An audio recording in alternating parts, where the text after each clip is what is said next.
Very, very good morning, ladies and gentlemen, distinguished guests, dear colleagues. It's a pleasure to welcome you at the second Family Formation and the Future Conference. My name is Zsófia Rácz. I'm head of communications here at the Danube Institute, and it is my pleasure to welcome you to this wonderful event. As you might know, we've had this conference last year, and very moderately saying it was a big hit, and it was a huge success at the Danube Institute. And you might think that this reason only is enough for us to go for a second round and repeat it this year as well. The thing is that we are not only organizing this conference again because it was a huge success last year, but only for the reason because we believe that the issues that were raised last year are now even more important, and actually more important than ever. The question of family as the basis of society is now being very quietly but profoundly undermined throughout not just Europe but throughout the whole world.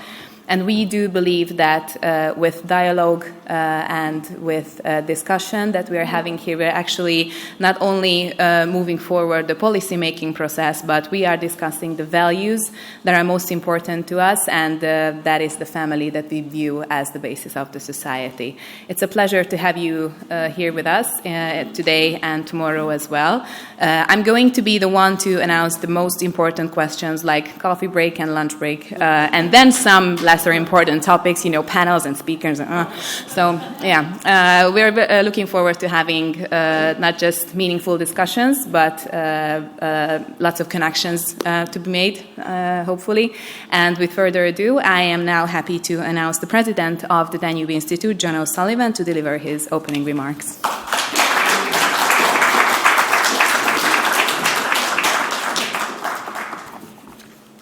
Distinguished guests, ladies and gentlemen, dear friends. As president of the Institute, it's my great pleasure and privilege to welcome you, to this important conference. Now, can I really describe a conference as important before I've heard any of the speeches or the discussions which will happen over the next few days? Well, I think I can, on several grounds. First, the speakers on the program.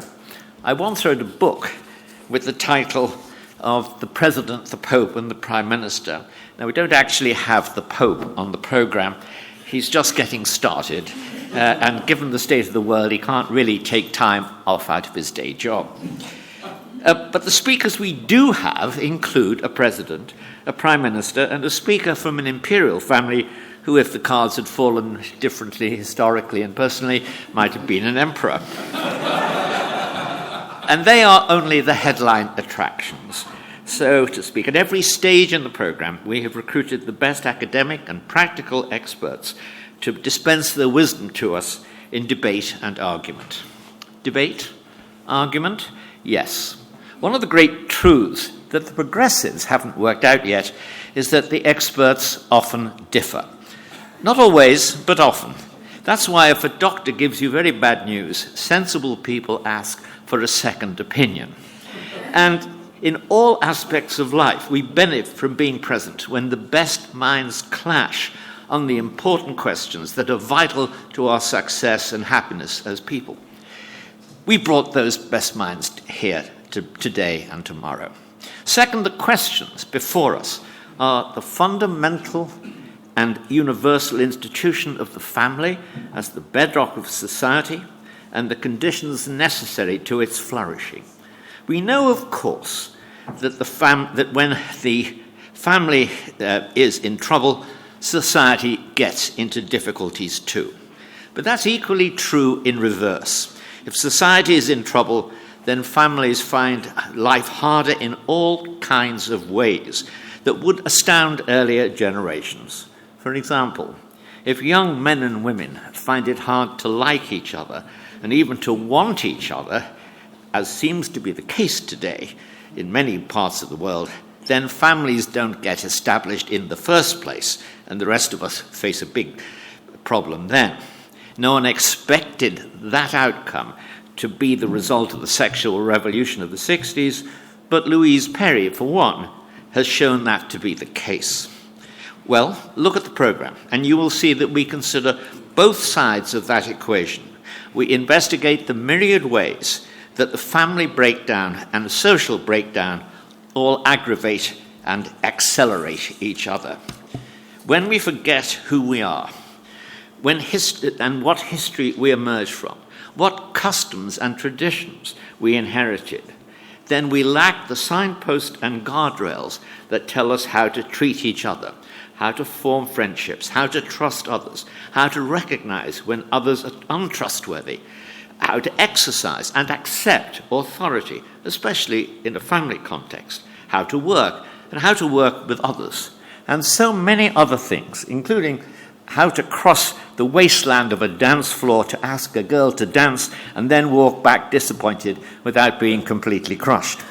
In short, how to live happily with others in a stable community and how to get through the hard times. That brings me to the third reason for this conference. It's evident today, throughout the Western world, we have reached the end of a social experiment that has lasted something like 60 years. In that experiment, we sought to liberate the individual from the bonds, not only of the state, but the bonds of family, community, neighborhood, nation, religion, and conventions of all kinds, by providing him or her, increasingly her, with a large safety net just in case the liberated individual crashed and burned and needed help. It seemed a very rational set of arrangements, and in some respects it was. But that safety net could never cure or soothe all kinds of disaster. It inevitably had large gaps through which, for instance, the widow, the lonely individual, the alcoholic, the depressive, fell and was very often forgotten. It did seem able to deal to some important extent with economic or practical problems. But it had limits even there. The ideal of this social experiment was Julia in Barack Obama's 2012 election advertising campaign. Julia went through life on the arm of the state, at every stage gave her loving assistance from nursery school to funeral payments that enabled her to prosper individually. In this way, Julia could live the life she wanted without having to make the irritating compromises and accommodations that family life necessarily sometimes requires, or having to compensate the state beyond its annual tax demands. Also, Julia was evidently told in that campaign. But is the state a reliable sugar daddy? To find out, let's change Julia's name to Noelia Castillo Ramos, the young woman whom the Spanish state assisted to her death this week. Here is Eva Barlow's Substack comment, which I found via Ion Hearst Alley. The details of the case read like a dispatch from a society that lost the plot. Gang raped while under state guardianship as a vulnerable girl, she jumped from a window in a suicide attempt that left her paraplegic. Years later, after her father fought the courts all the way to the European Court of Human Rights, the state granted her a lethal injection. She did her makeup, said her goodbyes, and died alone on March the 26th in a Catalan hospital. The official line, unbearable suffering from an incurable condition. The unspoken line, a system that neglected her, then offered her death as a dignified solution. This isn't some isolated tragedy of personal despair. Noelia was housed in facilities overloaded with unaccompanied foreign minors under Pedro Sanchez's permissive immigration policies. Spain has welcomed irregular arrivals with open arms and closed borders for deportation. Vulnerable Spanish girls paid the price in state care. The rapists, never publicly named or aggressively pursued in ways that satisfied basic justice. Why? Who were they? What nationality? What ethnicity? Doesn't it matter? Does the machinery of progressive compassion stall if the perpetrators belong to the demographic the state imported and shielded? Of course, the answer to Ms. Barlow's question is yes. The state, said de Gaulle in an international context, the state is a cold monster. We know now it's a cold monster in the context of welfare politics too. Its priorities come first, including its progressive priorities. That is the situation that you are called here to discuss. I will now end with two practical pieces of advice. The first was said to me by a dear friend who had a very successful life and was finally on his deathbed in a very expensive care home. And he said to me, "John, when you are completely dependent on the help of others, make sure they are people who really love you." The second is, I think, a statement that has never been said on a deathbed, namely, "I really wish I had spent more time at the office." Now, over to the experts.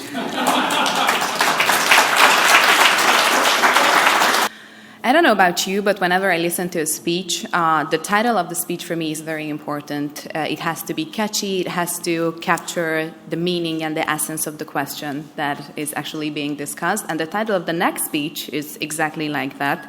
First things first, children or migrants?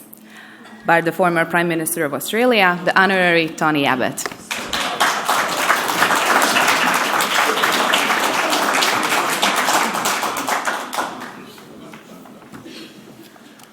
Well, thank you very much, Sophia, and thank you for choosing the title of my speech.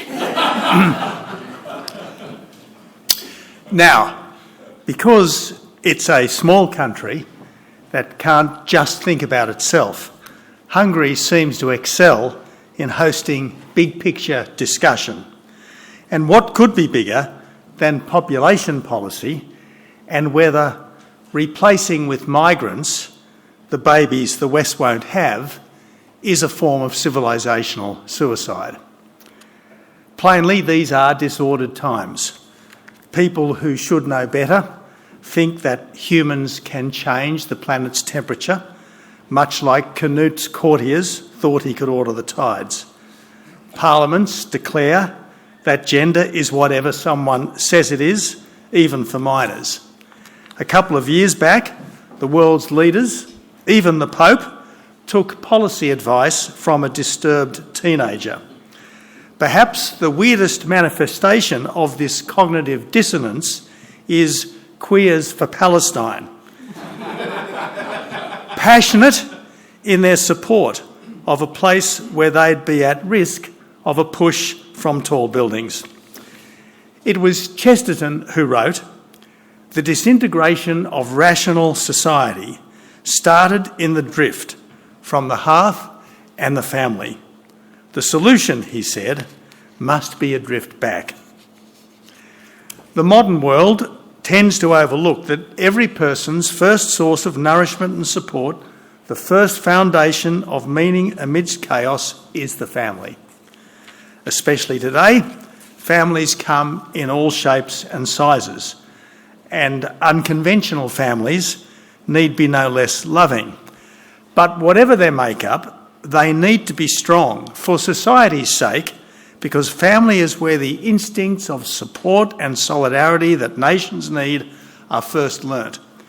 It's the experience of family that feeds Burke's key insight of society as a partnership between those who are living, those who are dead, and those who are yet to be born.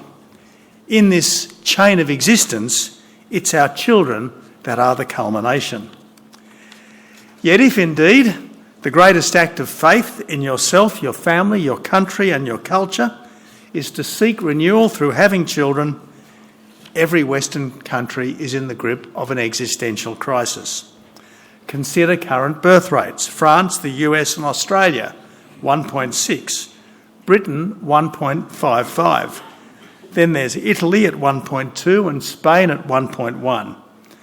Hungary's birth rate, that was just 1.2 a decade back, rose to 1.6 after some years of pronatalist policies, such as exempting larger families from tax, but has now fallen back to just 1.3, suggesting that it's societal morale, as much as economics, behind individuals' instinct to reproduce themselves.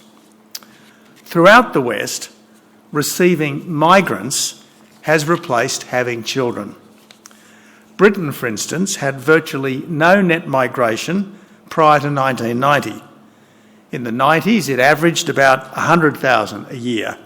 In the noughties, about 200,000 a year.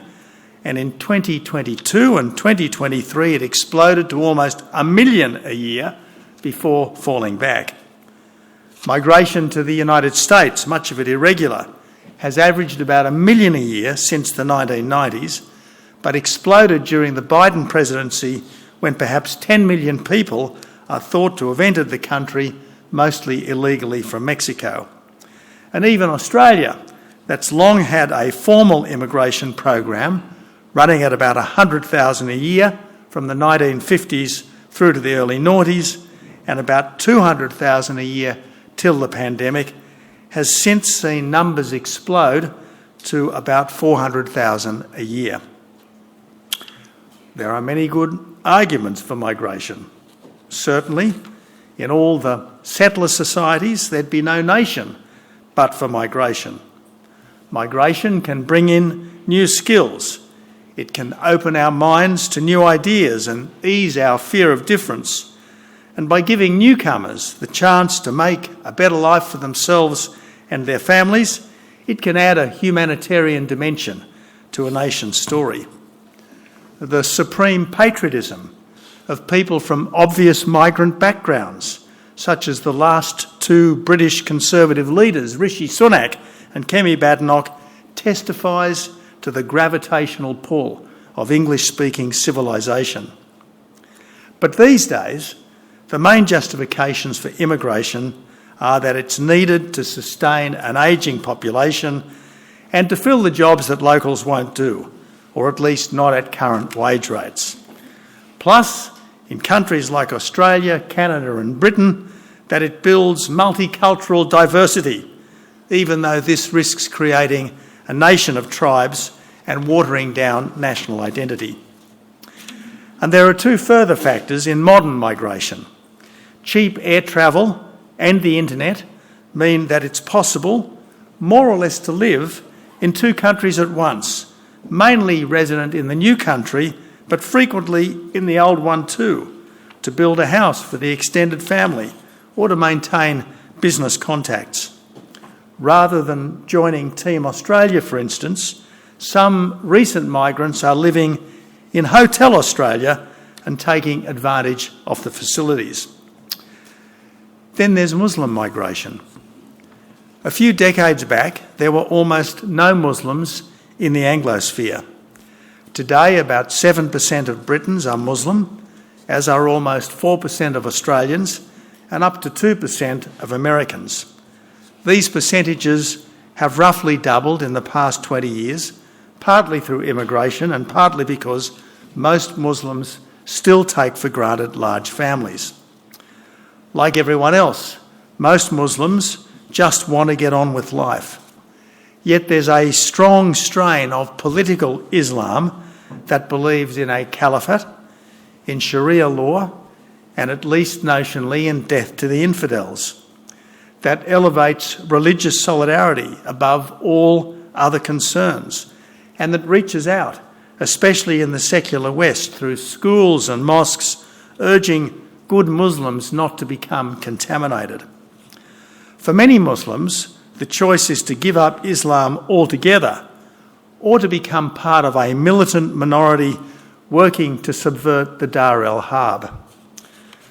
After the Bondi massacre, when a subcontinental Muslim and his Australian son slaughtered 15 innocents in the single worst attack on Jews anywhere since October 7, the local Muslim leadership insisted that this had nothing to do with Islam, even though the pair had Islamic State flags in their car. This is typical of the official Muslim reaction whenever people shouting Allahu Akbar commit atrocities, to insist that there can be nothing wrong with Islam whatever might be done in its name. As well, the reaction of the Australian government was not to denounce this attack as utterly un-Australian, but to warn against outbreaks of Islamophobia and to repeat the multicultural mantra that our diversity is our strength, even though the problem with any diversity that comprises both liberals and cannibals, say, is that eventually the cannibals eat the liberals. Lately, at least in Australia, Britain and Canada, mass migration has produced the paradox of overall economic growth along with declining wealth per head. Hence the ongoing household recession that's a factor in political disruption and social unrest. Record migration has meant downward pressure on wages, upward pressure on housing costs, sustained pressure on social and physical infrastructure, and serious strain on social cohesion. In short, especially when combined with official multiculturalism, immigration is now badly damaging much of the West. So, if we do need more people to staff our care homes, pick our crops, serve our tables and clean our premises, it's high time that we looked to ourselves rather than to others. Sure, to those convinced that countries like the US, Britain and Australia are fundamentally tainted by slavery, imperialism and Aboriginal dispossession, to those persuaded that the West is only rich because others are poor and that environmental destruction was an essential part of the West's success, mass migration is the third world's way of fighting back via peaceful invasion. And if a country really is built on unceded stolen land, or if we are all going to fry in the coming climate Armageddon, what's the point of having children to compound the injustice? Yet the truth is that no countries are less racist or more colourblind. The Anglo-Celtic core culture is the world's most welcoming. The Judeo-Christian ethos is the world's most universal. The long Anglo-American ascendancy produced what were until recently the best times in history, that were more free, more fair, more rich and more safe for more people than ever before. And until conservation efforts were hijacked by the emissions obsession, air and water quality and land care, at least in the developed world, hadn't been better since before the Industrial Revolution. The West should always be open to newcomers who have a claim on us or who can genuinely make a contribution. But as a former Australian Prime Minister once said, the best migrants are our own children who've absorbed from birth the character of the country. Not everyone can have children, of course. Some are so wrapped in good works that they lack the bandwidth. Some devoutly wish to have children but can't. What's sad is that so many people want the perfect home, the perfect career, and an abundance of experiences before they have what's perhaps the most fulfilling experience of all, only to find that they've put off having children until it's too late. So here's what's to be done. Immigration numbers must come down drastically, at least till infrastructure can catch up and social cohesion can rebuild. The numbers are too high and the quality is too low, as the new opposition leader in Australia has declared. So let's have longer probationary periods, tougher citizenship tests, and a much more rigorous definition of the skills we supposedly need for all long-term newcomers. And let's do as much to encourage women to have families as we do to encourage them to have careers, like more generous parental leave, like tax systems that acknowledge taxpayers' family responsibilities as well as just their income, and like making it easier for first home buyers. I used to think that the West could endure in a way that no previous civilisation had, because of its readiness to learn from others and to absorb the best of the rest. Yet in recent decades, that capacity for self-criticism has metastasised into a form of self-loathing, a corrosive disdain for its own strengths, a readiness, at least among the intellectual classes, to take anyone's side but its own, finally coming to see having children as just another lifestyle choice. Yet for all our current failings, it's only Western countries that people naturally flock to. That surely makes them worth preserving and gives each generation the duty to reproduce itself. Thank you.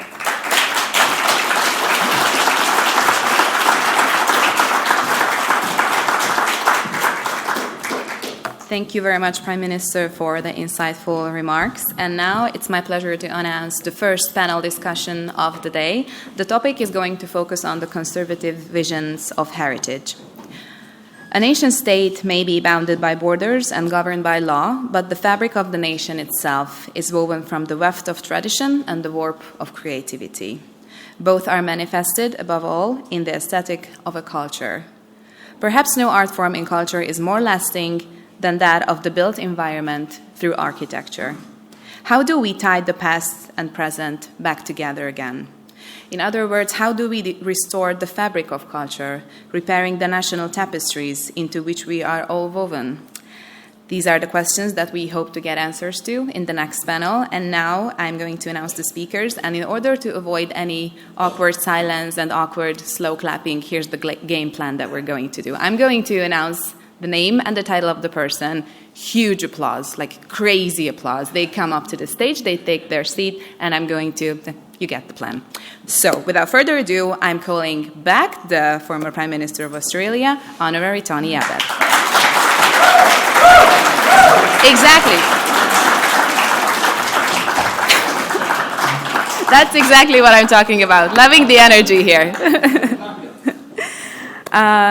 Just as big of an applause for the distinguished visiting fellow at the Danube Institute, who is also the former ambassador of Hungary to the Holy See and the Sovereign Military Order of Malta, Edward Habsburg.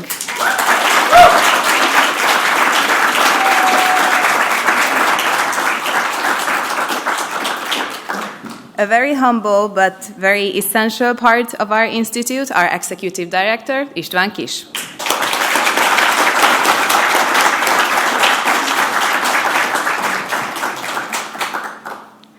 We are also happy to have here with us today the director of the B. Kenneth Simon Center for American Studies at the Heritage Foundation, Scott Yenner.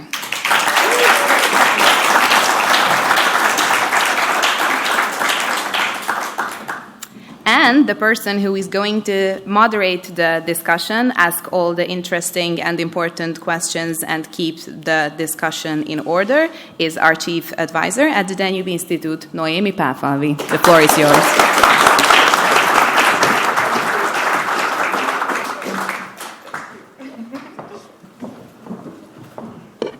I feel like we're at a concert, not even at a conference. Such a good vibe. In these circles, especially conservative circles, we are constantly being criticized for always focusing on the past and not being very straightforward or forward-looking in general. And obviously, we have the task to have a conversation on heritage, which is, it's going to be a difficult task for us. So my question as a warm-up is to ask, what is heritage actually, and why do we need to talk about heritage when we are at a conference focusing on family formation? István first, as the organizer. Well, thank you for the question, and thank you for this warm welcome in the morning. Well, I think it's crucial, as has been kind of pointed out by some of our speakers previously as well. Families are cornerstone of society. So without families, we don't have societies. And sadly, I think we live in an age when this is not widely recognized by some parts of the society. If I'm very nasty, then that's on purpose. So if you read some of the ideologists of the left, like our own George Lukács, He already wrote about these things in the early 20s of the 20th century, where basically he was disappointed that the workers didn't come together in the trenches in the First World War, and he identified 3 reasons for this. One was the nation state, one was faith, religion, and the other one was family. And we see attacks on all 3. Perhaps surprisingly, the nation state kind of stays the strongest still. Religion has been really discarded, sadly. We had a conference actually in Oxford about that, so hopefully there's some changes on religion as well, but perhaps of the 3 that has been weakened the most. And I think in the past, I would say, 2 decades, family has been under attack very heavily as well by different forms. And of course, the nation state is being attacked by migration and by international organizations. So we see attacks on all 3, but I think perhaps the family has got the worst in the past, I would say, 2 decades. So it's something that we have to talk about and preserve. And that's why I'm very happy that we managed to do this conference a second time, and of course hope to do this every year, basically. Because it's something we have to talk about, and also I think it's something that we can, share our thoughts and experiences about. So we are fortunate to live in a country which actually recognized this problem and started to deal with the demographic situation and introduced a lot of policies which try to help families to have more kids. We're spending about 5% of our GDP, which is a huge number, on these policies, and we seem to be seeing some success with these policies. So it's something I think Hungary actually can show and lead the way in the Western world. Of course, I'm always kind of skeptical about just taking away policies and just implementing in other countries, but still kind of learning from the Hungarian experience could be useful, and that's why I think it's good that we're having it here in Hungary. But of course, other countries might have other policies. Israel, for example, is an interesting example, which has the highest birth rates in the OECD. That's also something we can investigate more. But I don't want to take away all the time because we have a lot of distinguished speakers. So the point is that I think it's the cornerstone of every society. It's sadly been under attack in the past decades. And we have to kind of learn from each other and strengthen families, because without families, we don't have a future as a Western civilization. Same opening question to you, Scott, about heritage. Yes, this is working. Well, thanks for having me, and I appreciate the invitation to be up here. John mentioned at the opening that we're 60 years, that's kind of 3 generations into a great experiment. And this really compromises our ability even to talk about heritage in a way, because we have a new heritage and a new tradition that has been introduced, and that anyone who's under 70 years old has never really known a world different than the one we live in. A world where family has been under attack, a world where sexual liberation is basically the principle of society, a world where careers for women is more important than motherhood for women. And in this new tradition that we now have as a civilization is basically all that people know. And so the question of heritage is extremely complicated, because any conservative is really interested in how well-functioning civilizations work, and we go back to things like the American founding or to European civilization as it existed in 1800 or 1880. We see the great works of architecture, the great works of arts, a really well-functioning civilization, and we wonder how that was produced. But we actually don't know that world as much anymore, except as a relic. And so the difficulty, I think, is finding the resources that still exist that can be drawn on to create new traditions and to recover what is recoverable from these old heritage moments that we still have. We came in a few days early and have been kind of walking around Budapest and noticing things, and that's happening here in really decisive ways. I mean, the way that the castle is being redone is an amazing way of recovering really crucial parts of a nation's heritage, the way that other elements, other buildings are preserved. But I think the same thing really has to be done when it comes to the heritage of the family. what kind of things have worked in the past? Can you have at-will, no-fault divorce and strong families? Like, if the answer is no, then really crucial things about recovering that element of family policy have to be entertained. Can you have sexual desire pointed toward marriage in an era of kind of unlimited internet pornography? If the answer is no to that, then you have to go back to the way laws were constructed before 1960 and try to channel sexual passion toward marriage. Can you have large families in an economic system and in a residential setting where you have only high-rise buildings and very few open spaces? I mean, if not, then you have to kind of reconsider how you're going to organize your economy. And so I think, like, heritage is complicated. And when we talk about recovering the family, we have to kind of peel back the bad heritage that all of us have lived in for 3 generations and really begin to think about what the healthy heritage looked like. Edward? Being a Habsburg in the 21st century is a bit like being a dinosaur. Well, we have survived, the dinosaurs haven't. And we're still around, so some people might say we've done something right over the centuries and we're still doing it right. If I look around in my family, I see lots of families with lots of children that still live their Catholic faith and stand for the traditional European values. So I would like to quote someone who many of you might have met, our former head of family, Otto Habsburg. And one of the things he always repeated ad nauseam when we were young, and I still know it by heart in the tone he said it, was, if you don't know where you come from, you don't know where you're going because you don't know where you stand, my dear friends. That's exactly how he said it, of course, in German. What is this trying to say? It's trying to say that you have to know your roots. You have to know where you come from. If not, you will lose yourself.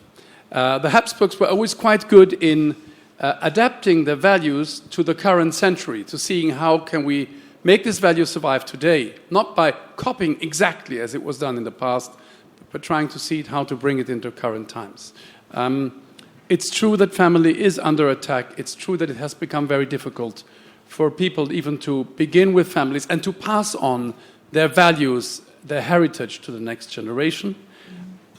One of the things I blame for that is the modern internet area we live in, the fact that everybody is switching on his phone at 6 in the morning before you switch on the light, and you switch off the phone in the evening after you've switched off the light to go to sleep. And we are dominated by this little thing in our hand that tells us that you are alone, that only you and your pleasures and your wishes count, that you shouldn't have any ties to other people because you are the most important thing in the world. And that is, of course, because our technological masters want us alone, lonely, unhappy, and spending. That is what we're up against. The family is the absolute antidote to that and the absolute counter argument to that. My personal opinion is that there should be a few more black silhouettes on that picture to the left and to the right. We had a huge debate about that when we were doing the graphic design. So it's a beginning. It's a beginning. Whenever I give talks in the States or in Europe, everybody knows that Hungary stands for families. Everybody knows that Hungary tries to do something for families. And it's very important. Don't let people say, well, the numbers are not as high as they should be, or we haven't turned around the demographic winter as strongly as we should have. I can tell you, I felt the difference. With every child that left my home in the embassy in Rome, my income went down because the Hungarian state has been strongly helping a father of 6 in everyday survival. And I know what I'm talking about because we had our children before we had this help from Hungary because I was a script writer when I had up to 6 children. So I know how it is to fight every day to keep your family alive. But it's important that a state helps families to say yes to many children. That's a strong opinion of mine. Thank you. And Prime Minister Abbott, an additional question to you is, István mentioned that the family, faith and the nation state are under attack. Scott mentioned the built heritage. What are other areas that we should be specifically focusing on in the 21st century to make sure that this revival or civilization is being kept as it should be? Well, thanks, Naomi. I think the close to the heart of any people, country and culture that wishes to flourish is a deep knowledge and appreciation of its history. And this is one of the things about which we have become almost entirely amnesiac. Certainly in the Anglosphere, there's this sense that our history is one of shame. I mean, Americans are supposed to guilt over slavery, Britons are supposed to guilt over the empire, and Australians are supposed to guilt over Indigenous dispossession. And sure, slavery was a dreadful blot on the American soul, but America basically went through this extraordinary period of convulsion to rid itself of that, and all credit to the American people for doing that. The British Empire was, on balance, a wonderful benefit to the wider world.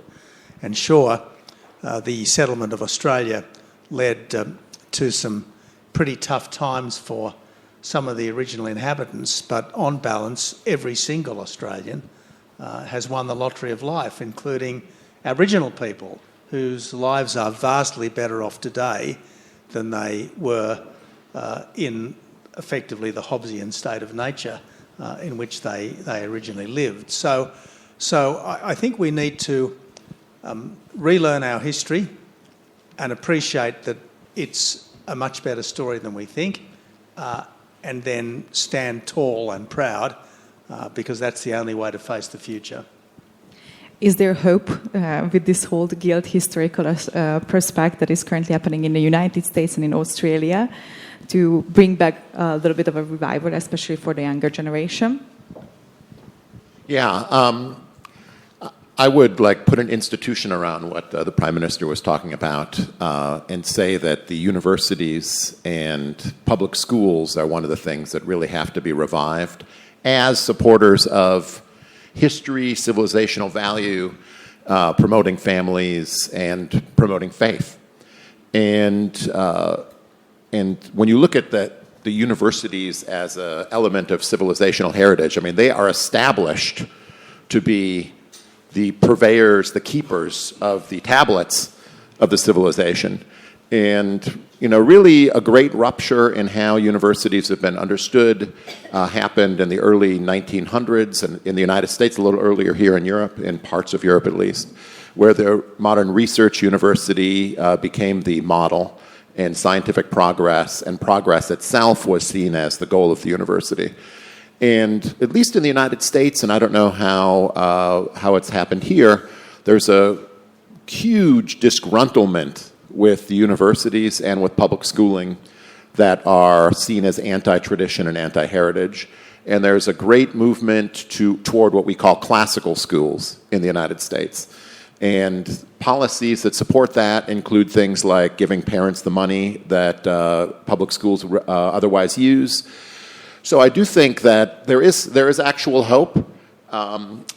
We have difficulties in establishing them because for the same reasons that the family has had a 60-year attack, there's been 100 years or more of attacks on classical education, and no one knows what it was like. I mean, the Habsburgs were around 100 years ago, but not you.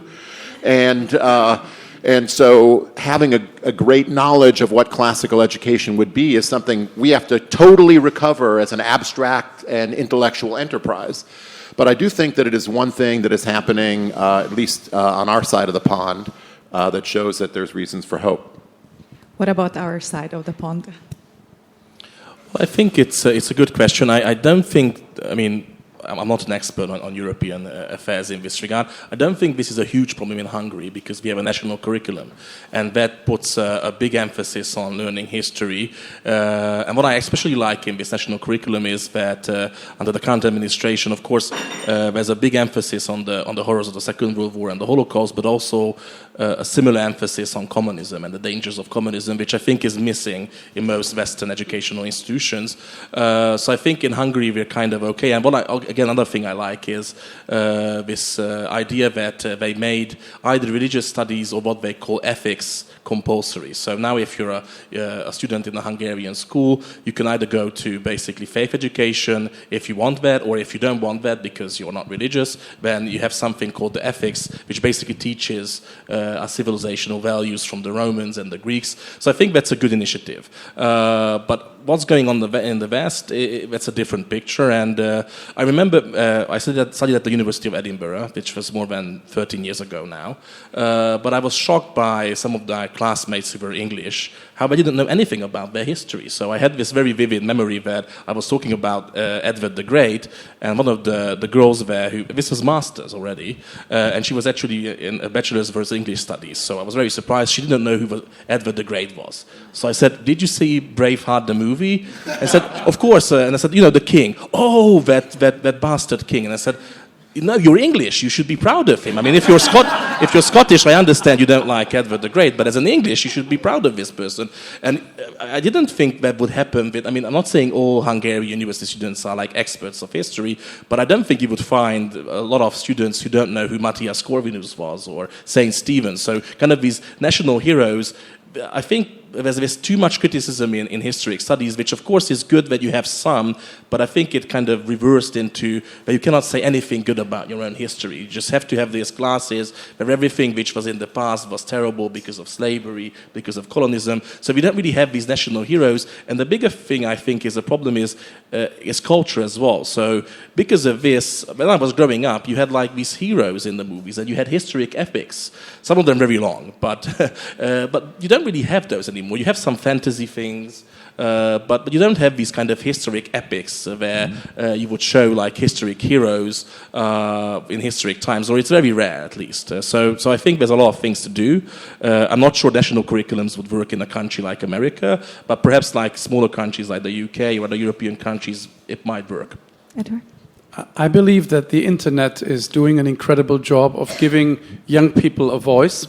And while you're absolutely right that many institutions in the West are strongly in the grip of a certain political direction, young people are asking for something else. I can give you one very concrete example. I wrote my thesis in philosophy on Thomistic philosophy and Thomas Aquinas. And when I wrote it in the 90s, Thomas Aquinas was still kind of forbidden, or Thomism was kind of gone. And nowadays, I've been told that a university cannot do philosophy without offering Thomas Aquinas, because the young people want that. That's something very traditional, that's something very classic, it's a very classical part of education. Why is that? Because many young people discover these traditional and classical parts of our heritage through the internet. They follow someone who speaks about that. They follow a YouTube account who speaks about these classical heritage parts that they won't encounter in the university. My daughter is studying in Vienna, and she says, if you could imagine the craziness we get from our professors here, but thank God there is the internet where I can have a second opinion that will, many people discover all of that beauty through people in the internet who go out there and speak about their passions for classical heritage. So I think there's a lot of hope. To our politician on the panel, you all mentioned policies that are currently being introduced by certain governments in order to help birth rates being risen, or any type of other financial aid for families in need. Are we too late for that? Do we still have time to introduce preemptive measures, or are we responding to an already existing crisis? Well, as someone said to me recently, maybe it is too late, but we've got to act as though it's not. And I do believe that however late the hour, we should always try to make it better.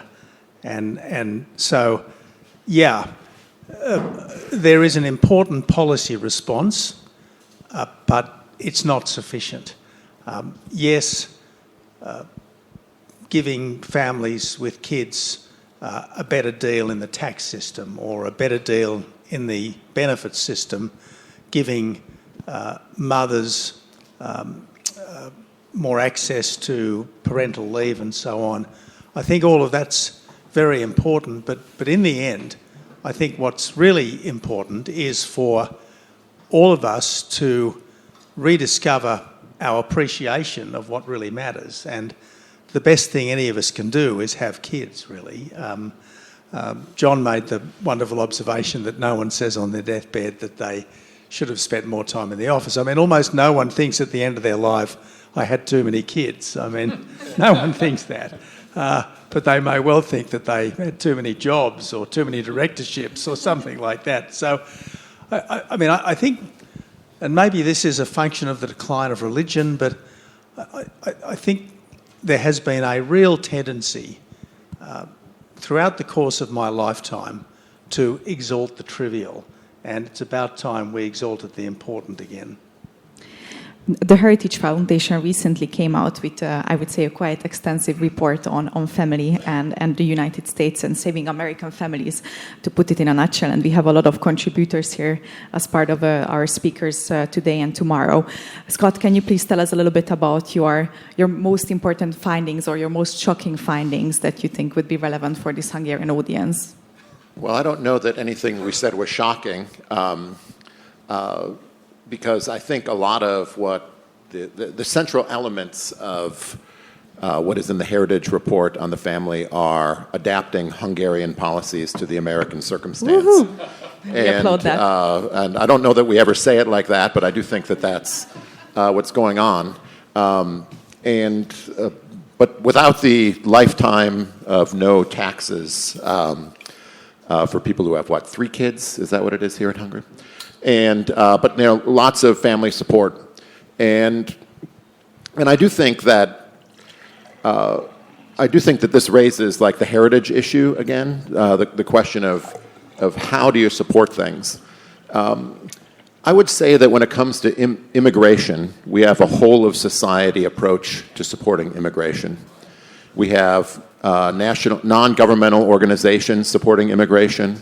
We have international bodies supporting immigration. We have churches supporting immigration. And of course, we have the government with a slew of lawyers supporting immigration. And when you have a whole of society approach to supporting immigration, you get immigration. And that kind of shows where the heart of many elements of the ruling class are. And a similar thing really has to happen when it comes to childbirth. It was President Obama who talked about the whole of society approach to things. So I don't mean to steal his. I do mean to steal his language. Actually, what would a whole of society approach to supporting the family look like? Like, we don't even really raise that question because we look only for government ways of supporting the family. But a whole of society approach would have churches being like boldly speaking and acting on questions of divorce, on sins related to pornography and sexual desire and adultery, and abortion and maybe contraception. There would be it would involve non-governmental organizations like businesses able to actually support families and interested in supporting families through not just parental leave policies, but through kind of hiring decisions and wage decisions. So I think that we have limited ourselves in thinking about what only government would do and thought not enough about what civil society and the economy would look like that was a pro-family economy. What housing, not just policies, but then developers and architects would be concerned about planning communities. So, it's a great report. Proud to be a part of an organization that produced it. And its elements on how government could support families are really top-notch, and I think, as I say, borrowed a lot from the Hungarian experience. But I think it's just one smaller piece of a much larger puzzle on what a whole society approach would look like. And that's what I would really encourage us to be thinking about. I would like to answer to that directly. It would be great if all parts of society would automatically think about helping families, also helping numerous families with lots of children. But the reality is, of course, that most people never encounter large families, people with lots of children. In the States, it's a bit different. There are milieus where you meet families with 6, 7, 8, 9 children. I'm used to people being shocked when I say in Europe that I have 6 children, and I'm used to being looked at with pity by Catholic Americans when I say that I have 6 children. So in the States, there are quarters of society where people have lots of children, but here in Europe, people never encounter that, so they never think it. And it's also because in films, in TV series, you have maximum 2 children, maximum, and if you have a boy and a girl, then it's good. You have everything you want. People never encounter larger families, and that is a core problem. And if you have all your life the idea of children is something to have late, children is something that will stop you from your career, and if you have lots of children, it's 3, then you never think out of the boxes. And then, as you say, an architect will not think, I should think about ways of constructing houses that can host more people if nobody ever has more people. So that's just an important thing. Society does not ever... Can you think off your head of any TV series or show that shows you a large family with a happy married couple as something fulfilled? I think that... The Brady Bunch, that's a while ago, perhaps. That's a while ago. I would say in the Harry Potter franchise, you have the Weasley families. They're definitely Irish Catholic. But apart from that, large families are something comical that you run into from time to time. But I'm just saying, our general culture, while, like, if you go 100 years back or even 70 years back, every family was large.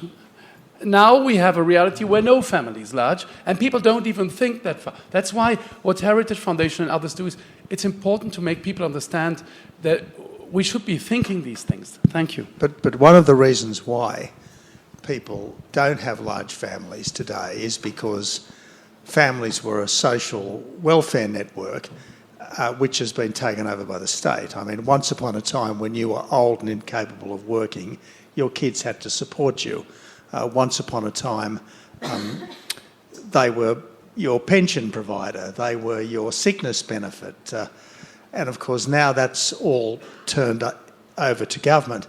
In fact, it's interesting, when I look at what's happening in contemporary Australia, not only has the social welfare system to some extent replaced the family, but we are now, as it were, industrialising a whole lot of things that once were done by the family. Aged care, government funded in institutions. Childcare, government funded in institutions. Now disability care, government funded largely in institutions. Now, there's a reason for all of this. I guess as we've lived longer and as people with bigger disabilities have survived, they've needed higher levels of care, professional care, which normal people can't always provide. And yet, on the other hand, while the state is quite good at offering you money, it's terrible at offering you love. And in the end, that is what really matters. So I mean, again, this is where I think we've got to be prepared to say, well, it's actually better for grandma to look after the kids if, for whatever reason, the mum has got to go out to work, even though grandma might not have got 3 degrees, rather than sending the kids to a childcare centre where there might be a professional person but who's got no real interest in the kid beyond the merely vocational, I suppose. Now, so again, this is where I suppose common sense has got to trump the kind of, safetyism and credentialism which has become so much a part of modern life. Today we are also launching one of the most recent papers here at the Danube Institute, which is focusing on family policy, surprisingly. And our title is focusing on how to de-risk having children, because obviously we are a foundation focusing on geopolitics. István, can you please share a little bit of the insights that we found, because they are very much in line with everything that was just said on the panel? Yes, of course. I want to kind of reflect a bit to what was said in the previous round, because I think there was a lot of interesting elements mentioned. First, I totally agree that we would need a bigger system. So it's great that Hungary has these government policies, but it would be great if civil society would catch up as well. I think it's happening partly, but I think, Hungary is, especially in a sense, and of course the whole region in a sense as well, that because of communism, civil societies, I think, are still weaker here than, let's say, especially in America, but perhaps even compared to Western Europe. And B, I think European societies, because of the welfare state anyhow, but of course these countries, because of communism especially, have bigger states, and because of it's as Tony has mentioned as well, and others as well, it's a bit difficult to kind of encourage people. But the good question here is, will our welfare societies be able to survive, especially with migration? Because there's a lot of talk about, because of demographic change, these welfare societies, welfare states are not sustainable. But there's another element that how did we develop these kind of welfare societies? We developed them because we have nation states, because people kind of developed this common... I mean, in most of the world you have tribes still and other societies. You don't have nation states where people came together and said, I'm willing to pay taxes to help bigger families, to help the homeless, to help this and that.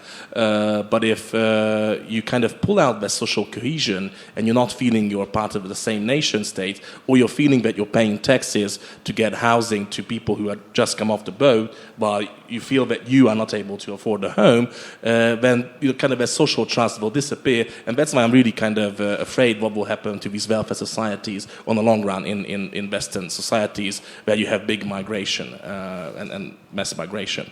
Now going back to the Danube paper, I think it's kind of interesting to put it in contrast with the heritage one, which of course is a much bigger paper, so we have to give them that cheers. But while the heritage paper, I think, is kind of a very good groundwork and is trying to show to a government which didn't really deal with this issue that this issue is really important. Our paper is trying to kind of go through the Hungarian family policies and showcase to a government which already implemented these policies, that, what works, what might not work the best, but also kind of to show it to the broader world that, this is what Hungary has done, and, what you can learn from it. So I think the purpose of the papers are very different in this sense, and both are very useful because of that. But the theme and the purpose is different.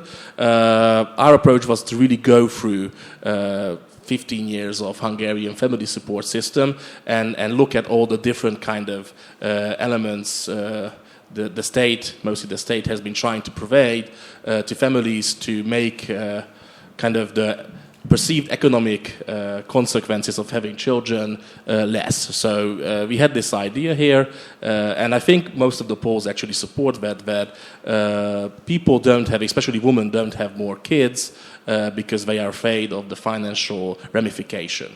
So even in kind of very progressive societies like Sweden or Norway, if you will ask everyday women, the vast majority of them will say they would like to have more kids, and if you ask them why they don't have, they usually will say economic reasons. So the approach here was to alleviate some of those economic fears with tax breaks, with kind of low interest loans to help people have families, because that's another kind of fear which a lot of young people have, of course in Hungary as well, but mostly in Western societies, that they fear that they will never own a home. And of course, if you don't own a home, you're kind of more reluctant to have children, because why would you want to have children in a place where you can be evicted anytime, you might not be able to pay rent. So there was this approach to help young people to afford a home, because that could lead to more babies being born.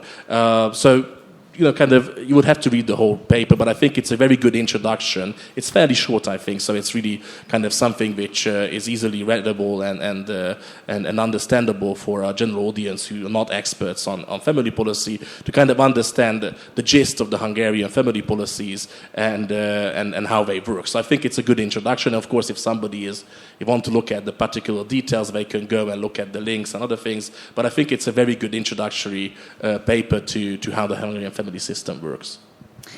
Edward, you are the biggest spokesperson of having big families, as we saw it today as well. And you wrote a book about the Habsburg way of life, technically speaking. And in that book, you write about how to make marriages last longer as well, and what are the values, and how can you decide on the core values that you want to kind of teach your children and want them to bring it on. Can you please elaborate on that? Yes, gladly. I would like to say what we've already heard before, the things that I wrote about in my book, Building a Wholesome Family in a Broken World. All the things that I've written in there, as you would say in the United States, are duh. It's exactly what everybody 100 years back and then back 10,000 years knew about family, knew about having children, knew about everything that we have just learned, that our modern society seems to have unlearned, and that we live in a world where we have to repeat evident stuff that everybody knew 2 generations ago. And so I have to say the key element that I speak about in all of my books is faith. Without a foundation of faith, conservative values will be blown away by the wind. Without faith as a basis, I'm just astonished how marriages can work without faith. Faith, men and women are different, incredibly different. They have different biologies, different histories, different wounds, different passions, different interests.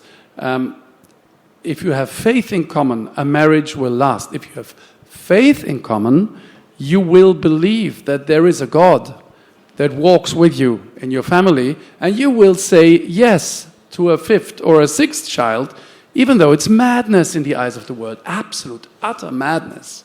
And then when you have those 6 or 7 children, you will find out many years later that all the sacrifices, all the sleepless nights, all the fears about are we going to be able to pay this and that, all of that has paid off, because not only are large families the greatest gift that the 2 spouses can give to each other, large families are also the greatest gift you can give to the children, because they'll have a gang around them that will always carry them all their lives.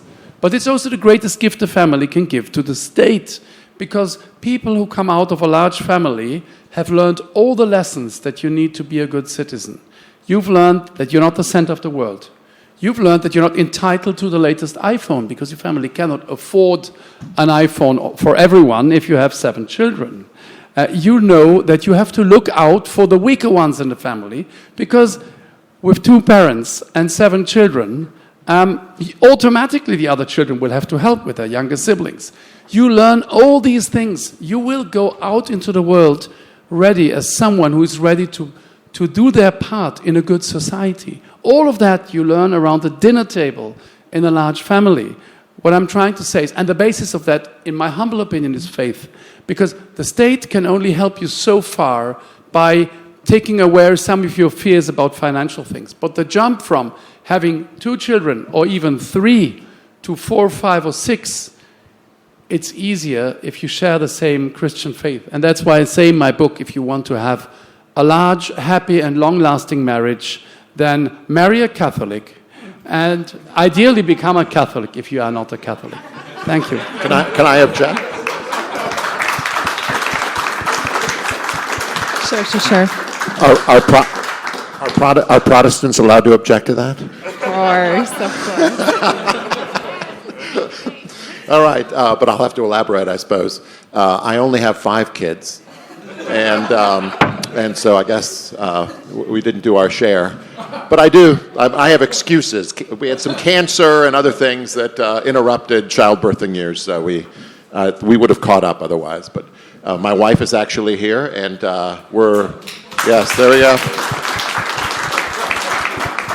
And we had 5 children. I totally agree that faith is the foundation of family, and in a hostile culture, it's actually, in a way, you have to be pretty conscious about what you're doing when you're raising kids. I think that you probably were, Edward, as we were. I lived in more obscurity, so it was a little easier, or at least then I was obscure. And maintaining real family culture, by which I mean like having traditions. These are things, again, everyone would have done this, where you're going to have Christmas, what you're going to do on Christmas, having dinner every night on Sunday with all of the family around, putting a lot of effort into it. It's great. We have 5 kids, 4 are grown up, 4 are married, 7 grandkids, and we're 55. It's like, this is how people used to live. And so I think Protestants can do, but like I'm pro-Catholic too. One of our kids converted to Catholicism and is the leader in the clubhouse when it comes to children.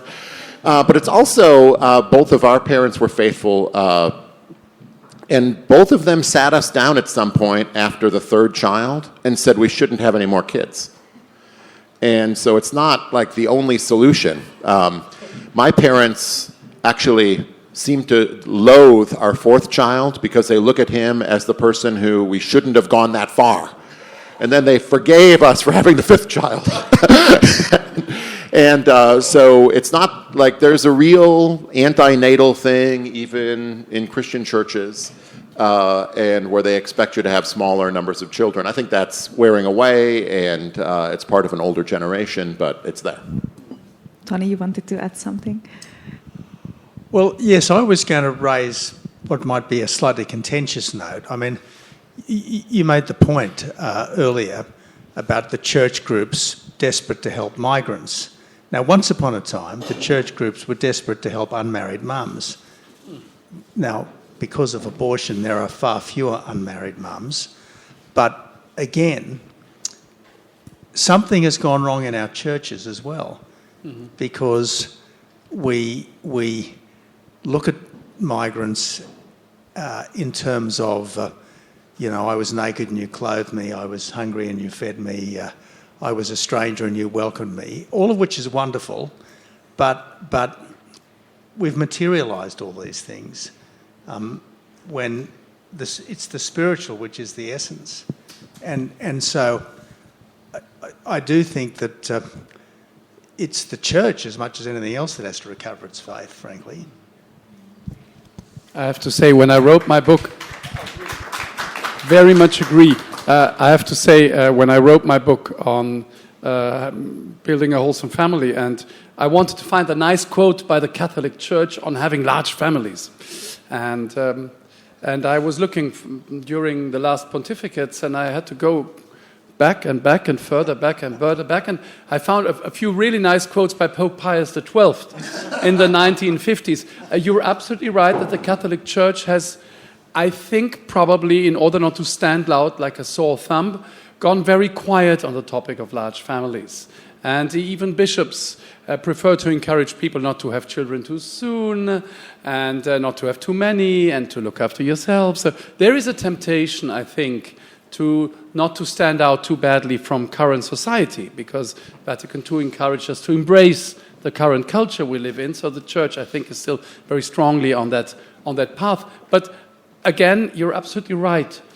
The Church should be the first place that should encourage and help families, unmarried single mothers, as much as families with five is a lot, thank God, bless you, 6 or 7 children. The Church should be strongly speaking up for family, and I'm pretty certain we're going to get back to all the churches speaking about this topic, because I believe there's a renaissance among young people of family values and heritage values. So the Church is going to find back to that place eventually.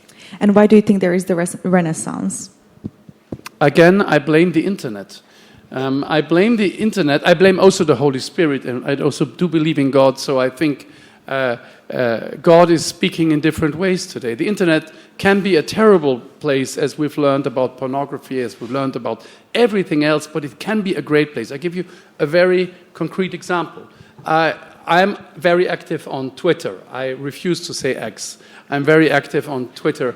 And if you could tell in the last 14 years where I was active, the number of faith conversations that I began visibly online and practically in direct messages with people, friendships about faith, people approaching me because they know I'm a Catholic and I speak about it, people who said to me, can you pray for me? We have a drama in our family.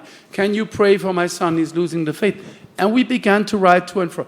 This is happening on a large scale everywhere. As I just said before, young people don't encounter tradition, family, or the whole depth of the Christian faith anymore in their parishes, because the parishes sometimes have a tendency to be a place of encounter, a place of migrants, a place of clapping your hands and being nice to each other. But you don't experience the whole depth of the Catholic faith. Then you see someone like Michael Knowles. Michael Knowles, who speaks about politics. And he speaks about American politics, but in a very nice way. And sometimes he will speak about his Catholic faith, and it will be a very strong testimony about his Catholic faith. And then he will continue with politics again. And young people will say, wow, you can be an intelligent political commentator, but this is a man carried by his faith. And I think this is, as somebody said in the 1960s, we will be looking for testimonies, not so much for teachers. Normal, cool people out there letting drop that they are deeply devout Catholics and that they care about the Catholic tradition, that will change things. Sorry, that was a bit of a sermon. No, but it's not only about Catholicism and faith in general, but if you look at the trad-wife movement, in general, conservative topics tend to be a bit more popular nowadays on social media. Yeah, the reason I'm hopeful on that score is that the political consensus around like post-World War II seems to be coming apart. And all of the ideologies that are associated with it are like shown to have no clothes, emperor with no clothes. And in that are anti-family things, feminism is implicated, the sexual liberation movement are implicated. And people are saying, well, I don't want that, so what's the alternative to that? Mm-hmm. Maybe they find it on the internet, maybe they find it among like friends or things or reading, but people are just looking for alternatives. I mean, it's a very strange thing. I would say in the United States, family is now partisan coded, by which I mean if you're a Republican and you don't have a family, people look at you weird. And it's truer the younger you are. Like, what's wrong with you? And whereas for Democrats in the United States, if you have a family, well, what's wrong with you?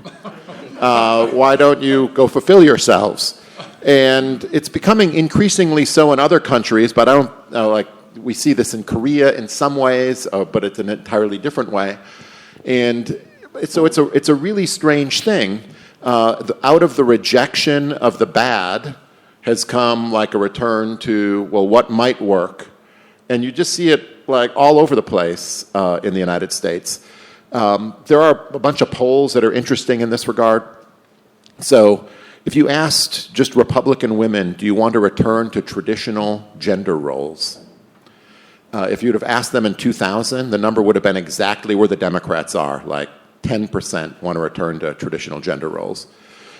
A recent poll was done, and the number among Republicans under 45 is now 40% want to return to traditional gender roles, and for Democrats, it's down to 3%.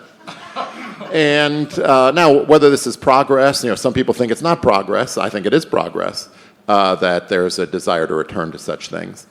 But it just shows that, like, the exhaustion, some people who recognize the exhaustion of the post-World War world are just looking for what the alternative might be, but they implicate the ideologies that have caused the decline of the family as part of that consensus that is broken, and they're rejecting it.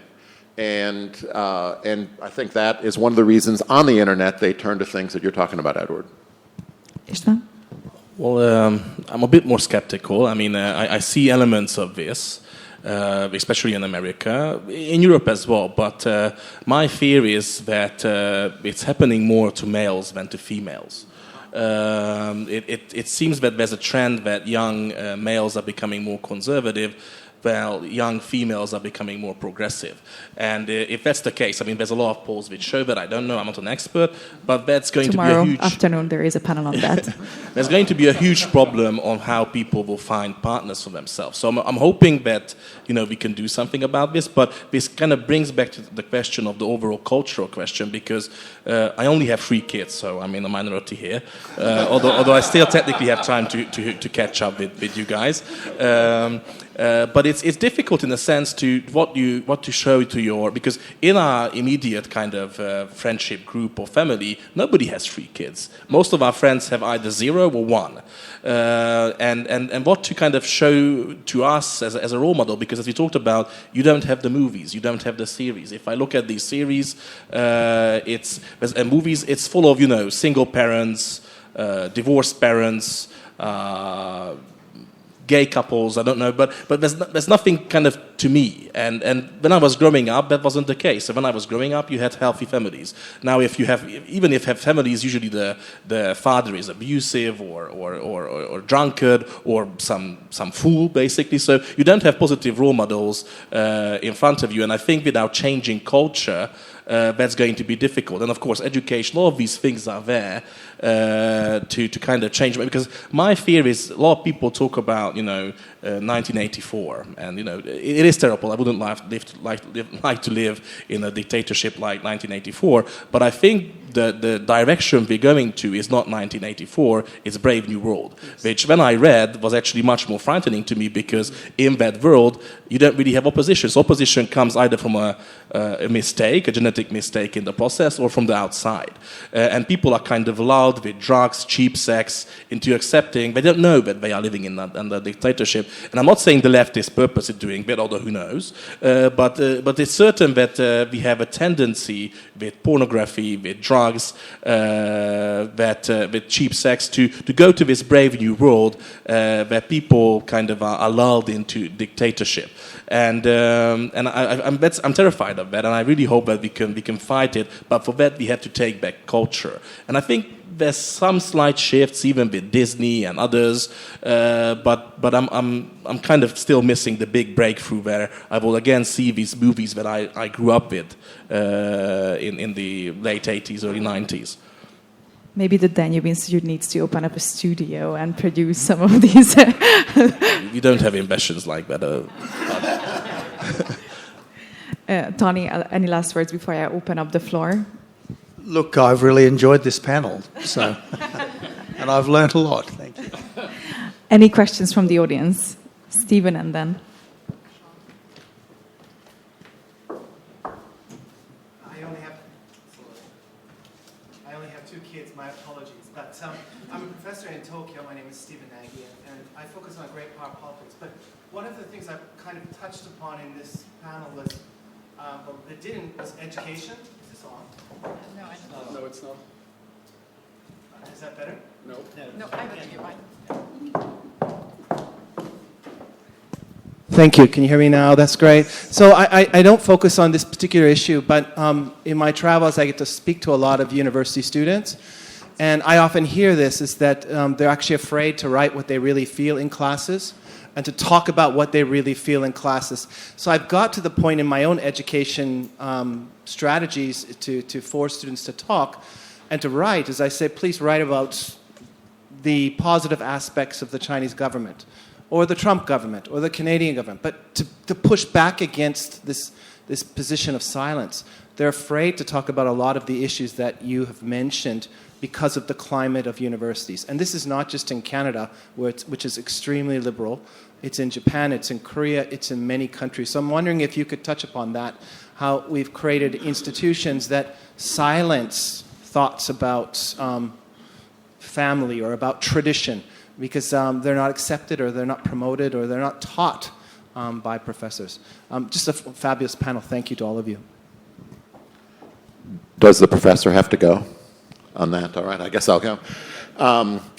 Yeah, I mean, it's been really interesting being a kind of openly conservative Christian professor on the Modern University. And investigations ensue, usually. And one of the things that is, I don't know, most regrettable is the inability to kind of talk to students about what they want their lives to be like. Because I don't think they're ever asked what their life would be like. So there's just tons of cultural drift that happen. The milieu is such that, of course, you're going to go to law school after college, and you're going to get a good internship out of law school, and you're going to try to make partner, and you'll be 38 by the time all of that happens. And, no one ever asked you what you wanted your life to look like when you were 38, and you don't have it. And so it's not just the students who feel this climate of fear, but also any professor who might be interested in actually raising such questions has to really worry about how it would be perceived by students and by administrators at the university. I had a student, an unnamed student, maybe 12 years ago, who I asked, well, what do you want your life to look like when it's 40? And she said, well, I don't want to be a professor. And she was thinking of going to grad school and getting a PhD. And I said, well, then why would you go to grad school and get a PhD, darling? And she said, well, maybe I'll meet a nice guy. And then that ended up happening. Like, they have a great family. They live north of Boise, a few hours. But she said to me, you're the first person in my life who's ever asked what I wanted my life to look like later on. And I'm like, and I've tried to find students who will trust me enough that I can ask that question and not get in trouble. And this is just what I mean by a whole of society approach.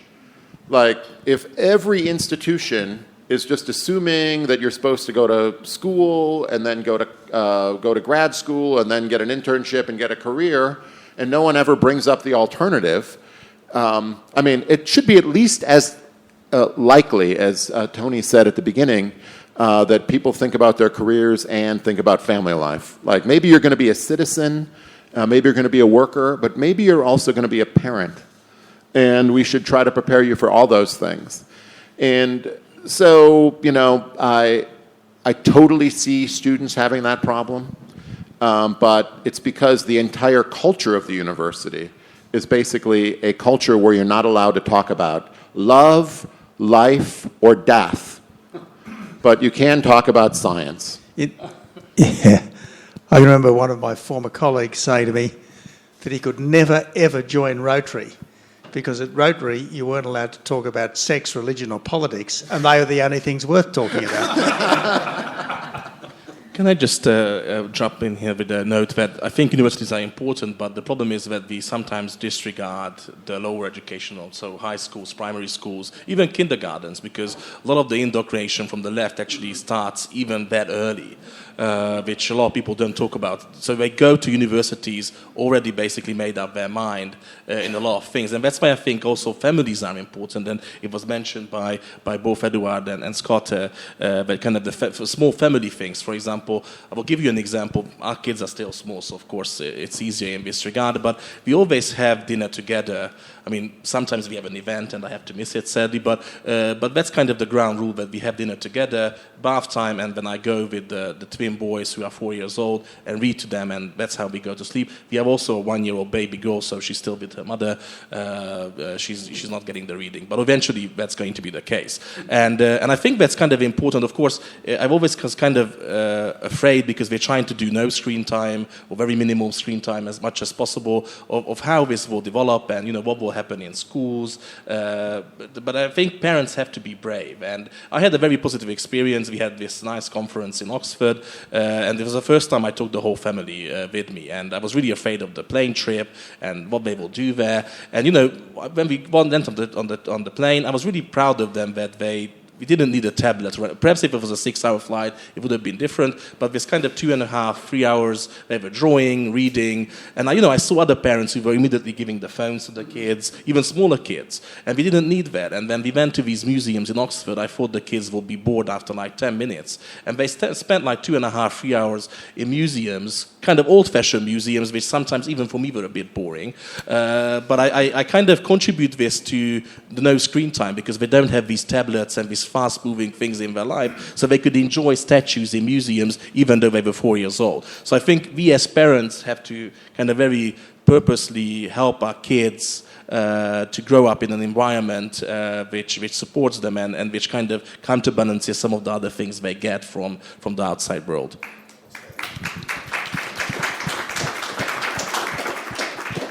Parent of the Year award goes to István. Sean. You need more kids, István, so that they can enjoy this wonderful upbringing you're giving them. I'm very sorry that this has turned into a shaming contest for people with less.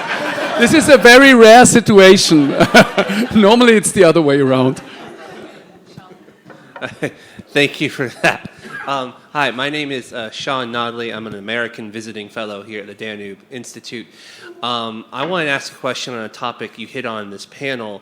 It was sort of how the state and the government has replaced the role of the family when it comes sort of the healthcare and provision for, aging parents and things. And I believe this might be a question for you, Scott, because you had mentioned trying to maybe get businesses more involved in that in the private sector. I lost my stepfather 2 years ago to kidney cancer. My mother's now a widow. I'm her only child. Obviously, you're trying to help her out. But, it's been tough, but she got a job at a company called Chick-fil-A, I'm sure you've heard of. It's a multi-billion-dollar-a-year corporation spread across the United States, spread across here. There's billions of dollars in profit. But the number one goal, they say, as a company is to put God first over profit. They don't open on Sunday. Yeah, and one of the things that's just astounded me is my mother, as this 62-year-old widow getting a job as a cashier, they built such a support network behind her as a corporation to where not only are we able to make sure she has a house and everything she's taken care of, she has community support. They've built all these structures that are fostered around sort of supporting communities and families. I'm sure you're aware of the Chick-fil-A sauces that are really famous in America, from Polynesian to the regular Chick-fil-A sauce. I see Christoph here nodding. They sell those in grocery stores, and 100% of those profits go to helping employees with their health care, providing college education for the young, helping the elderly like my mother. It's incredible. And obviously they're a faith-based driven company, but how do we get that? My question for you is, how do we get that model sort of exported to other companies based on profit, like Walmart or McDonald's? How do we try to instill that and point out, hey, here's a corporation with billions of dollars. Why can't more profit businesses have this? New owners. I don't know that there's any other answer than that. Chick-fil-A is. There are other examples of such things in the United States. There's various ways in which businesses in the United States help families. So in the United States, healthcare is done through businesses, generally through your employment. And if you have a large family, basically you pay the same in health, insurance as someone with a small family. So it's a nice subsidy that businesses accidentally probably give to large families. And it's basically illegal in the United States to do anything that would suggest that a father and a mother have different responsibilities, and as a business. And so I think that is a novel thing. None of us who have lived in a world where that was legal, and maybe that's a given in the world. And Chick-fil-A operates within that, in that universe. That's kind of my answer. Is new owners would be the answer. I think also we can do more. So the left is very effective in doing boycotts. You have the boycott Israel thing, and then Disney. You had the Don't Say Gay bill in Florida, and it turned out that Disney gave some money to Ron DeSantis when Disney panicked, and so the left is very effective in basically doing these boycotts against companies. Why don't we do something similar? So if, let's say, a company is terrible on social values, we should just avoid them or do boycotts or call them out. We should go to these companies and, instead of Five Guys, which I like better than Chick-fil-A, said, let's go to Chick-fil-A because it's a better company. Or In-N-Out Burgers, I saw that they have Bible verses and there was a big scandal, but they are keeping them. It's lovely. So I think we should do more as consumers as well to be kind of cleverly consuming. I did more. I went to my first Chick-fil-A and I tweeted about it. I went to In-N-Out Burgers and I tweeted about it. And sometimes it works, like Bud Light, for instance, that went 100% in for a transgender thing, and it tanked. It totally tanked. So I think there is a change, and the people on the right are more aware of that they have muscles that they can flex. But it's a learning curve. We had some more questions up there.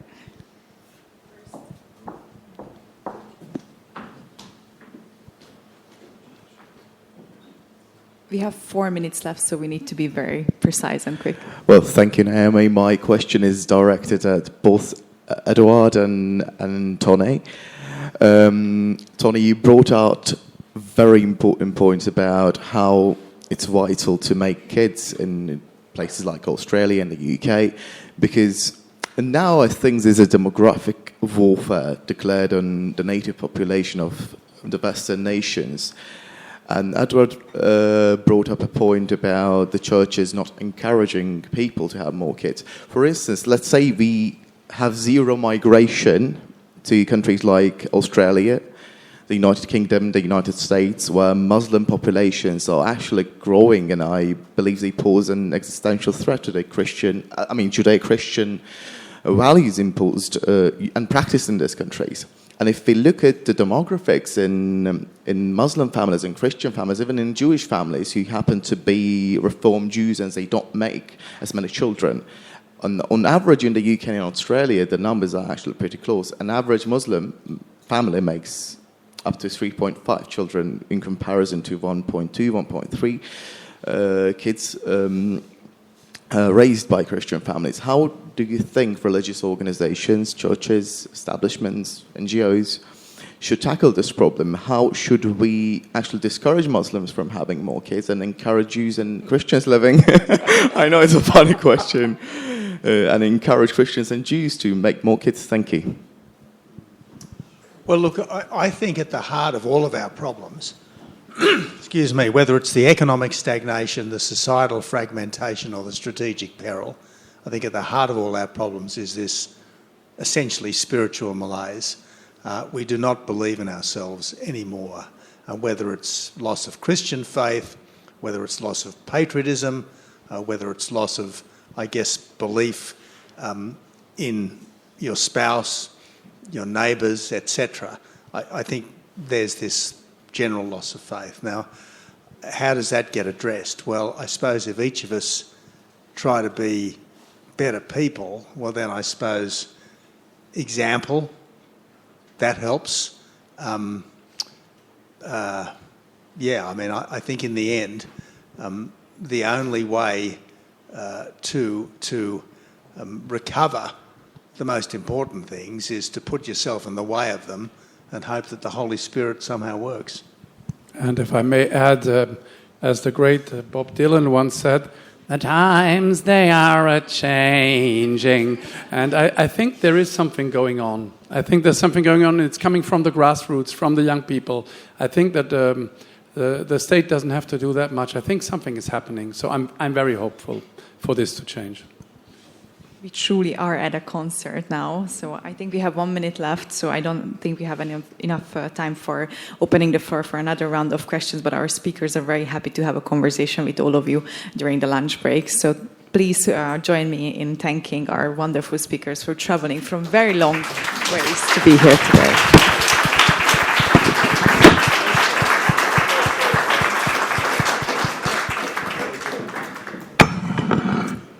Thank you very much. Once we're done with the conference, we're going to announce the winner of the Who Has More Children competition. But I think at this point I have combined, you guys have like 15 together, which is kind of impressive. So I'm going to go put myself in the corner for having the only one that I have. But since I'm a mother under 30, I don't pay any personal income taxes in Hungary, so yay.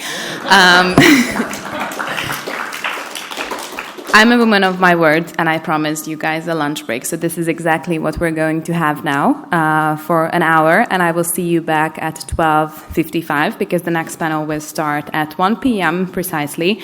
The only logistical question we need to figure out is all of you who are speakers are going to go up to the restaurant, to the Aranybástya restaurant, and anyone who is not a speaker but a guest is going to have lunch in the gallery next to us. Thank you and enjoy your lunch.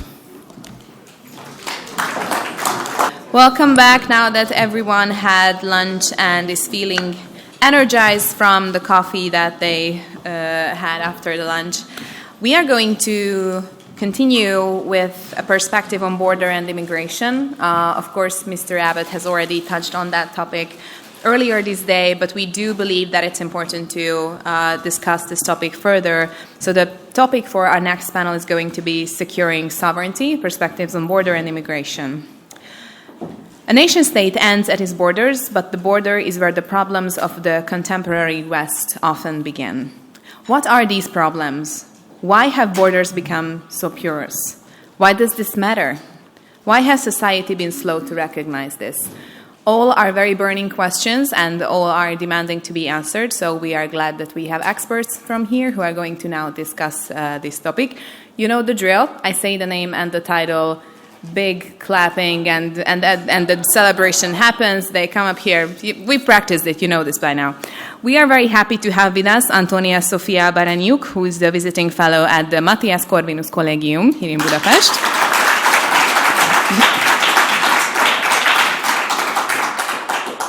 Maybe a little louder, but it was fine.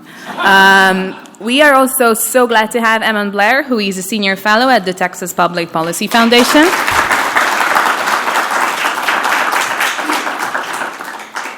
Getting there. We have from an amazing advisor from Lithuania, whose name I'm going to try to pronounce correctly, Deimante Brazuškaitė.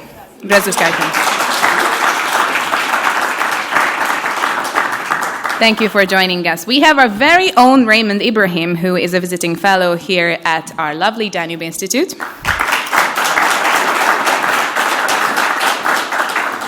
It wouldn't be a conversation on migration without Saifo Omar, who is the head of research at the Migration Research Institute.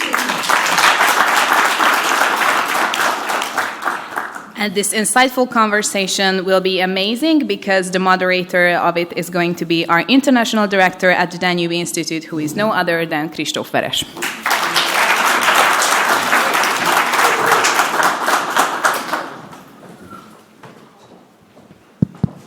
Thank you. So the pressure is on. We've heard what Sofia. We know the questions that Sofia wants to get answered. So we are going to do our best. Okay. Let's see that. Well, we will see how much the audience claps at the end. So let me start with a small anecdote. When I was in high school in 2007, I was sitting at geography class. And the teacher told us that in highly developed Western societies, low birth rate is unchangeable. So we need migration. And our teacher actually had us write down, migration is good. It's the only solution to low birth rates. So now we are here, 20 years later, or 19 years later, and we are talking about migration because migration and family policy are the two sides of the same coin. And let's start at the border, which, if you think about it, is the skin of the nation. So, borders and asylum. My first question is going to be to Eamon, who used to be a border patrol agent himself. So tell us, Eamon, when you have women and children, family groups showing up at the southern border of the US, what is the humane thing to do? The humane thing is to let them all in? Yeah, great question. So I guess we got to probably step back a little bit and understand why they're there and how they got there. On our southern border, it's actually operationally controlled by foreign terrorist organizations, and that's going to be the Mexican cartels. When you look at their level of governance on our southern border, you need to see that they control both the local governance systems throughout society, as well all the way to the Mexican president themselves. So when you see that and you see that type of environment and you realize that the only way that family units, quote-unquote family units, can get to our southern border is by working through other nations as well as foreign terrorist organizations. Now, it's also because of U.S. policy. Now, the Mexican cartels and other foreign nations have weaponized the whole idea and concept of a family. And they realize that based off of our Western values, that once they come to the southern border, given certain types of policy, even under the first Trump administration, we are going to probably release them into the U.S.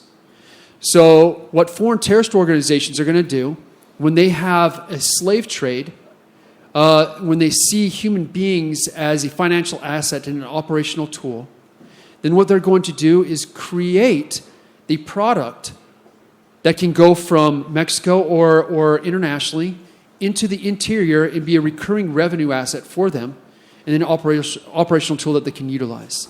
And what is that thing? That is the family unit. So on our southern border, the Mexican cartels would create anything, say like if we were going to release Venezuelans or certain nationality, the cartels would then create false documents, okay, make them ditch their documents, kidnap children, and then bring them into the U.S., where us as federal agents, as Border Patrol agents, we don't have the systems to be able to vet any of this. We don't have the systems to vet unaccompanied alien children. We don't have the systems to vet foreign terrorists at all. And so, like back under the Biden administration, you wonder, why is it that Border Patrol is releasing terrorists into the U.S.? Well, I can't even vet a child, let alone a terrorist.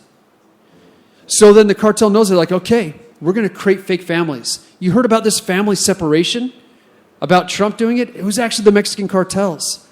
From the very beginning, creating a product of human cargo getting into the U.S. So now that we have this situation, what ends up happening is that quote-unquote family unit, now an indentured servant to the foreign terrorist organization, the Mexican cartel, comes in. Based off of our policy, we're now going to catch and then release them into the United States. So basically, you mean that you can just approach a Mexican cartel and buy children to form a family unit, right? That's what you're saying? Yeah, 100%. And so really the only way, the most humane thing that any nation, especially the United States, can actually do is border security. Make sure that they cannot come in. Make sure that we had a rule in 2006, the Secure Fence Act of 2006, that stated that we should stop any incursions between the ports of entry from occurring.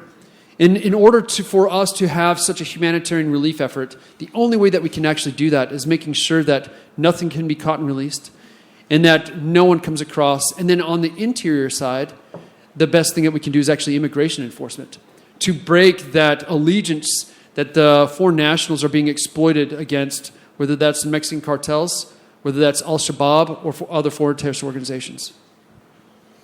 When it comes, let's now turn to the other side of the Atlantic, and I'm gonna ask Omar.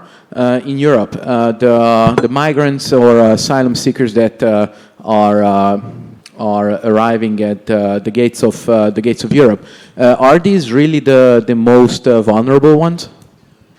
Well, back in 2015, at the time of the refugee crisis, I used to visit the southern border of Hungary to make interviews with the newcomers. And it happened more than once that I went to a young man, asked him, where do you come from in English? Then he answered from Syria. Then I turned to Syrian Arabic, and I found out that he's basically from Lebanon, from Tunisia, from Morocco, and other countries. Back then, at that point, there were a number of families who arrived who were actually escaping war from Syria. And most of them were members of their middle classes back then. But as years went by, the more and more people arrived from lesser advantaged social groups. Still, those who make it to Europe are usually from the middle classes of their countries. And one can raise the question, how do they have money to travel? And the answer is quite easy. So usually they are the ones who have some sort of capital or have some real estate to capitalize and to turn it to money to pay for human traffickers. And even if they do not have this money, they actually turn to local strongmen, to put it that way, who are willing to provide them money in favor of their family's political support or other kind of support. So actually there is some kind of industry we see in North Africa, in Sub-Saharan Africa, that people who are, it's hard to say middle class because this is a very Western definition, but the ones who can make it back home, and they are not starving or they are not in imminent danger, but they want to have a better life, they want to provide for their families, so they make this investment, they travel to Europe and try to send back as much money as possible for their families. If you go to Senegal, which I did, and talked to local people, it came out that basically every nice house was funded by a member in France, in Spain, or somewhere else. So actually it's an economic thing, and mostly those who are making it to Europe are the middle classes, so not the most vulnerable ones of the society. So what both of you guys are describing is basically the monetization or more like commercialization of migration. But what happens when we encounter the weaponization, the strictly speaking weaponization of migration? I'm turning to Diamante. When it comes to weaponized migration flows, does the calculus change? Like, should we let those people in or no? So I will represent the position of Lithuanian as a governmental position, as I am advising for international affairs of one of the ruling party of Lithuania. So we faced a hybrid attack back some years ago from Belarus with the illegal migration. That was a huge issue. Unfortunately, we must fight with the EU regulations to have the right to protect our borders. Well, there was another challenge. Eventually, of course, we sheltered some of these migrants, which later on has left the country by themselves for down to Germany. So we don't have that much of big rates. Speaking about illegal migration right now, we are just 3 million people, population of Lithuania.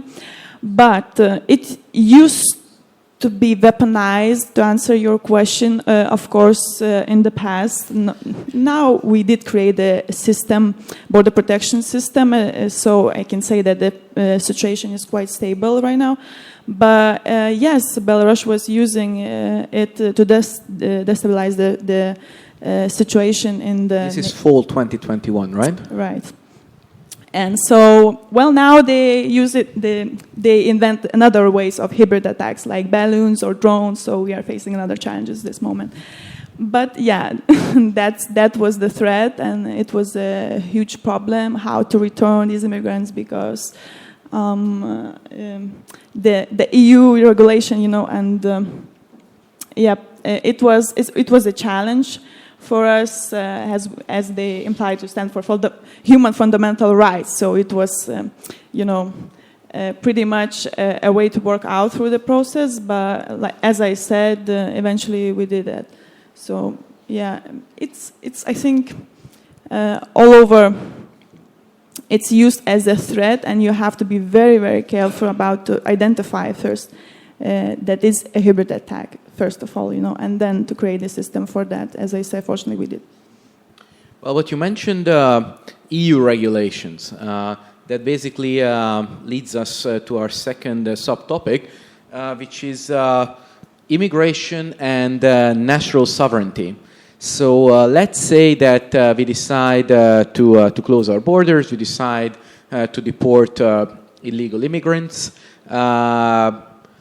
Let's look at the biggest economy in Europe, which is Germany. Germany has reintroduced border controls, accelerated deportation procedures under the present government. And the people I talk to in those circles, they tell me, well, we are doing everything we can that the law allows us to do. So my question is to Antonia. What do they mean when they say that? We are doing everything what the law allows us to do, and does the law really allow a real change? Or it's just a change in rhetorics? So honestly, I think it's just a change in rhetorics, and I just want to give you a small example from today's policy. Yesterday, Chancellor Merz met the president of Syria, and after their meeting, Merz said that that it is his goal to send 80% of the Syrian inhabitants back to Syria. So this means 800,000 people. So 800,000 people, sorry. And this is the most problem because it's a dimension which is very unrealistic. And his goal is to change it in 3 years. And this is legally not possible. And therefore, I think a lot of voters will lose their trust into the policy of Chancellor Merz and the CDU. And as well, we have to remember that the CDU is now in coalition with the SPD, and therefore it's not possible to change something only because the CDU wants to change something. And that's the main problem, because the SPD is a socialist party, and they won't find a way together to change something. But I'm not so optimistic, but maybe the future will be better than I think. So they don't have the political majority, so to speak, to change the law. But even if they had to, even if they had it, even then, unfortunately, when it comes to migration policy making, states, at least in Europe, but also in other places in the world, don't have complete sovereignty over migration decisions. Why? Because of the EU, because of EU regulations, and because of international humanitarian law. And I would like to ask Diamante specifically to talk a little bit about how EU regulations affect member state sovereignty on this issue. Well, that's a big topic. First of all, let me start with how EU regulations has affected Lithuanian matters in economical sense. For example, we did have Ignalina's electricity, which we had to close due to enter the European Union, because that was that they asked. So, and actually, Lithuanian was creating a referendum for that, and 21% of Lithuanians voted that we should keep the open, but the EU regulations was above that. So eventually, we have to close it. Then the currency matters, of course. There are some pluses and minuses. What else? I'll just pop out of my head. But let me come back to that later.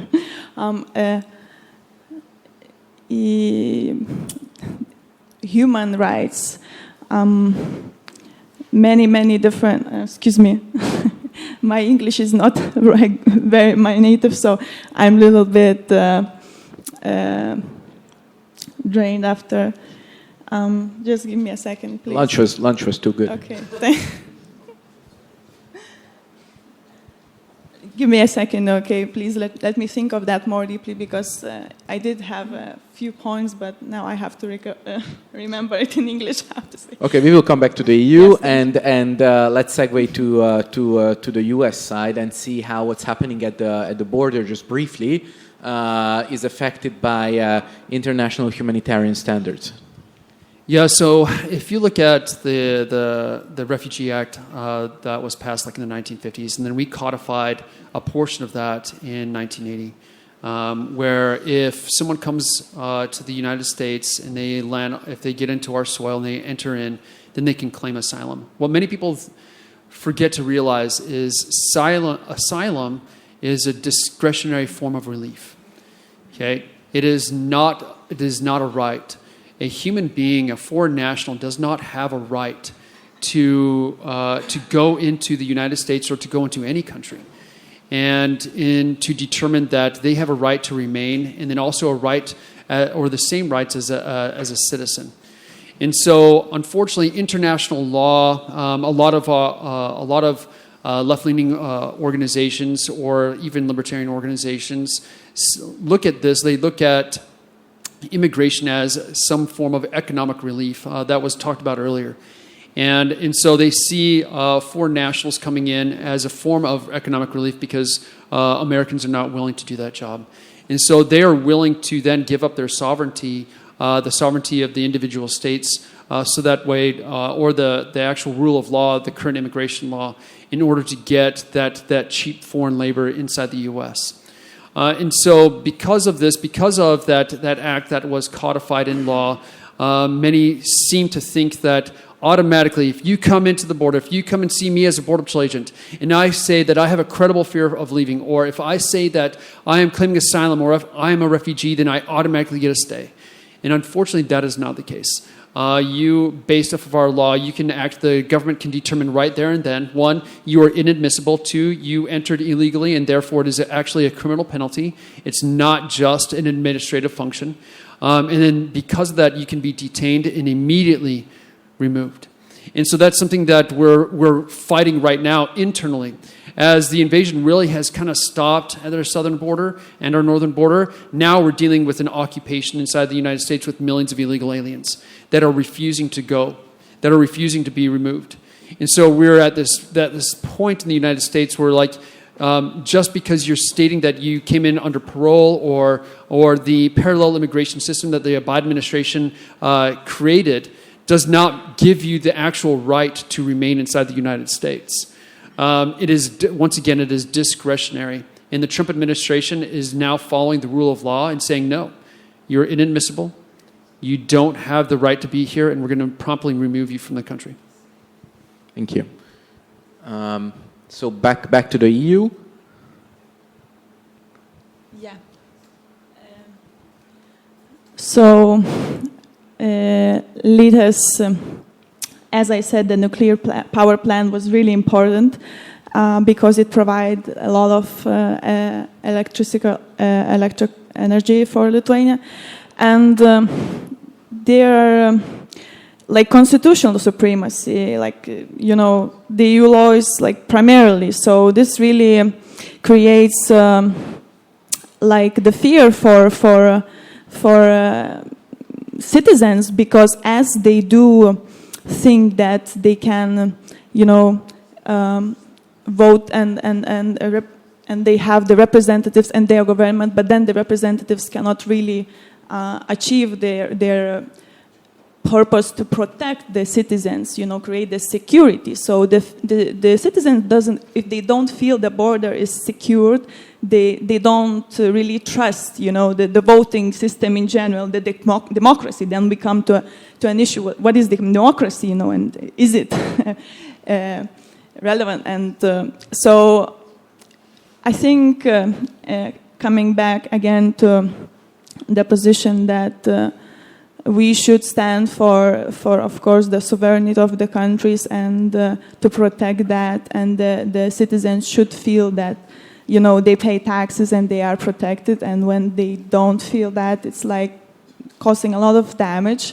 So my purpose is basically, as I said, create the bridges, because during the last years at the governmental level, the previous government really was damaging those bridges with the neighborhood countries, including Poland, which is crucially important as we are both EU members. So that's the direction I think we should take, and that's one of my purposes as well, as I'm working for international affairs, department for the ruling party is to create the bridges that we can stand strongly in the EU for conservative fundamental rights and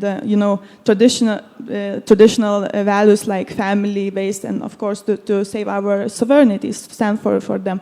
So yeah, this is I think where I like to focus more, how to solve that, to really have relationships with our allies, and that would be really helpful in the EU, I think.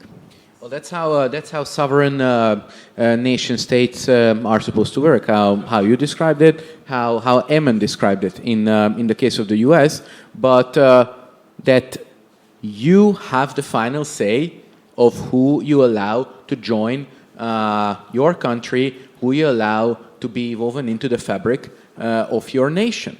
But we have these lofty standards, most of them based on what we call international law, and which is, of course, woven into European law. But we call it international law, but we are kind of, if you look at the West, we are kind of an outlier here.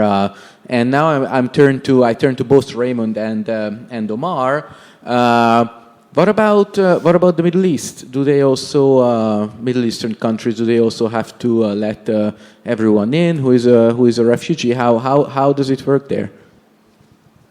No, they behave rather normally, like most normal people throughout history, which is to say, this is our land, and they wouldn't even begin to comprehend this sort of conversation we're having, because it wouldn't make sense. They would, of course, just be, this is our land, this is our way, we say who comes in, we say who doesn't. And of course, if someone comes in with a wildly different worldview or culture that completely clashes with theirs, they would have absolutely no compunction. It should be embraced, right? Yeah.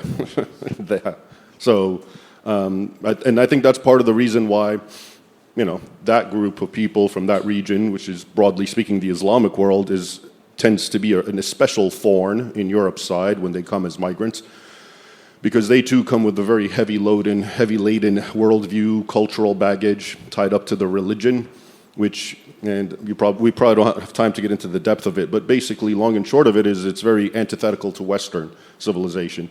And so when they come in, as it was said earlier, this sort of human rights language is basically being weaponized and exploited by them. It's not the sort of language that they understand or that they would apply to you going to their country, but they see it as a weakness that we can exploit, take advantage of, and they do.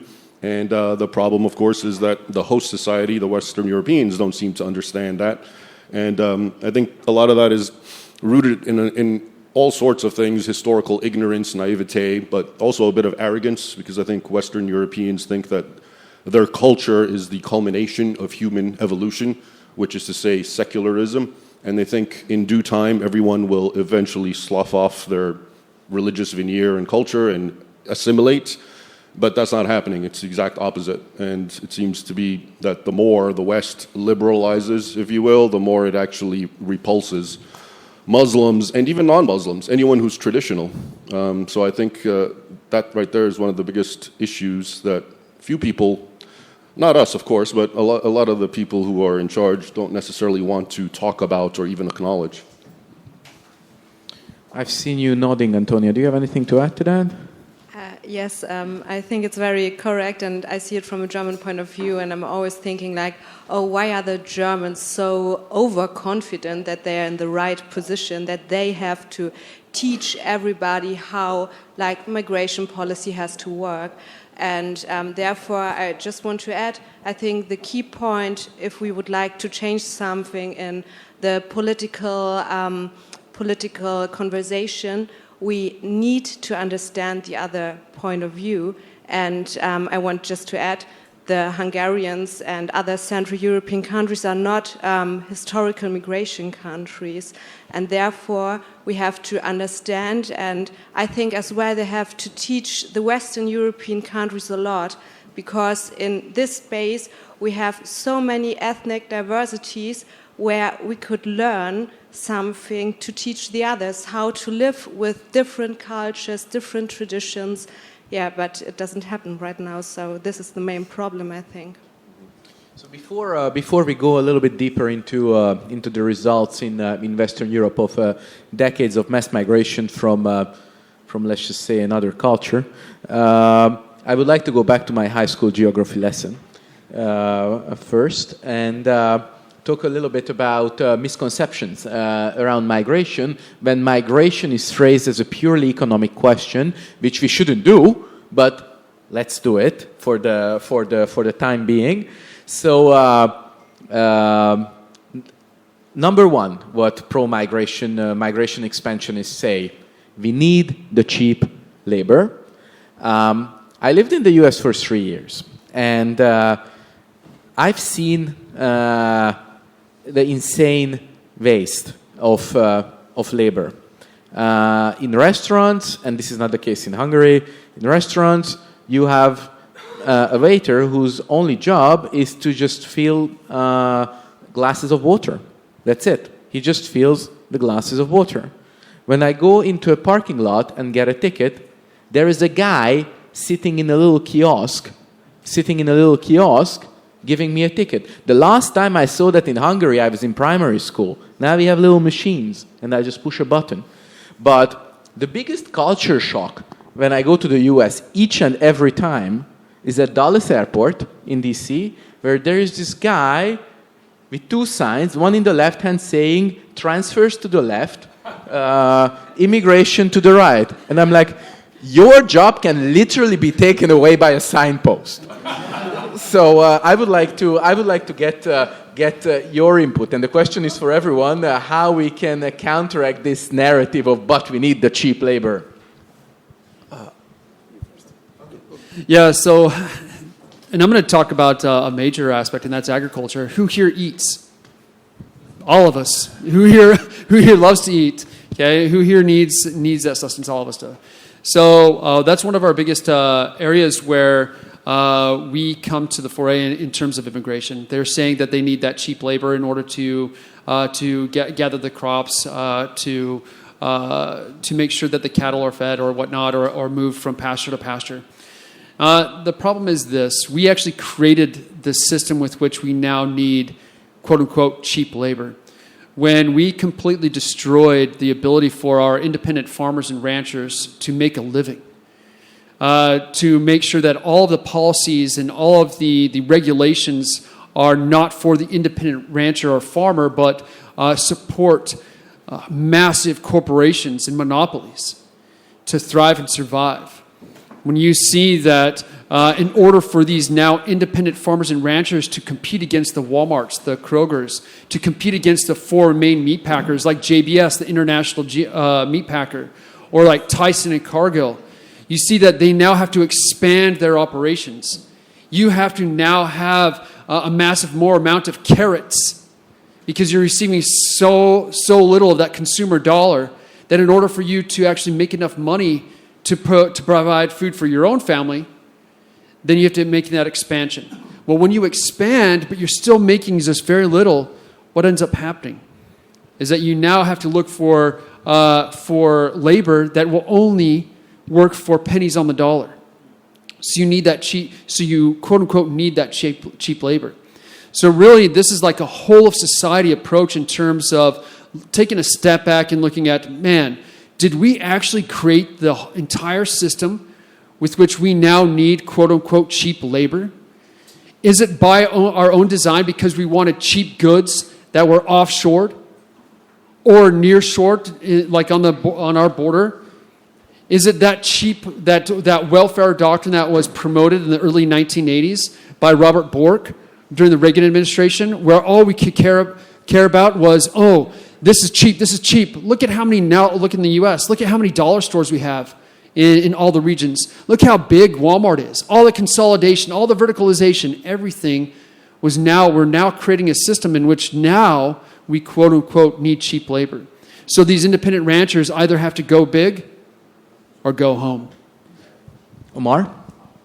Well, I'm trying to use every floor possible to talk about this idea that when we are talking about migration in Europe, we are putting too much emphasis on the numbers and too little on the legal status. Because in Germany, please correct me, Anthony, about the numbers, up to 8% or 10% non-European residents and citizens are causing social problems and questioning the national identity, so on. Meanwhile, in the Gulf countries, for example, up to 80 or 90% of foreigners do not cause any kind of social problems because and identity crisis because they are not nationalized. So I believe Germany, for example, did a mistake not when inviting the Turkish guest workers back in the 60s, but when providing citizenship for masses of people who were simply not integrated enough to the society, not knowing the language enough, and when allowing family unifications.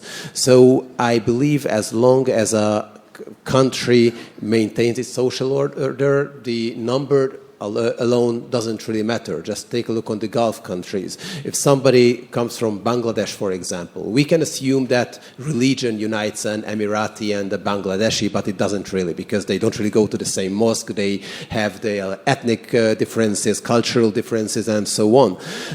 Still, if somebody goes to the Emirates and works there, he or she is doing his or her best to apply the laws, because once the laws are crossed, he or she cannot stay anymore in the country.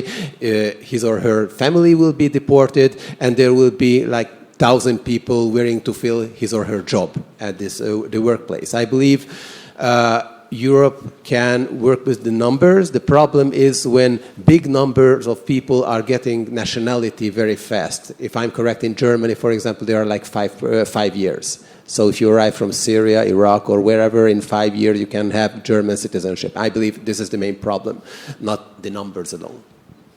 And maybe the fact that even though we say cheap labor, but many of the asylum seekers don't really work in Germany. Like Germany, it's a problem, right? It is, but something had changed in political rhetorics. In Germany, it's always said that we need highly qualified workers. And the problem is that those highly qualified workers really arrived, and they had certificates, but they are not allowed to work.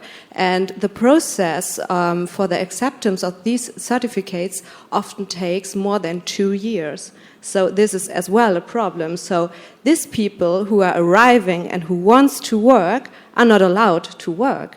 And therefore something has to change. So they work illegally in the black economy. Or they're thinking, okay, I will get some money from the state and I'm waiting for my certificates that after that I can work. Yeah, that's the problem. So final topic of my geography class, because we didn't. Then we move on from the geography class because we didn't really talk about parallel societies in 2007 in a Hungarian high school.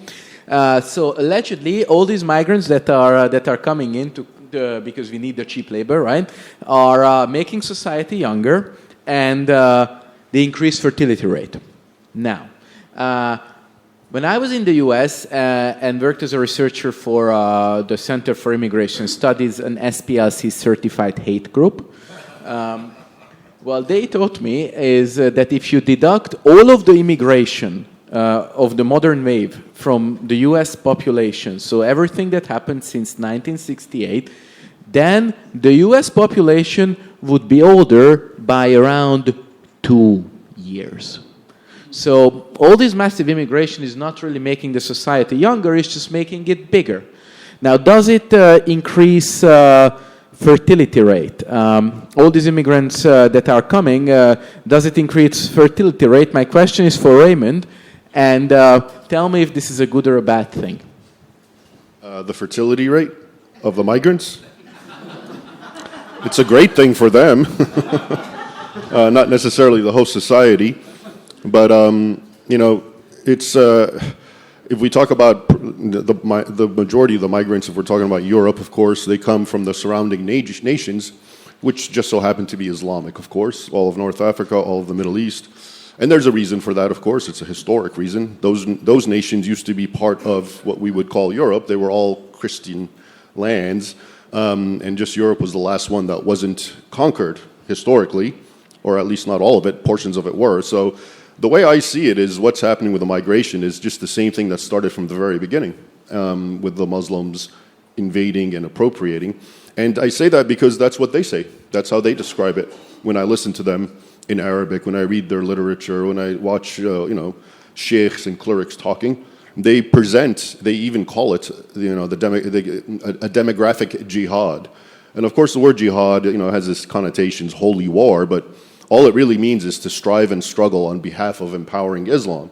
And that can be done any way. It doesn't have to be physical. So they actually preach this? They do, yeah. They'll tell the women, your job as a good Muslima or a good Muslim woman is go and have as many children with your husband, and men have your 4 wives, and just procreate, and we will drown them out. There's literal videos of them actually boasting about this. So that's the problem. On the one hand, you have the Western mentality, which is just thinking about humanitarianism and just kind of the material questions, economy, numbers. On the other hand, you have a much more visceral civilization that is doing whatever it needs to do, that's striving, engaged in jihad, even if it's legal. Having babies is not illegal, of course, but if that's one of the ways they can do it. And the idea of migration actually traces all the way back to the early years of Muhammad.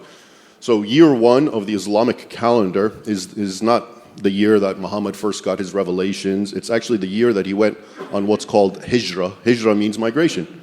And that's in the year 622 in the Christian calendar.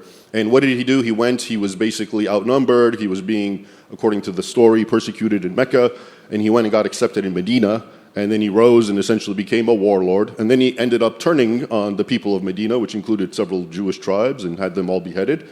And then, he consolidated his power, conquered, and then that was the blueprint, and it continued going on. Now, most countries, of course, would not take Muslims like that in. Europeans fought very violently, but that's always been an option where, hey, you let us come, and we'll settle with you. The one video I'm thinking of where this sheikh, he says, we'll give you fertility. And he's talking to, Germans or Austrians and British people, and he says, you're not able to have babies, we'll bring them for you, and when the time comes, we will call them to the caliphate, which is obviously some kind of threat. And then you look around, and in all these major capitals of Europe, I don't know, I know Oslo, maybe Brussels, the number 1 newborn baby boy name is Muhammad. Okay, I think that's very significant and very telling. So it's happening to the Muslims. It's just part of their playbook, and it's just kind of, hey, they're being stupid. We'll exploit it. We'll take advantage. On the other hand, the Europeans, for various reasons, are just not getting it and just playing dead. Let's ping pong back to the U.S. And Eamon, correct me if I'm wrong, but if you look at Latino immigration to the U.S., then we see that after the second generation, their fertility rate is kind of similar to the fertility rate of the population which is already there, right? Yeah, 100%. Yeah, so it changes. So you have that first wave that comes in, and of course they have based off the culture that they came from. But once they're inside the U.S. culture, whether they assimilate or not, whether they continue to stay in their diasporas or their enclaves or not, their children are now going to the same schools that we are, and so they're going to be within that same culture that our American kids are. And that is decreased, only have 1 or 2 kids or whatever their current cultural norm is at that time period. And so and so really the only thing that we're seeing is the anchor baby issue. And that is, regardless of how many kids you have, that is to try to anchor yourself to the United States and get your citizenship or your permanent residency through that means.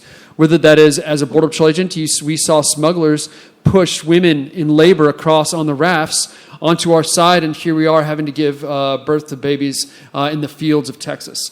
Or you have the birth tourism from the PRC or other countries coming into the United States, and that is only one child. And so regardless of how many children they are, so long as they can get one to have citizenship, then based off of their interpretation of the 14th Amendment, then they can make their claims and remain in the U.S. And that is what's currently going to happen this year, probably in the Supreme Court case, where the Trump administration is saying, hey, this is not what the 14th Amendment is about. It's also about allegiance. Your parents didn't have allegiance. It was not tied to actually citizenship. And I think last time I was here at the Danube Institute, we talked about that. We talked about the allegiance. We talked about the parallel naturalization process that we've now created inside the United States. And now it's all based off of the family unit. It's all based off of that one child. And whether that child born inside the United States gives parents the rights and authorities that a citizen has. Uncontrolled chain migration is what you are describing. Back to the fertility rate issue. The problem is that once people arrive in any host society, if they're what I'm getting at is that once they assimilate, once they integrate, and then once they assimilate, their birth rate is going to be kind of the same as the host societies, and if it isn't, that points as, for better or worse, it points at integration failures and the formation of parallel societies. Now, Raymond, you mentioned that making babies is not illegal, obviously, but what's like when people think about parallel societies, at least in a European context, what they think about is terrorism. Oh, there's going to be, these are terrorist incubators, 1. 2, lack of public safety, and then we get to rape and all other violent crimes. But let's hold back a little bit and let's assume that no one is going to explode and rape anyone. What's the problem with these enclave? Let's assume that they don't break any law. Omar first. Well, the problem was framed very well in 2009 by Danish social democrats when they said and framed the whole problem in a to put it that way, a social democrat way. They said that the Danish welfare system is benefiting from the fact that the society, there's a very high level among the members of the society. It means that if somebody gets unemployed, the others are willing to help him or her out because they know that he will eventually get back to the labor market because they are sharing the same values, the same mental mindset, and so on. And the problem starts when society is getting a bit fragmented, and there's an increasing number of people who are not sharing the basic values of the society. Then the average Danish people can ask, why should I pay my tax money to hand out somebody who is not willing to work, is not sharing my values, so on. Therefore, the Danes introduced one of the toughest assimilation politics in whole Europe. So I believe any sort of parallel society and any sort of alternative identities and the presence of these alternative identities in a society are eventually breaking the trust in the society. And European societies are built on trust and on the communities. Raymond? Yeah, I agree. It just, as he was talking, something came to my mind, which reminds me of the entire theme of this conference, which is about borders. And I'm reminded that Samuel Huntington, he was a famous political scientist, wrote his Clash of Civilizations, and he observed that all around the Islamic world you have bloody borders, which meant that wherever the Muslim nations abutted next to a non-Muslim nation, and sometimes another Muslim nation, there was conflict and violence. So if that's the case on a more macro level, what happens when you take that demographic and put it right in the middle of, let's say, European London? Well, now this border conflict is now right in the center of your nation itself. And again, it goes back to, you were pointing out, like, let's say they don't engage in violence, but they maintain their parallel society. Well, what will eventually happen is one is going to subsume the other. You can't have, if we are using the Danish example or any other European country, and you have a very growing Muslim demographic, which is committed. And that's the thing, they show solidarity. We just saw, I think, in March 16th in London, where they were engaged in Ramadan, breaking the fast, and there were thousands of Muslims making a show of solidarity. And once again, all this is symbolic and underscores the idea that we are a people, not we are English, we, the Muslims, are a people living amongst you. And so this is inherently, of course, divisive. And I raise that point because there was no violence, but it was another example of just the sort of tribal mentality that governs that particular demographic. And it's just, in the long and short of it, as time progresses, of course you will have the violence, you will have the parallel society, and one preying on the other essentially, and exploiting and taking advantage of human right laws and so forth. And the other seems to be on the retreat. Okay, so as time progresses, nothing changes, and the numbers are growing for the Muslim group, let's say, and the others are shrinking. Then eventually, even without violence, and a lot of Muslims themselves, they say this in sermons, that, yeah, we will take over, just simply like that. Because another issue we're not talking about is we're looking at all the problems of the migrants who are coming in, Muslim and non-Muslim, I assume, but we're not really talking about what are the problems of the host societies that have led to this, for example, such a low birth rate, okay, amongst Europeans in general. So I think all of this has created this symbiotic relationship where one is just feeding on and eventually overpowering and going to take over the other. Actually, I wanna reflect on what Omar said about high trust societies, because actually, if I remember correctly, again, the Center for Immigration Studies has a research about how if overall trust level in local communities, so we are at the local level, decreases because of foreign elements going in, too many people that don't organically belong together. As the trust level drops, those small communities in society became more atomized, and the birth rate is going to drop because it's going to be more difficult to meet people based on your own cultural meeting rituals. But back to the U.S. I mean, I heard that this question of immigration from Muslim countries it's a new phenomenon in the U.S. because traditionally it was all, as Alexandria Ocasio-Cortez would say, Latinos coming to the U.S. But how in Texas specifically it's different? I think there was this big Muslim mega city that Texas Governor Greg Abbott tried to halt its construction.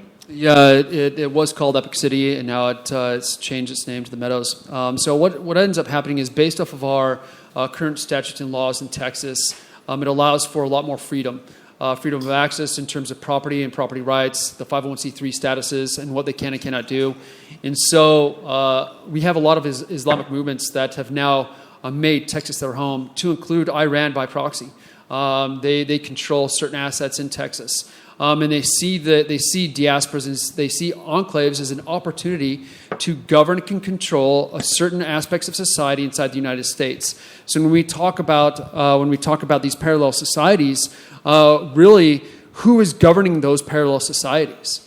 Well, a lot of times, if it's cultures, if it's those from the Western Hemisphere, whether that's Hispanics or say like Venezuelans or whatnot, usually when they come into Texas or to come into other states, usually if they mass up in thousands of people, our local law enforcement can't handle that. Our local governance systems cannot handle that. So then, who fills that void? Well, it's either going to be transnational criminal organizations or foreign terrorist organizations that control it.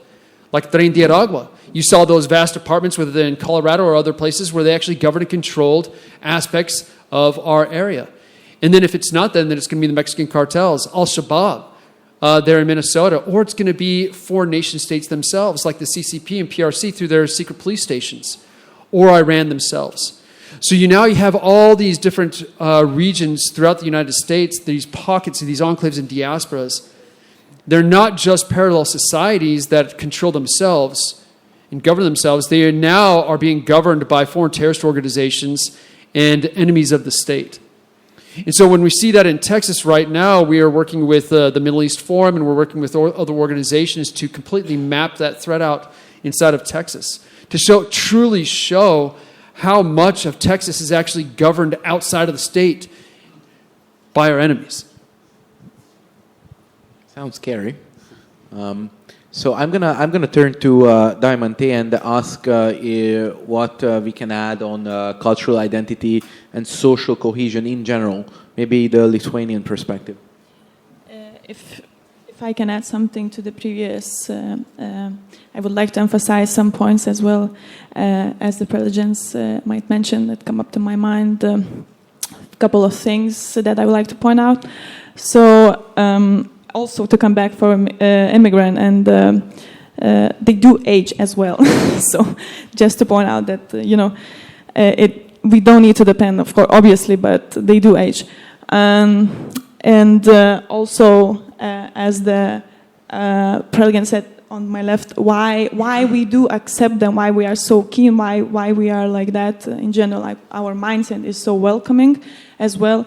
I think that has a lot to do with the, I mean, in Europe and also Lithuania has faced a couple of wars, occupations, and we were threatened by the enemies, and we were faced to adapt to a different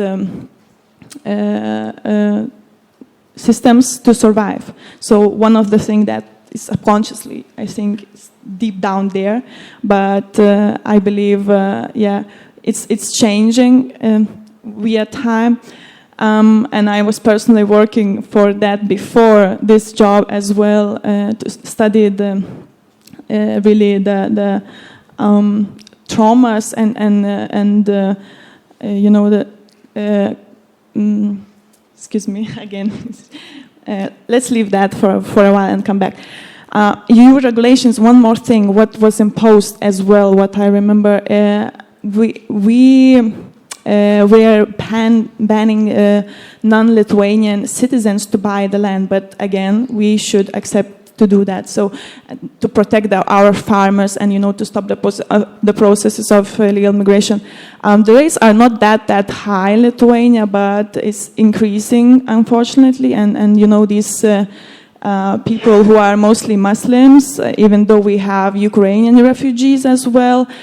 But they create a threat because they don't want to integrate. They are not willing to integrate that much, and it's causing a threat in different ways. Not rapes or some kind of horrible crimes yet. I hopefully believe that we will stabilize the process. But for example, the stabilization of the social security system, as they say, they are bringing their family members, and they are having the right to apply for citizenship over there. So, the taxpayers are not happy about that, as they do have to, and it's also destabilize the educational system. For example, the Ukrainian refugees, we were building schools for them based even Ukrainian ones, which is very also kind of challenging for them to integrate. So we do face multiple cultures coming into Lithuania, which is already a very small land, and we try to keep it safe as much as we can. And it's the process, and there are pluses and minuses of that. Thank you. Now, Germany again. I think it was in September 2023 when the German president, not the chancellor, the president said, Islam, the Muslim religion, Muslim life, Muslim culture have taken root in our country. It's part of our culture now. Any thoughts on that? It's true.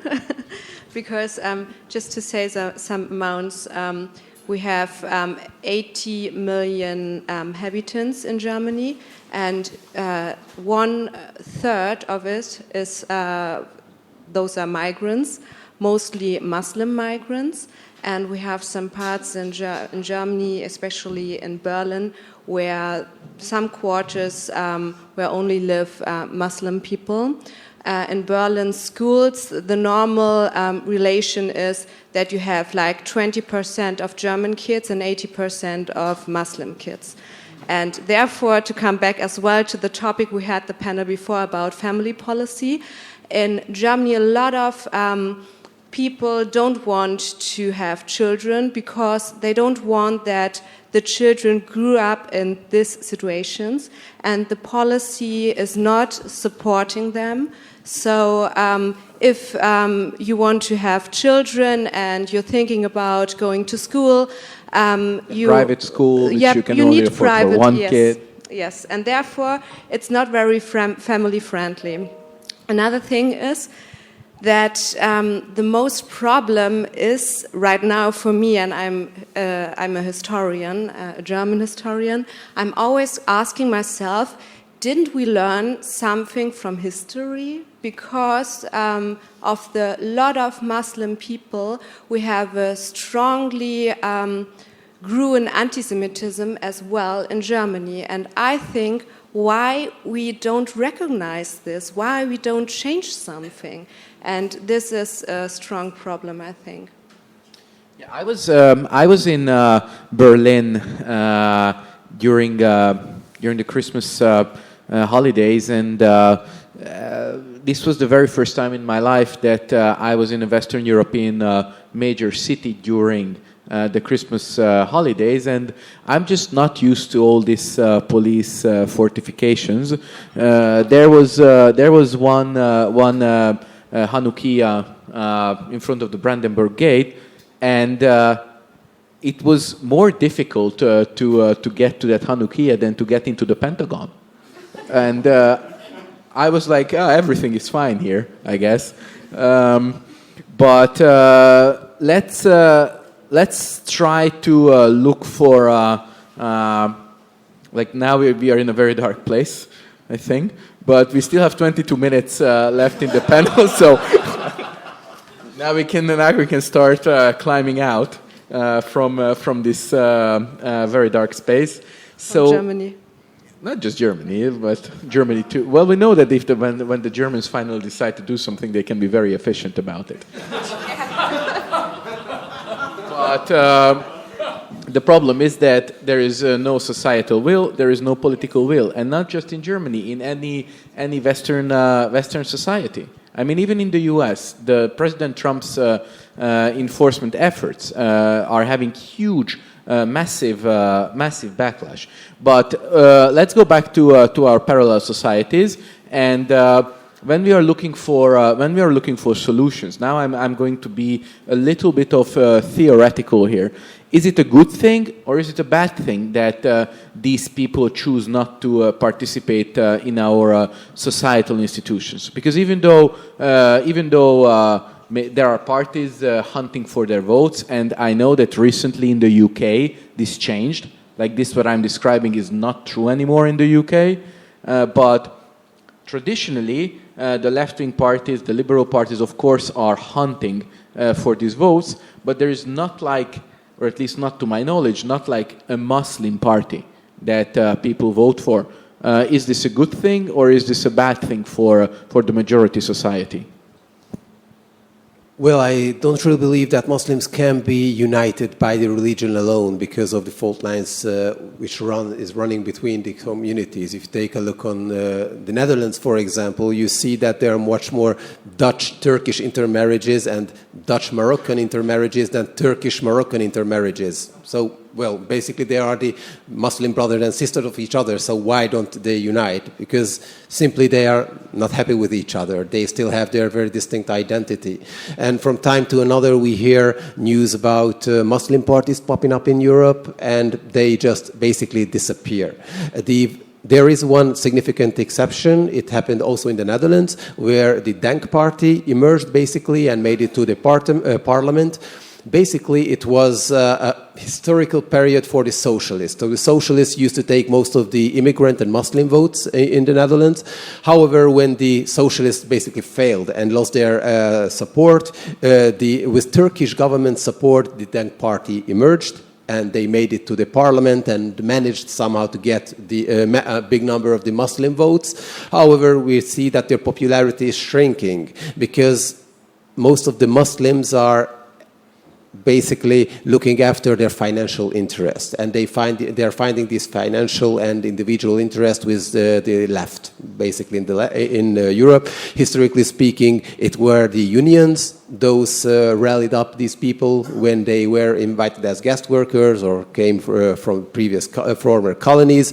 Later on, it was mostly the left-wing governments. Those provided citizenship and family unification. Therefore, there is this affiliation, and we see that members of the Muslim communities who make it to the universities are naturally siding with the left wing and with left-wing organizations because this is the way they find their social mobility there.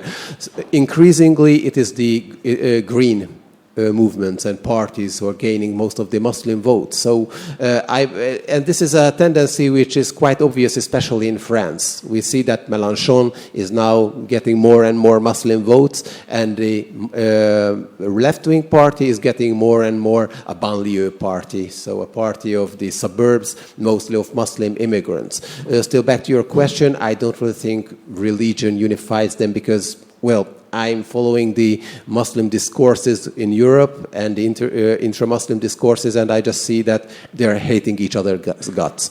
And they will be very happy to have any partner just to finish off their local rivals, because they're like full of, they have a lot of identities, and these identities are dividing them, but still something is unifies them that, well, from a majority society perspective, of course, that a big number of these people are not sharing basic European values. Therefore, they are not integrating to society enough, and many of them are not willing to contribute to the societies. Raymond, how do you see this? I agree and disagree. I agree on the one hand that Muslim groups, as you're saying, they're different ethnicities and they often do clash and not get along. It's not a monolithic thing. But that's only if you put them together and they're the only two. Yeah, of course they fight. But once you put them in a host European society, then the differences start to actually blend away and they see more commonalities. So it's both, I would think. And also the idea that just by being Muslim, that is a strong impetus to not assimilate. So that's one more thing they all have in common.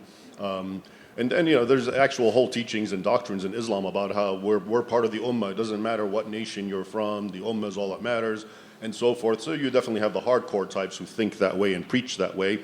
So I do think they are, to one extent, as a body, you can speak generically about Muslims with the caveat that was introduced, which is basically, but the more you dig in and you realize there's different ethnicities and different factions, they can too be fractured. But when it's all said and done, it sort of doesn't matter because all of them, whether it's almost, what we're saying is basically if they're fighting amongst each other, what do you expect? How do they feel towards the infidel, the host society? Okay, so it's almost like it's just a turbulent force that sometimes is angry and or has conflict with the host society, and then angry and has conflicts with its own sources, which goes back to that Samuel Huntington quote, because the second part is he said Islam's borders are bloody and its innards too. Okay, so that sort of demographics is what I'm trying to say is it's so different in its worldview than the forces that have shaped modern day Europe, culminating with the concept of humanism and humanitarianism. That it's really like oil and water. You try to put them together, and you end up having conflict. Of course, it doesn't always have to be this way, and there are, of course, many Muslims who are more concerned about their material being and their financial and economic situation. I'm not discounting that either, but it's a mixed bag of fun. Anything to add? Sure. So if you look at the U.S. right now, we had over 170 countries represented during the invasion under Biden administration. So there's a lot of diasporas within the United States, right? So with that, you got to realize, okay, if you're a foreign national coming into the United States, who do you owe allegiance to? Do you owe allegiance to the rule of law or to in the Constitution? No, you first owe allegiance to the organization that got you there, which was the Mexican cartels, if you came that route.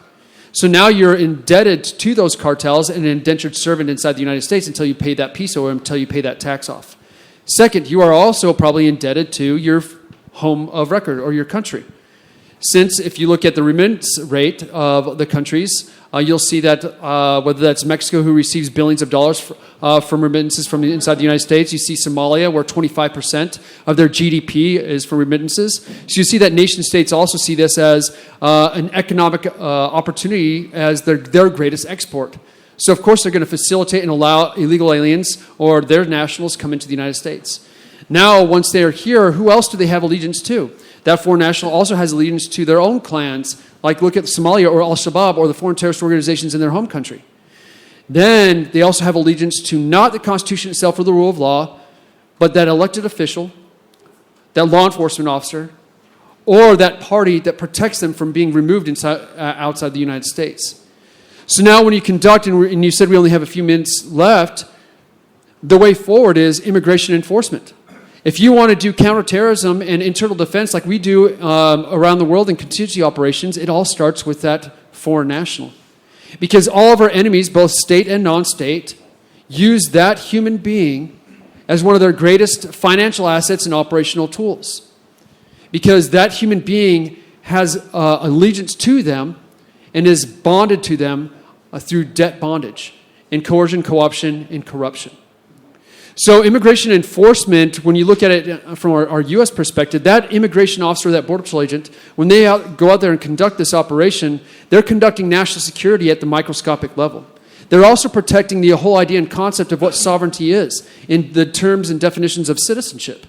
What is the difference between a citizen, a legal resident, and an illegal alien?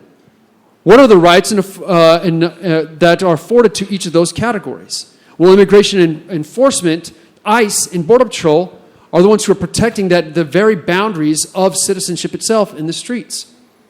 And so the best way forward to conduct, whether that's in any country whatsoever, in the whole idea and concept of actual sovereignty, citizenship, borders, and family units. Humanitarian relief. The most humanitarian thing we can actually do is immigration enforcement. It breaks every single one of those bonds of slavery by just doing that one act of breaking that bond and removing them from that situation and then bringing them back into their home country. So really that's for us in the United States and for us at Texas Public Policy Foundation, that's why we're working hand in hand, whether that's Canada, US, or the Western Hemisphere, as the Trump administration is now doing Don Road Doctrine, right? Monroe Doctrine 2.0. As we look and as we try to counter every single one of these organizations that are utilizing one of their greatest abilities to infiltrate our societies, and that is that human being.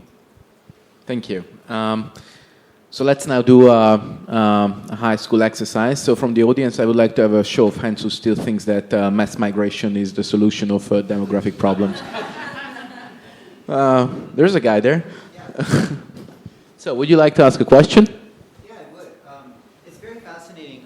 It reminds me of, the discourse reminds me of something, well, first, the comment that was made over here about like earlier in the earlier session about like how can we make more Christians have more children and have Muslims have less children, and there was an observation of a political scientist at Harvard, Jennifer Hochschild, and she said that a lot of conservatives and people on the right seem to actually share a lot of values with a lot of immigrants. And at least in terms of cultural conservatism, social conservatism.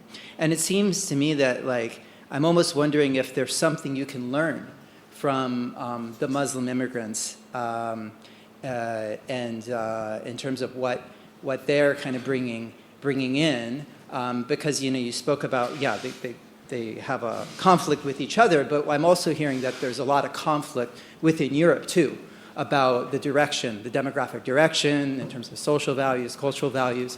I'm pretty sure that they are not confused about the number of genders, for example. That's something we could learn from. But that's what I mean. I mean, I don't think, I think that in that sense, there's kind of an alignment. And so this is one of the interesting tensions or paradoxes that there's actually a lot of common ground.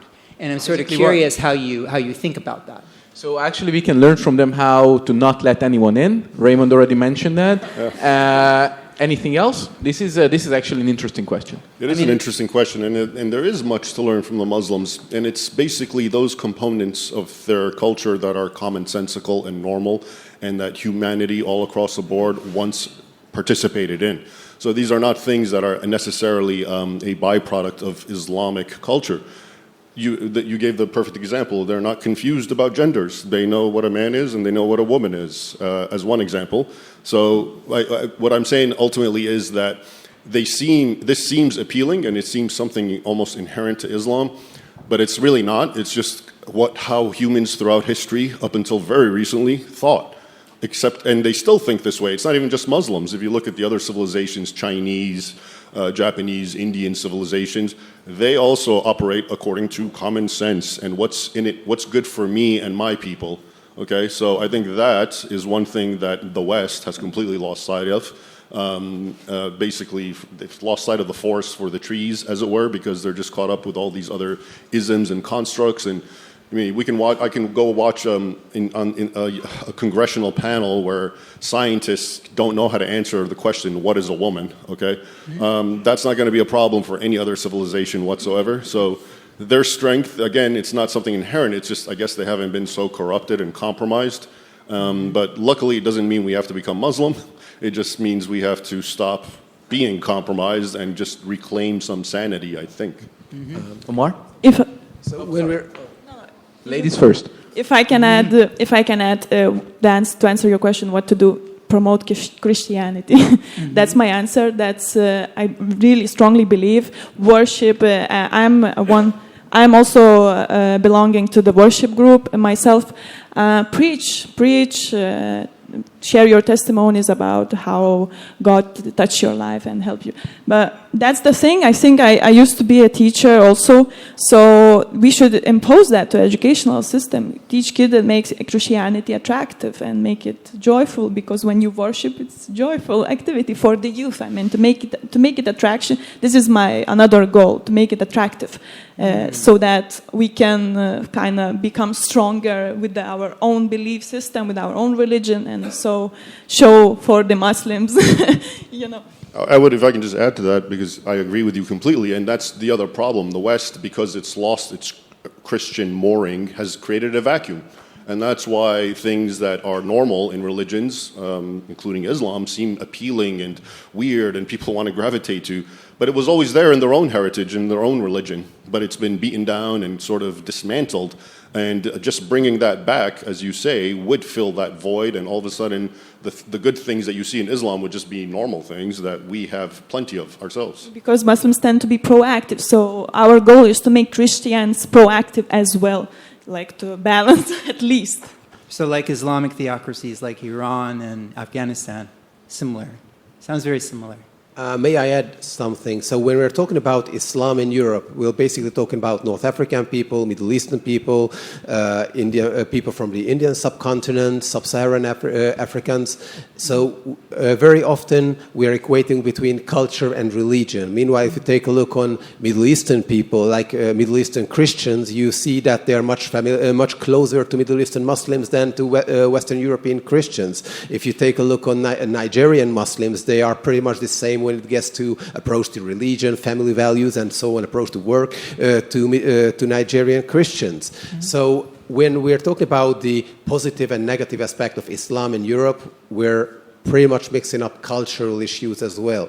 So I believe we wouldn't very have much issues with Islam in Europe when most of the Muslims were not from the Middle East, North Africa, but from Bosnia. Because Bosnian people are basically people from the Balkan. Cultural-wise, they're pretty much like other people from the Balkans, and they are much closer to the Serbs, to the Croats, than to the Iraqis, Iranians, or not to mention Afghanis or Senegalese, or so on. Okay, any more questions? Lady in the first row. Thank you so much for inspiring conversation.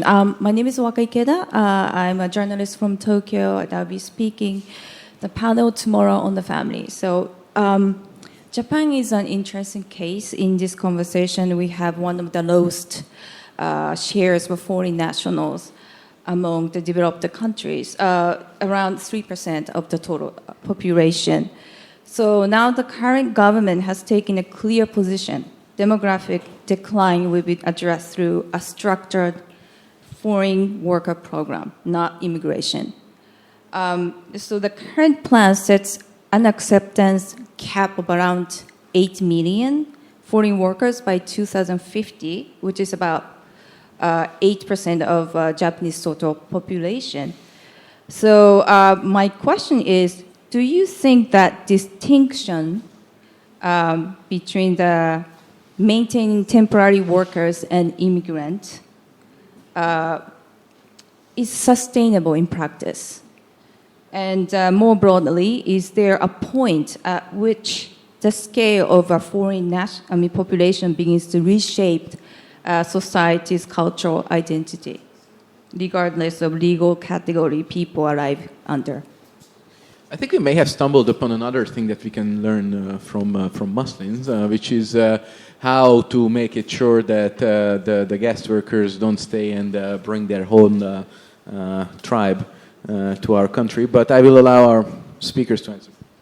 Well, yeah, there's a lot of countries, prime among them Saudi Arabia, our great, good friend and ally. They're very strict about, you can't just become a citizen or anything like that. You have to come in and you're just a worker and you're treated like a worker. Some of them say we're treated like slaves. You can't have a church. If they find you in a makeshift church celebrating, you get arrested. And this has happened multiple times. And that's just one extreme example, Saudi Arabia. So that's an example of a country that takes its cultural mores so seriously and doesn't want any outside interference. Now, maybe I can argue that's a little extreme, that sort of model, but as you can see, it's so diametrically opposed to where we're at, So something in the middle, a happy balance, I think, is a little more logical. Well, and there's an even better example to that, Hungary, because Hungary is also in a dire need for labor. And traditionally, there were the Serbians and the Ukrainians who came to work to Hungary. Now they can do it legally in Western Europe. Therefore, we need to have workers from Asia, like from Nepal, from the Philippines, and from other countries. And this is what we're doing. So if you are from the Philippines, for example, and you want to work in Hungary, you can apply for a company which is an assured company, trusted by both governments, and you can apply for a job. They will bring you to Hungary, and you are eligible to stay there for 2 years. So only for 2 years, if you're doing extremely well at your workplace, your stay can be extended with 2 more years. But no question about family unification, no question about nothing. And the conditions in this regard are much harsher than in the Gulf countries. In the Gulf countries, if you have a certain amount of salary, you can bring your family. Not in Hungary. If you're in Hungary, if you, for example, fell in love with a Hungarian, you get married, you cannot stay on that basis in Hungary. You should go back to your country of origin and reapply for a visa, basically. And then you can come back if you are eligible to have another kind of visa. So I believe Hungary is managing this problem quite efficiently. We have time for one more question.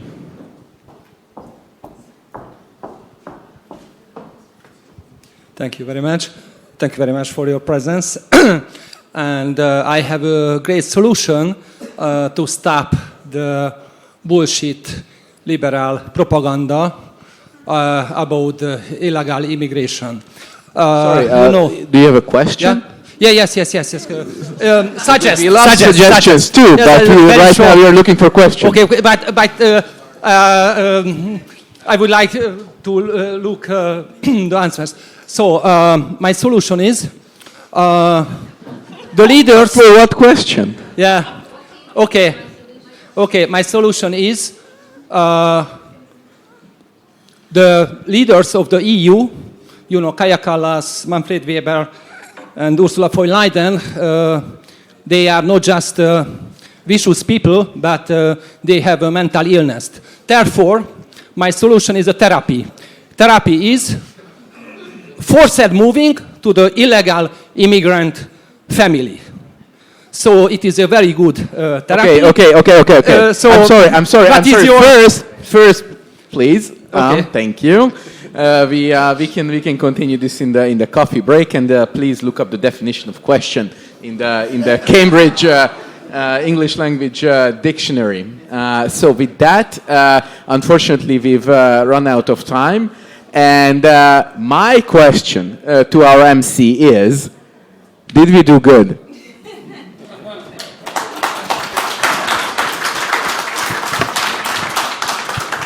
You did. You were actually exceptional, besides you being traumatized by your geography teacher, obviously. So that was a little dark. 20 years. Yeah, I know. I'm so sorry about that. No, the panel was great, and I thank our great panel. Wow, and you thought conferences were boring. I mean, you haven't been to a Danube conference if you think conferences are boring. People are not throwing stuff yet. I know. It's crazy.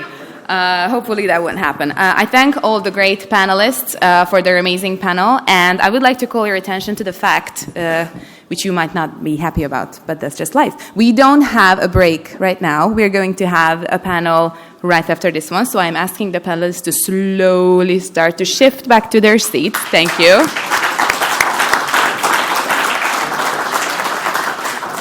And before I call the speakers of the next panel, I'm going to announce the topic of it, which is going to be bringing conservative visions mainstream.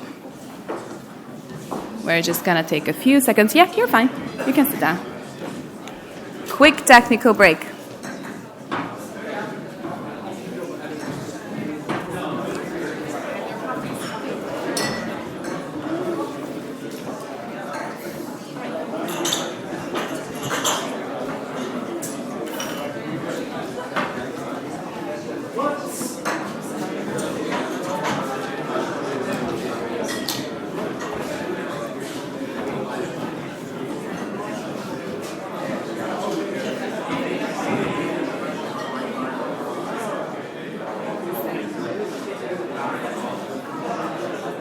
Okay. I am going to ask everyone who is having lively discussions in the back to come to their seats to listen to the lively discussion that's going to happen just now. Especially the Danube Institute people would be so kind to come down and take part in this conversation. Thank you. Okay. So without further ado, the topic that our panelists are going to discuss next is bringing conservative visions mainstream, which I think is an extremely timely topic, given that the values and the visions we are talking here today are extremely important. However, if we don't know how to voice them and how to be vocal about them, we wouldn't be able to convey the message to the people that we want to. It's not enough to be persistent about the values that we believe in. We also have to be very vocal about them, because there's a quite interesting phenomenon, and I'm sure that all the speakers of the next panel have experienced this or witnessed it, is that even when conservative arguments are common sense, or you would think they are common sense, they struggle to attain mainstream legitimacy. So the question that the panelists are going to discuss is how can conservatives be strategic in communication and community building, and how can conservatives ensure that their ideas move from the conference circuit out to the real world and to the communities. And without further ado, you are getting better with the clapping actually, but now a lot of people left, so you have to be even more louder this time. So you know the drill. I announce the speakers and we welcome them very warmly. And the first speaker of today's panels is Hélène de Lausanne, who is a Paris correspondent for the European Conservative. That's it. Very good, very good. Longtime friend and ally of the Danube Institute, the president of the Hungarian Institute of International Affairs, Gladden Papin.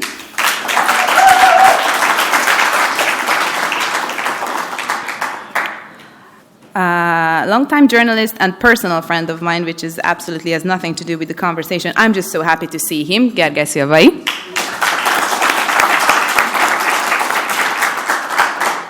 We are honored to have Emma Trimble, who is writer, broadcaster, and a senior fellow at the New Culture Forum. And making sure that this discussion is as lively and as interesting and as thought-provoking as the previous one is going to be the moderator, who is our visiting fellow at the Danube Institute, Eric Hendricks.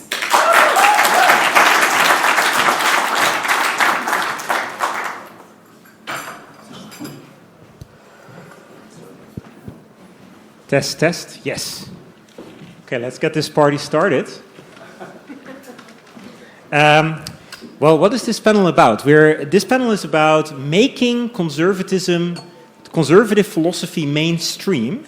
And the panel asks, the panel prompt asked, how can we render our conservative philosophies practical? How can conservatives ensure, quote, that their ideas move from the conference circuit to the community?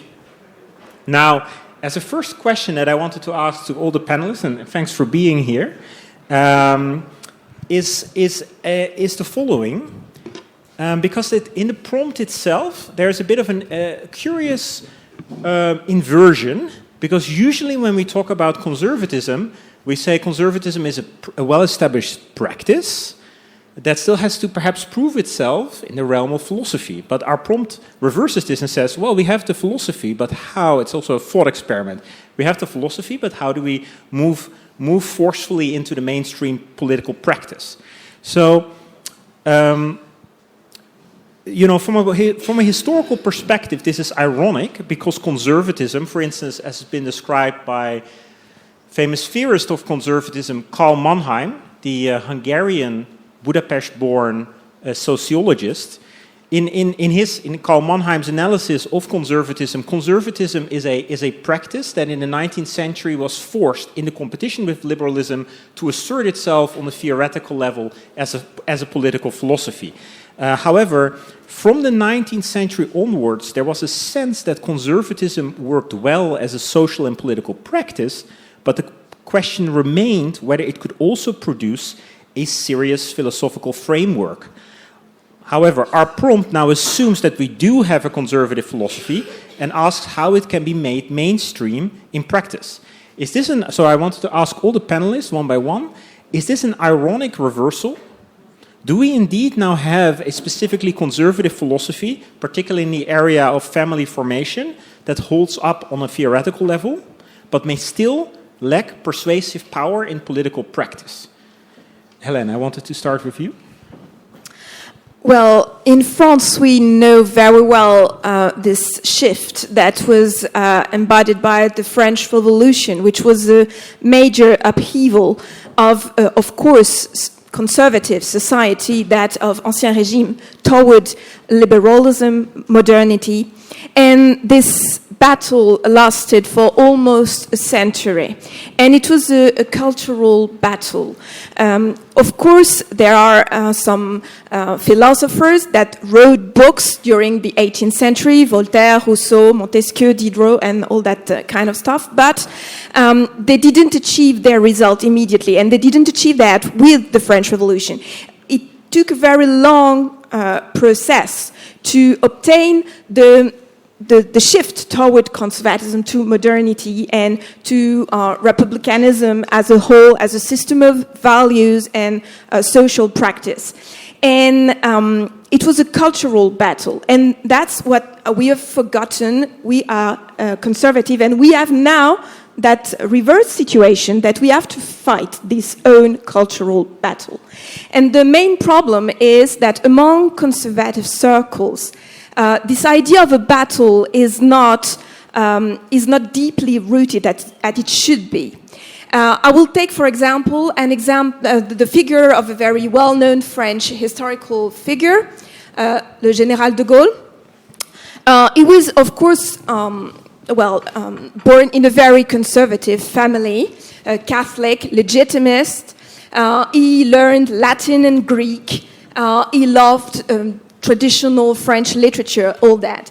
But at no moment in his political career, he considered that these things have to be defended. They were taken for granted because he was in a family that had always shared that. And so he didn't see the main danger coming to his own conservative world, that was modernity, of course, the movement of Mai 68 and all that kind of things. And I think that our problem as conservatives now is to consider that we have to fight for what we should consider for granted, especially in our families, because we have the feelings that because we're experiencing things at a family level, it's going to be okay. It's not going to be okay.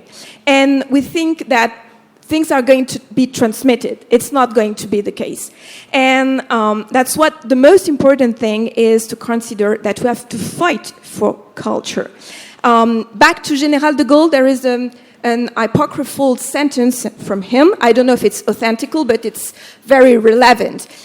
He would have said at the end of World War II, I will leave culture to the left as a bone to gnaw. I think, if it's true, that it's perhaps the biggest mistake that man made in his political career, to consider that culture was just a bone that we could leave to the left. Thanks for that. Yeah. Gladden, would you like to compliment, add, insert? Go ahead. Sorry, I didn't know what the best verb was, but take it away. I'm trying to hold. We're holding each other in suspense here. I was trying to get all of my cues and indications from the moderator before beginning. Well, I'm going to try to answer the question without referring to conservatism because it's not a category that I use very much, either in my own thinking or writing. And I think using it tends to tie us too much to the modern thinkers who identify themselves as conservative. Really, what we lack right now is an absence of rational statecraft.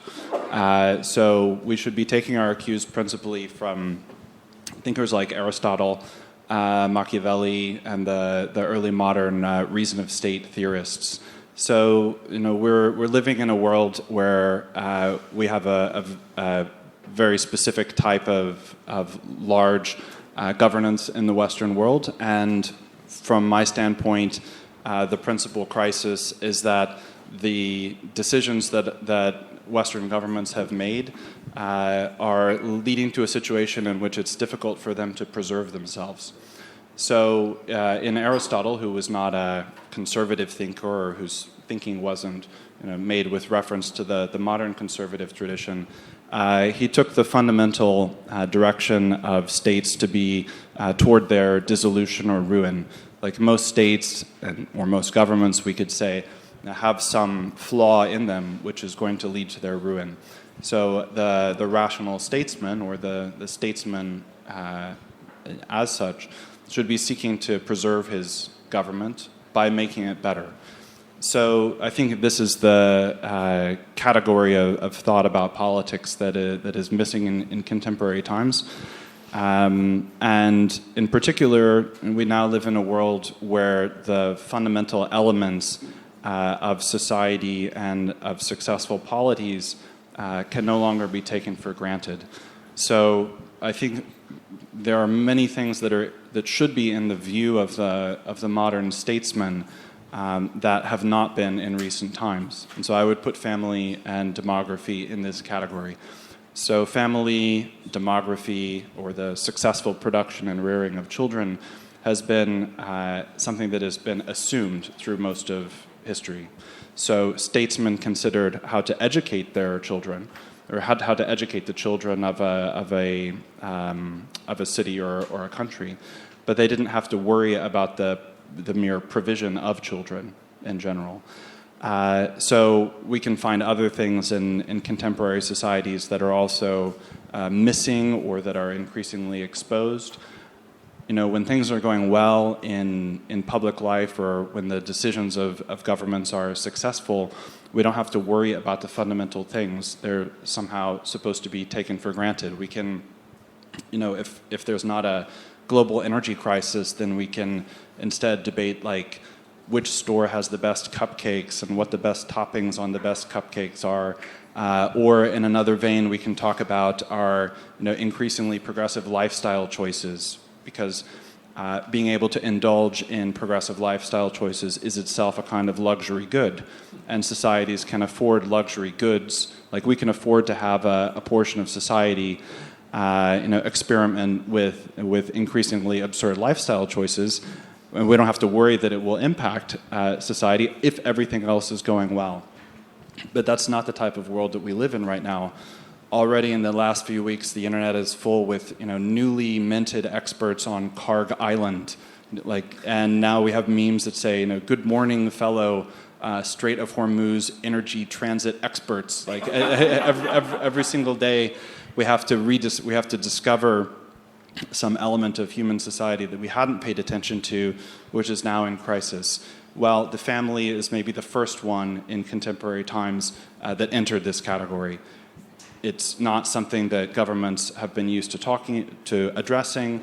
In the American form of government, which tends in the more libertarian direction, this is the idea of family policy, or the idea that the rational statesman should look at the family as an important element of society that requires governmental support wasn't something that entered the mind.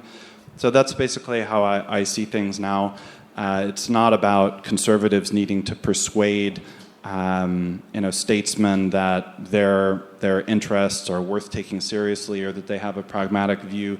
And I think from the standpoint of any rational statesman, of which there are only a few, that's the problem. From the standpoint of any rational statesman, core things that we ought to be able to take for granted now require positive support because there are so many things that are undermining them. So when we adopt that standpoint, it's not about just remembering what the family used to be like. It's like, look, let's take the country of South Korea.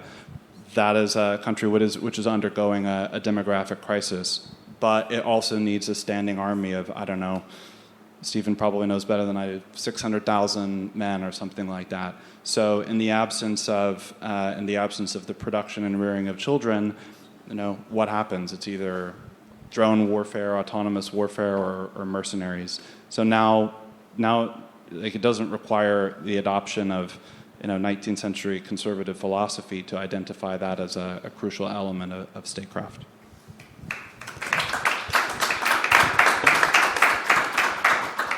Thanks, Gerge.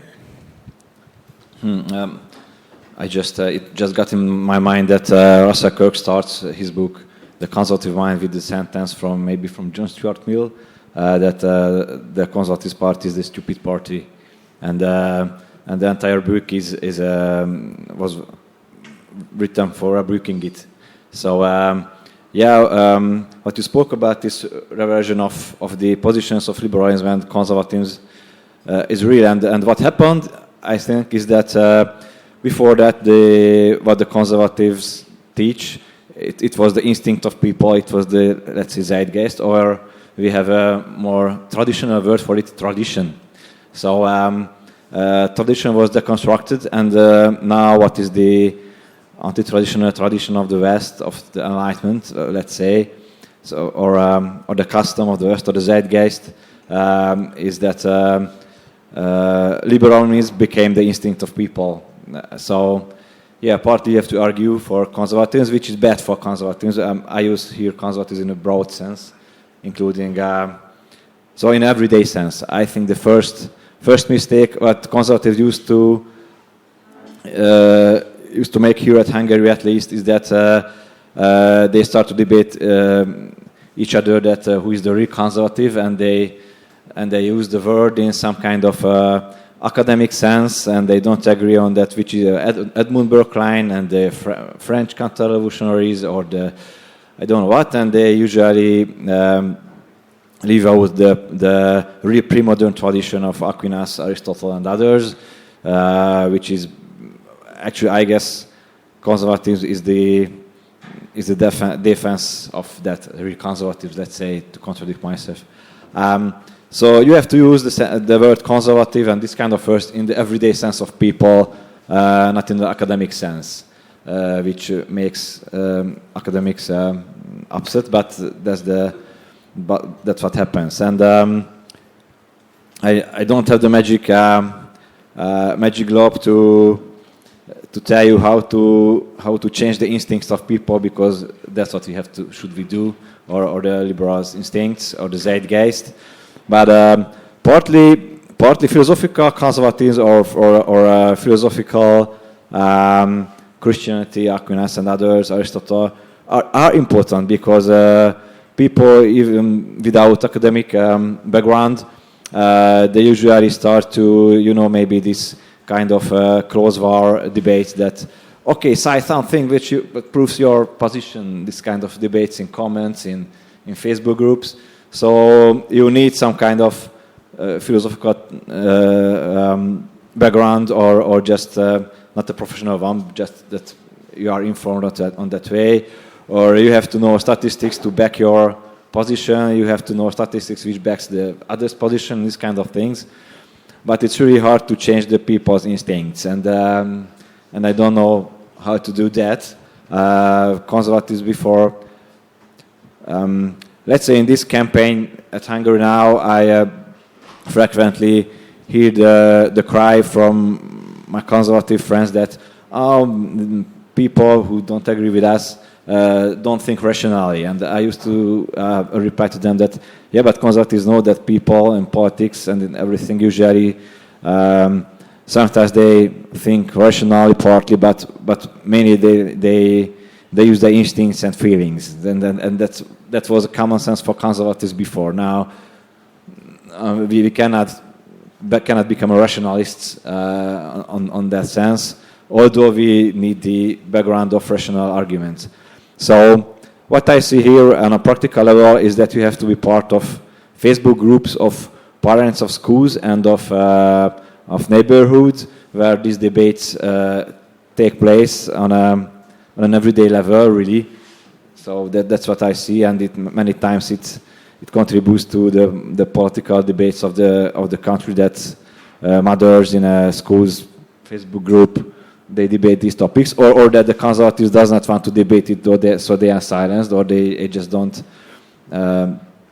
say anything. And you need a political movement, which we do have at Hungary, a successful one. We do have them in Western Europe, usually not in government. But we have to make, let's say, on the long run, a great groundwork of a winning back society, let's say. And it's not a conservative but a Christian word, evangelization, let's say, if you are a practicing Christian, which I am. So that's what you have to do, and it works just on the long run, I guess. Thank you. Emma? Eric has teed me up for this because he already knows what I think, which is that I think the premise slightly of the question is at least in the UK context, not quite right, because conservatism is mainstream. It's mainstream amongst the majority of working class white Brits. It's the problem is, as we all know, with the political, cultural, intellectual elites. But I think that the problem really that we have is a crisis of legitimacy and a crisis of transmission. And this goes to the point that Edward was making earlier, which is the loss, I think, of theology from politics, that the theology has fallen out of our politics. In fact, politics in the sense that the West understands politics doesn't even exist without a Christian eschatology. It doesn't exist without a Christian framework. And part of this, going back to your point about the French Revolution, is the sort of prevailing rationalism and utopianism in our politics, this belief that you can perfect society. And as Michael Oakeshott pointed out, this difference between technical and practical knowledge. Conservatism is all about practical knowledge, about wisdom. And that's where natural law comes in. And that's something that conceptually has been lost and I think needs to be restored to our politics. Because even the idea of Chesterton's Democracy of the Dead, the idea of transmission over time, what Edward Coke called artificial reason. It's the way that we collectively reason and accumulate knowledge over time. And it connects to natural law because it allows us to reason together in order to enable us, as Edmund Burke understood it, that the French revolutionaries got things wrong because they didn't understand human nature. They didn't understand that you can't just implement these cold, rationalist, abstract principles and achieve the perfect society, because a single generation are not capable of doing that.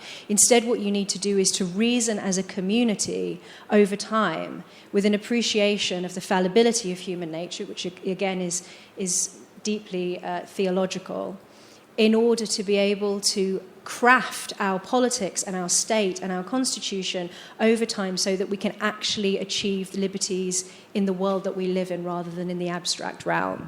And that's why we need to bring back the understanding of natural law, because that's precisely what that is. That is being able to understand over time the way that the world actually works, not in the abstract, but in the practical. And I think that's what we have lost in the West, and we've lost it because we've lost our Christianity. And that, I think, is where the family comes in. Because, again, going back to Michael Oakeshott, he talks in his essay on rationalism in politics about this difference between technical and practical knowledge, and effectively argues in favour of apprenticeship, that there are some things that can only be learned by exposure, not through, imparting in the sense of a rationalist education, but by being present in a culture and learning from a master, learning from those who have mastered the art of politics, who have mastered the arts of life, and understand how human beings flourish and how liberties flourish within certain political constitutions. And what the family is the ultimate institution for inducting human beings into society in that way and helping them to understand how to live in accordance with natural law.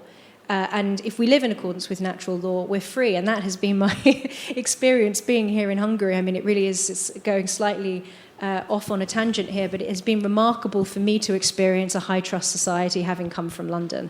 I didn't realise how deeply oppressed I felt until I got off the plane and walked around. And I realised I can leave my bag out and no one is going to steal it, that I'm not going to get my phone snatched from my hand. You need the family, you need the physical aspect of human life in order to be able to flourish in a way that is far greater than the sum of its parts. I think in the UK and in Paris, in many European countries, we have actually forgotten and don't have a real realization actually of how much we've lost. And the family, I think, is the first step, the first institution towards reinvigorating not just our understanding of transmitting these theological concepts and so on, but I think it's the first step in bringing people back into their human existence. It's about restoring relations between human beings, because that's what we are. We are an organic body moving through time as a people, and rationalism has dissolved those bonds between us, and that's what needs to be restored. And I think that the first place to begin is with the family. Thanks.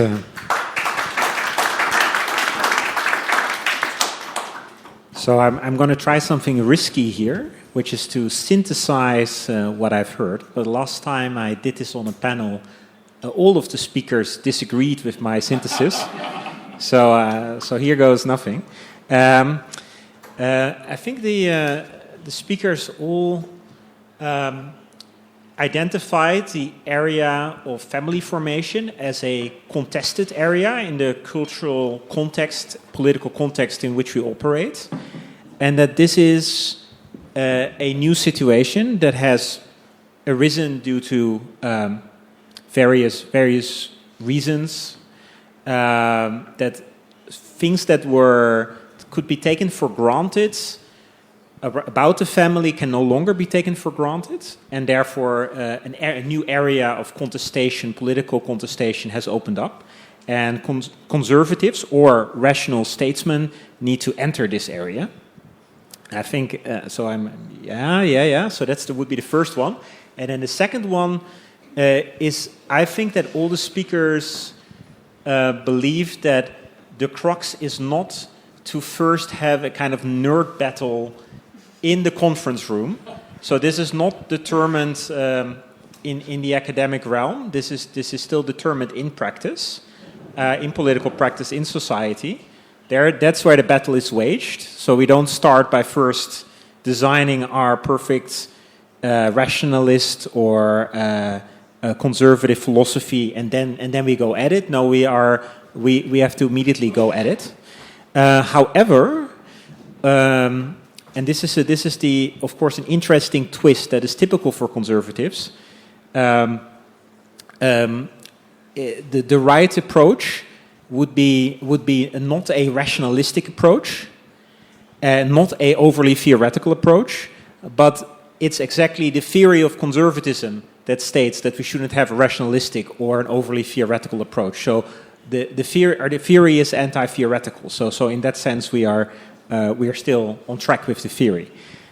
With that, I go to my second big question I have for all the panelists, and that brings me to the power dimension, right? Because we operate in a power context. Conservatives are in the leading Western cultural, educational societal institutions rather marginalized at this point, regretfully. In the West, scholarly, educational, and cultural institutions, there's by now a deeply ingrained bias against conservatives. Although the peak of woke excess around 2020 has somewhat receded, conservatives are still being pushed out of institutions, actively marginalized and screened out through politically skewed job advertisements. I think most people here in the room personally know various people who have been pushed out of institutions, right? Who've been fired recently. There's been some scholars fired in Western Europe, for instance, in Belgium. These cases come in all the time, right? So that's relevant for the context in which you operate, right? Because you want to do politics, you want to do something to further the position of the family in Western society, but you're operating in a power context that doesn't work in our favor, it seems. But now here comes Hungary. Hungary seems to be a special place, right? Hungary is our safe haven. To what extent can Hungary and Central Europe more broadly contribute to re-pluralizing the Western intellectual and cultural landscape? Does the Budapest ecosystem, that's how I call us, sometimes I call us the Pirate Bay, already provide an effective springboard for this effort? Or are we still at a very early stage, offering little more than a preliminary form of resistance? Hélène, would you go ahead, please? That's an interesting question to ask to a French person, a French woman, because if you ask a Frenchman in the street, can your country be saved by Hungary? I think he's going to laugh out loud. Because French people have, as you know, quite a sort of national pride, and they do not consider that anybody on earth can save them but themselves. So that's an interesting question. How Hungary and what is happening there can be of any use to a country that is the least to be said is in very bad shape, my country, France. I think that you cannot, unfortunately, import solutions designed for one country to another, and Orban is not the savior of France. He is good where he is, and is the best solution for Hungary now, but the present situation has nothing in common in France and in Hungary. But what is very important is to know that something is working elsewhere, even if you can not reproduce the scheme in your own country. And the second thing is to know that there are some places where you can have a kind of emulation, political emulation, in terms that are not your national terms. And from what I observed during the last years is that many French people traveled abroad and travel in Central Europe or in various very annoying international conferences where they met other people. And it did really good to them because they said, when turning back to their own country, wow, that was interesting because I met some people that are fighting in their own mess, and I'm not alone.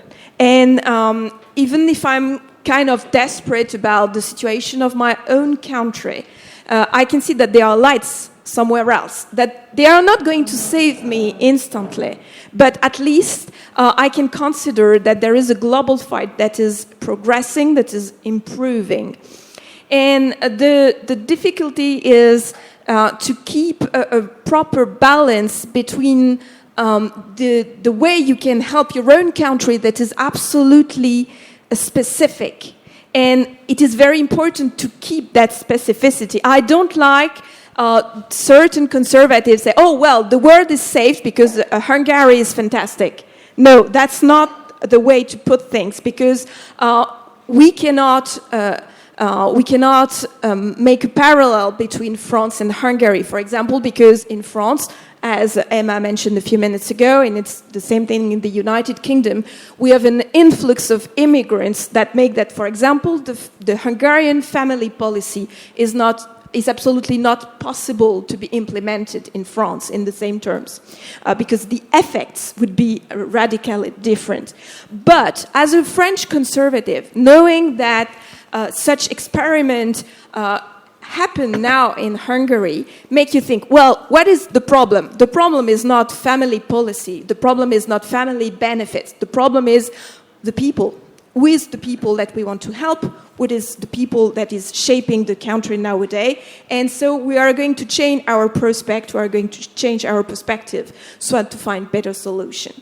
And the second thing that I see is that we are in the global system that is the European Union, and everything in the mainstream media, especially in France, is designed to make you think that it is a global entity with a unique, not a unique, but with a univoque voice.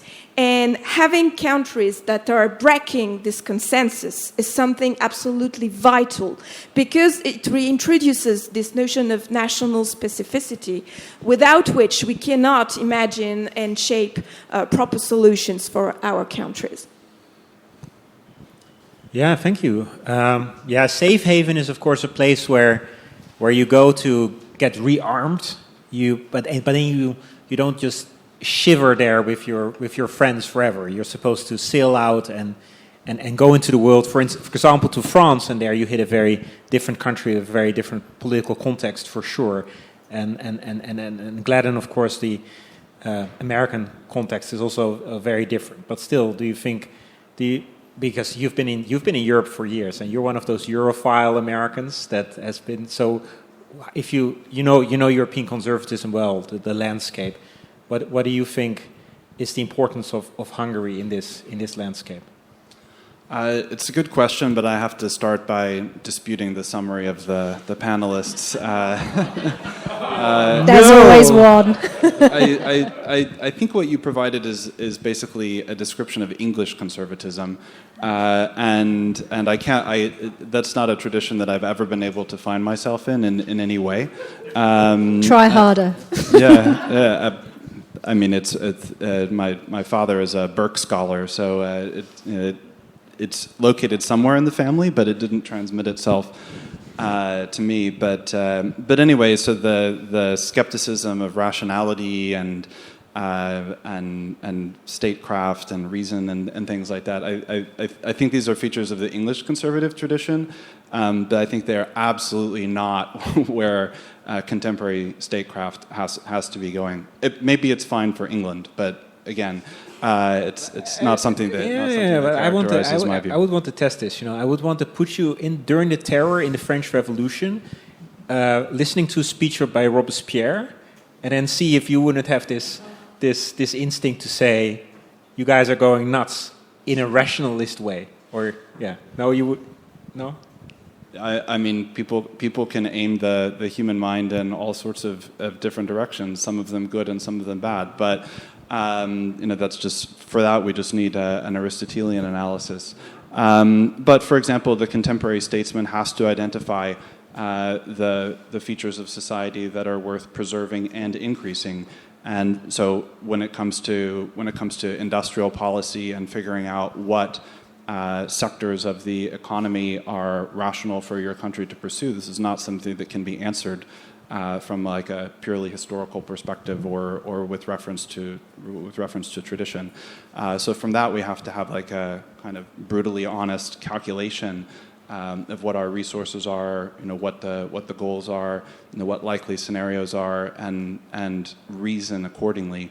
So I think that's a separate tradition. It can also be conservative in some way, but at the same time, we don't have to use that word. It's not a word that I use to apply to myself. But anyway, back on the question of Hungary, I think an interesting comparison in Hungary would be the tradition of Hispanidad in Spain. So in the Hispanidad tradition, there is a theory that as the rest of Europe went crazy, Spain continued to preserve key elements of pre-modern Christian society. I'm just outlining the theory.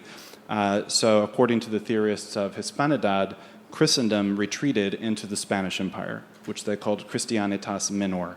And the minor Christendom of the Spanish Empire rejected the Reformation, Machiavelli, Baudin, Hobbes, and the Treaty of Westphalia. Like these are the 5 things that led to the ruin of the pre-modern world, according to these theorists.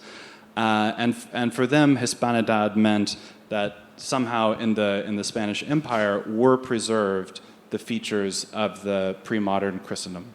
Well, this could be an analogous way of understanding, maybe not just Hungary, but some important elements of Central Europe as a whole. Now, certainly this is an area whose history has become very contested in modern times. The borders have been redrawn a bunch of times, basically in order to keep the countries down. And nevertheless, it's an area where a lot of the features of, modern Christian Europe have been retained prior to or without going overboard in the directions proposed by liberal progressivism.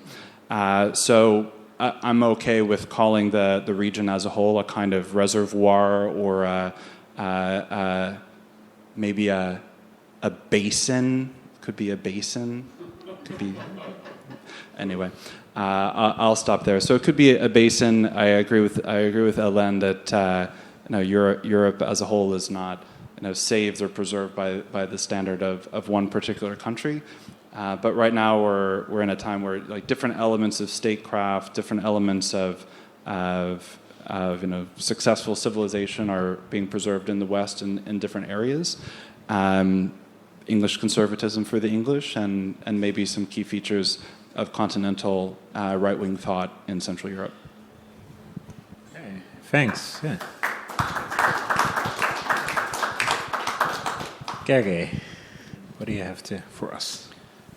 Yeah, I was born here and I live here. So when first time many years ago, Western conservatives or right-wingers or traditional Christian scholars came here and they said to me that this is a heaven for them or a safe space or just to say a word from the left. So I was a little bit surprised because in the last 3 decades, what I experienced, I'm 43, so yeah, that's so the basic experience of the Hungarian conservative people usually is that they are a minority in public debates at Hungary. Yeah, of course, it's subjective, but even now they think that they are not dominate the public debate, despite the claimings of the left. And as a journalist, I live my life with these debates. But I realized that for them, for the Western people coming here, maybe it can be true, but I don't think what is important is or what is possible is just to copy-paste Hungarian, policies, especially because Hungarian conservatives usually cry out that the left just copies politics of the West without creatively using them or being sovereign and use our own policies. And there are obvious differences. For example, that the Hungarian conservative tradition, even back in the 19th century, was etatist. It was etatist. So, and it wasn't anti-etatist, and it wasn't. It wasn't anti-state. Oh, etatist, statist, yes. Statist, yeah, the word. I mean the Catholic People's Party and other conservatives in the second part of the 19th century who were regarded as conservatives, and in everyday usage they were conservatives. They accused the nationalist liberals in government for decades, for decades, that they are too much for free market. So in Anglo-Saxon conservatism is the opposite. So the statism of Hungarians does not come from communism. It's not the story of communism. Partly it is, I don't know, but it goes back to the 19th century, and the Hungarian conservatives were statists every time, especially compared to the Anglo-Saxon conservatism. That's the second. So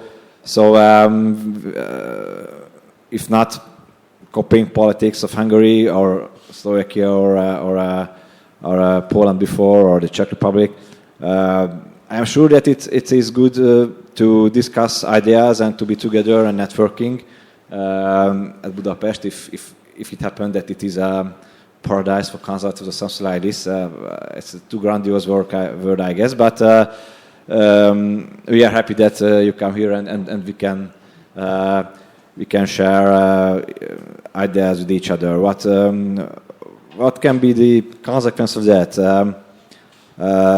I think with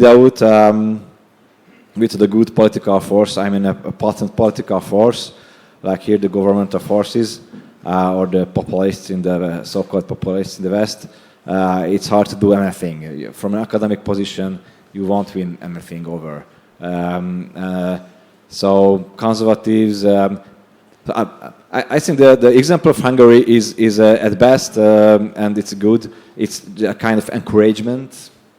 But we do have our problems. I do not want to speak about these, but I can mention one that you mentioned: transmission of ideas and lifestyle and everything else. That I hear from Christian families more and more than their children just change their mind in the school and they go liberal despite any kind of despite the strong Catholic or Protestant education. So nothing is sure. So we can discuss things here, but Central Europe cannot be a safe haven for ages without some bigger Western parts of the Europe, not only the United States, becoming like the same. I mean, without other conservative forces in government, not from the European People's Party, but from the populists, let's say, it's hard to hold on for ages. So we need it, and we need potent people and potent movements in the West who fights the stuff and not just speak about that, but they fight a political fight or a power fight and these kind of things, which are more ugly for academic eyes, but it has to be done, I guess. Thanks, Emma. Of course, I will begin by disputing Gladden's disputing your characterization of English conservatism as being against rationality. I hope I'm not straw-manning you there. But I think for all conservatism, surely tradition is central. And tradition is the consequence of a society reasoning over time. And so it's rational. It's rationality, but it's not rationalism as an ideology. And I think that's what's so central, because that's what gives tradition normative weight and authority. And that also comes from natural law, because if you're reasoning in order to ensure that your society properly accords with the natural law and therefore human beings flourish and we have our liberties and so on, it's why dictatorships are not in line with natural law. And reason is very important to this. Rationality is very important to it, but it's not making an idol of rationalism. It's an epistemological point that there are many ways of learning about how we should live in the world, and the source of that is not entirely our abstract reasoning. And so what I would say to your question, Eric, is that in my mind, Hungary is sort of like the monastery of Europe. It's keeping the flame of civilization burning while the rest of us are all going to ruin. And as my very limited experience over the last couple of days, because this is the first time that I've been here, I think it's very important for other Europeans to have somewhere that they can go to be able to see and experience what their countries could be like. Because it's very easy to forget. You're a frog in boiling water, and you don't really realize how much you're losing gradually over time. And like I said earlier, it's far more than the sum of its parts. It's something that you feel deeply. I felt as if a weight had been lifted when I realized, when I went out for lunch yesterday, the day before yesterday, and I realised that I only checked my bag was next to me once in the course of the lunch. I didn't have to have it wrapped around my arm to stop somebody from pinching it. I didn't have to try to memorize Google Maps because it was dangerous for me to walk down the street holding my phone in my hand. These are things that put pressure on people, and that sense of strain limits our imaginations of what is possible. It constrains us. It doesn't just constrain us, when it comes to our domestic and foreign policies. It constrains us in a psychological sense as a people. And for people to be able to travel to other countries and to feel relieved of something that has been burdening them when they haven't realized that they've been burdened by it, I think is a very powerful and very important thing. I had the same experience when I went to the United States, and I realized how deeply oppressed I felt at not being able to say everything that I think freely. Because in the United Kingdom, you'll get a knock at the door from the police and you might end up in jail. And I think that really, I can't emphasize this enough to the Hungarians in the room. It is so valuable. Like, keep up the good work, because it's what you're doing here at the Danube Institute as well. You are really providing, you're doing a service to us, to the rest of Europe, and also to our collective future as Europeans. The importance of it cannot be emphasized enough.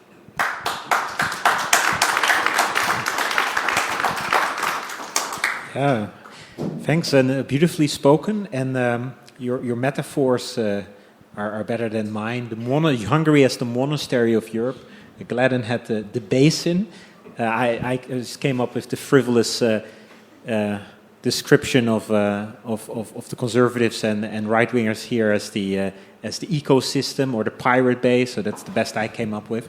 But clearly, the foreigners here have a tremendous appreciation towards what has been built up here in Budapest intellectually, seeing it as an important foundation for Europe as a whole. Gergely, I turn to you as the only Hungarian here in the panel, because we are a little bit worried. Of course, elections, the nature of democratic elections, that they can go both ways. And just as a, maybe it's a bit of a negative take, but what if the elections go a certain way, and what if this ecosystem is actually threatened? Do you have anything to share on that? Good question. Good question. Just before I answer that, I would reflect on the others a little bit. That it's for me it's very not strange, but maybe a little bit strange to hear that Hungary has a level of trust, but you don't experience at home, because Hungarians traditionally believes that people don't trust to hear each other, and in the West they trust each other more, and that's nice in the Western countries, and they richer, they trust more each other. I don't know, everything is better in the West. That's a tradition of Hungarian thinking. I guess even today it's pretty much dominant, even if we are catching up in good terms. But we every time want to catch up some kind of image in the West, which maybe doesn't exist or existed before immigration, or I don't know exactly. So it's very interesting to hear your what to say about the experience here, and to compare it to, let's say, left-wing commentators of Hungary who think they completely the other way. They should visit London. Maybe. Regarding the elections, there is a Hungarian ecosystem of institutions and think tanks, although I don't know how we translate think tank to Hungarian, but never mind. What is important, because maybe if you cannot take back the institutions like universities and others, maybe you can build a parallel system, but it shouldn't be totally separated from the university system, because people in this so-called parallel system comes from the universities with their PhDs, and they teach there. So I think it's better if it's intertwined, and the Hungarian system is intertwined with the traditional institutions of knowledge industry. although it accused not to be that by leftist scholars. But what happens after the elections? I think the recent government will win the election. That's my estimate and one of my friends' estimate, despite other kind of polls, these kind of things. But of course, it's open like every time. I was every time a pessimist 4 years ago, 8 years ago, and it turned out that I was wrong. So I could be more optimistic. But I guess two things can happen if, for example, the opposition wins the election. That there is this Hungarian ecosystem which is built partly exactly because to create something long term. Because you cannot be in government for, I don't know, forever. The Prime Minister used to say that once in time we will lose the elections. Who knows when? But it's So it should hold on the things. The other is that there is the Polish example that how they started to crash down the institutions in Poland, and many experts or analysts and also the Polish politicians coming here say that this is the model for the opposition now, so they could use the Polish methods of taking over things, for example, by understanding law creatively, and this kind of. There could be a big fight over the consultative ecosystem. I think they would, if they go to government, they would try to crash it. That's for sure, and it would be a hard war to fight. But I'm optimistic about that Viktor Orban will remain in power. So maybe this war will be pushed over in the future. We're a little bit short on time, so I want to turn to the Q&A. We have a question here at the front from a gentleman from Japan. He's not Japanese, but he's based in Japan. So thank you very much. Just a wonderful panel. I just want to bring in, I had a walk with Helin this morning, and I mentioned that the ideas of conservatism in East Asia, where I'm based, seem to be very different. And pulling from Gladden's comment, you specifically said, I don't want to use the word conservatism. I want to talk about rational statecraft to keep our country strong or to maintain the key components that brought prosperity to our country. I was very clear about that. And then, Emma, you talked about natural law, and I was just so confused because, again, in Japan and South Korea, North Korea probably, and China, conservatism has a different view. It's anti-communism in South Korea and Japan.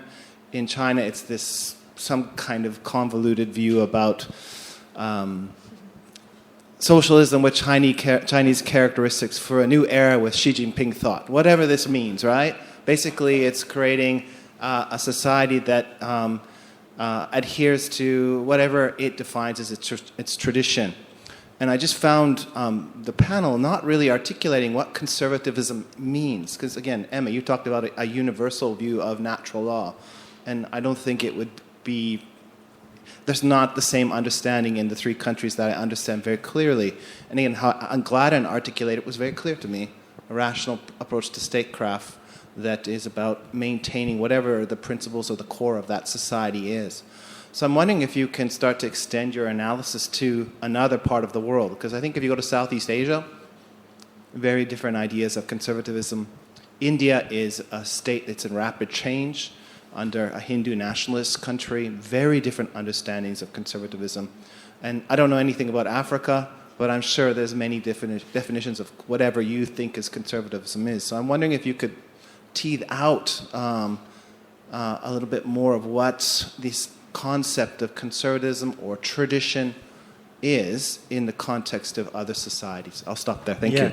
Thank you. Before we start, I just want to say a brief remark in defense of our panelists here, because we started this panel by saying There are all kinds of high-flown discussions we could have about the political philosophy of conservatism, but we park those for a while to ask how do we move into the real practical politics. So it is a challenging question. Who would want to respond first? Emma, maybe. I every time get into this kind of debates in the Hungarian, in the cycles of Hungarian conservatives who accuse each other to be a real conservative, because usually who makes this claim that the others are not real conservatives, for example me, they are in the Burkean line or on this line. How they understand that, or they are even more libertarian. So, and I do like Burke, but I am not a free-floating conservative of that kind. So I used to say that my conservatism is fixed by the Catholic, Augustinian, and Thomistic tradition, let's say.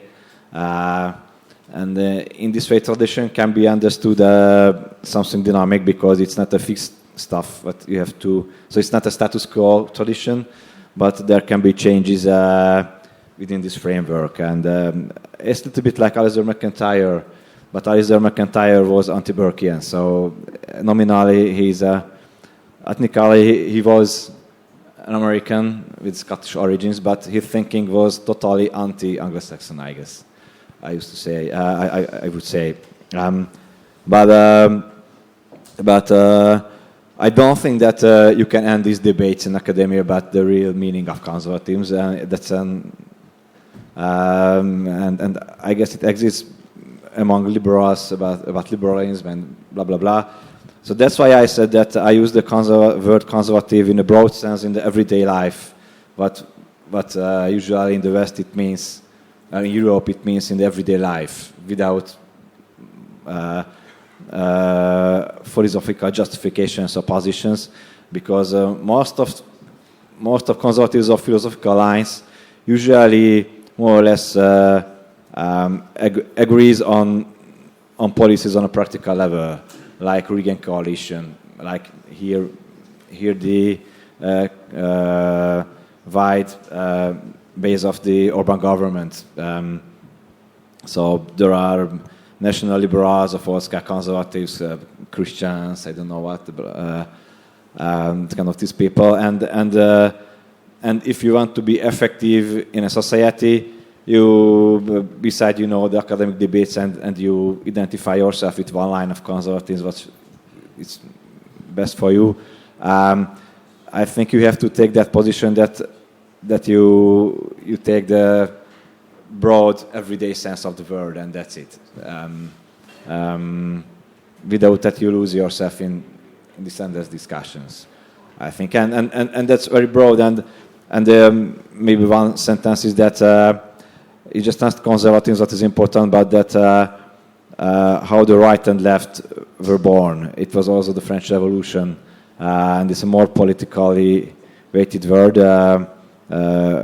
Those of the right were on the right of the king, those of the left were on the left of the king in the national ensemble, maybe. So at Hungary, for example, right wing means the same as conservative, and I see it in the West it's sometimes differentiated. At Hungary, if you ask everyday people in the street, right wing and conservative is the same for them. There is no any kind of differentiation between them, and I don't think I answered totally your question, but that's what I can say. And what means the conservative in Japan and in other no Western traditions? It's in these cases I used to say that first I'm a Catholic, and I am just a conservative politically after that, and Catholicism is an universalist religion, which says that everybody should be Catholic in an ideal world, and the tradition is the tradition of the church, the holy tradition, and that's it for everybody. Yeah. So I mean, obviously I'm English, and I would consider myself a Burkean conservative, so that's caveat, obviously. I do agree with that. And I think that Burke has shades of Aquinas and Augustine. I think he's a theological thinker.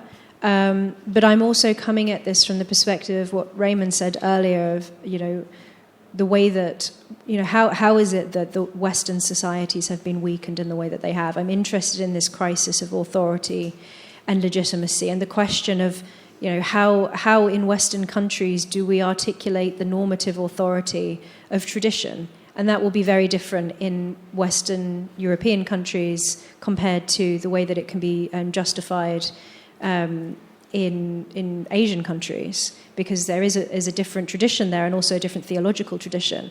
But the point about the universality of natural law, I think it's important to say that isn't, the rationalism of, say, the French Revolution would say a rationally designed society, all rationally designed societies would ultimately all look the same. That's not the position of natural law. All sorts of different arrangements and traditions could accord with natural law. It's about the way that people have discovered the natural law over time and figured out what works through tradition, something that can only be done over time, over multiple generations, not by a single generation. And so what that looks like in different countries will inevitably be different. I mean, there's an inherent plurality about that theological perspective. I don't really know very much about conservatism or the conservative tradition in Asia, but I can't imagine that you would be able to, just straightforwardly take an English political philosophy and make it work in Asia. That would actually be contrary to my position entirely. I could probably go on all day talking about the sort of like what I think is the theology of conservatism, but obviously it would be too much and far too academic for this context. But the point is that the point to be made about natural law is that it's a very different way of viewing what politics is, what tradition means in politics, because it is inherently practical. It's about the craftsmanship. It's about apprenticing yourself to the system, the traditions, the ways of doing things in your society and the things that have worked, to go back to the point about the family. It's something that is embodied in the truest sense. It's something that is fit for the sorts of human beings that we are, not the sorts of human beings that we like to imagine ourselves as these kind of Promethean figures. And that's something that looks different in every country because it's practical. And that's the point to be made from natural law. It's not about imposing the same thing on every tradition. I'm not suggesting that England colonizes the whole world. Gladney, yeah.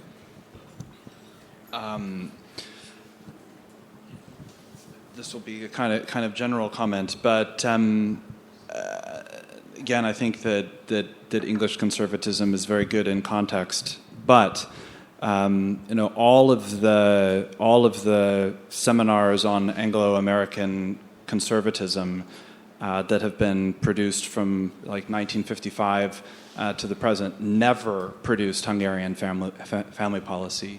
That the Hungarian family policy does not stem from a long gestating, like historically informed, experientially based tradition. That is absolutely not what it comes from. It comes from recognizing that the family is core to society, and that there are new and very different threats that obstruct the normal family formation process. So the Hungarian family policy is based precisely on that. This is something which normally happened and did not have to be aimed at as an object of policy, but now it does. And so what are the threats, or what are I guess the analogy that I usually think of is, now there are big bumps in the road on the path of getting married and having children. And for a variety of reasons in modern society, those bumps are larger than they were historically. Even though we live in a prosperous time, somehow the very elements of that prosperity creates these bumps. For example, student loans.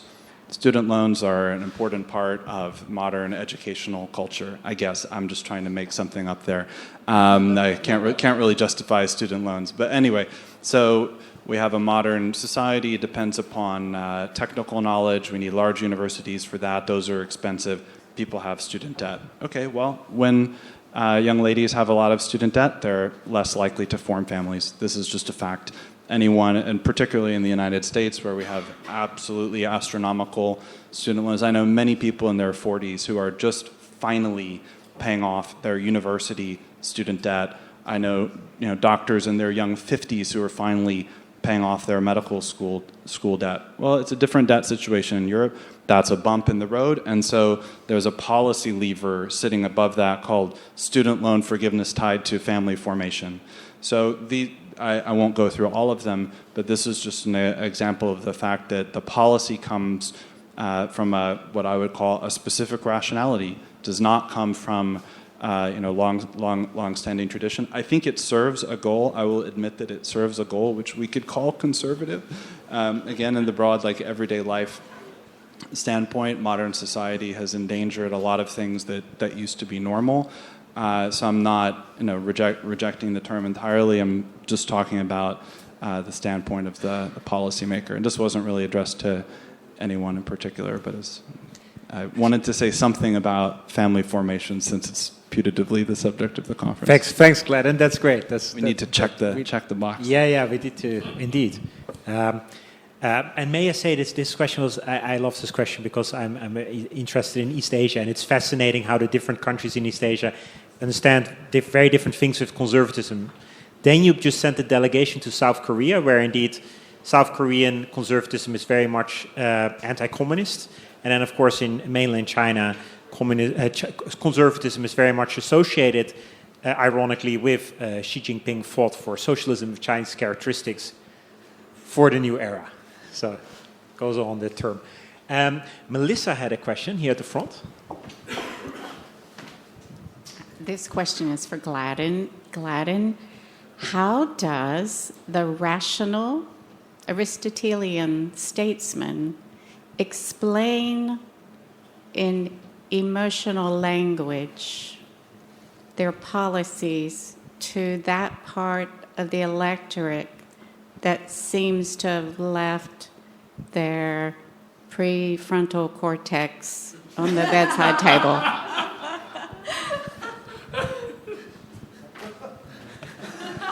I wasn't expecting that twist in the question. Indeed. Well, the statesman and as a policy designer is addressed by one part of Aristotelian thought, and the part that you're asking about conveniently has a whole book written on it by the same guy called rhetoric. So I guess your question is in the category of communications and persuasion, and there I have no expertise whatsoever. So I think we would all be open to that question. Well, communications took a really strange turn in modern times with the discovery of the so-called discovery of the subconscious after Freud, particularly in connection with Edward Bernays, the inventor of modern advertising. Ever since advertising came along, people have no longer used the Aristotelian method of communication or rhetoric. In the Aristotelian method, you're using words to try to persuade someone, but then they realized that they could use images to try to access a subliminal area of behavior. Nevertheless, I think that Hungary has had some success in this area. It's not perfect, but I've told this story many times. But when you step off the airplane in Budapest, as you probably did, you see these wonderful signs that say, "Welcome to family-friendly Hungary." And as soon as I moved here, tons of I don't know what to call them, conservatives said, "Well, this is just propaganda. That's just propaganda." I said, "Well, you know what the propaganda is when you step off an airplane in America? You can't exit an airplane in America without them handing you a credit card. So like the alternatives are to like have children, or literally like they consider you rude if you don't take the credit card. Are you sure you don't want 80,000 more frequent flyer miles in addition to like an infinity bucks credit card? Well, these are two different lifestyles. A more extreme version would be that I think last time I was on the New York subway, there was an advertisement for a hookup app, polyamorous hookup app. The advertisement next to that was for a prescription drug trial for some new antidepressants. I told this to a friend, and he said, "It's the same advertisement." Well, say what you will, but I've seen on the subway here.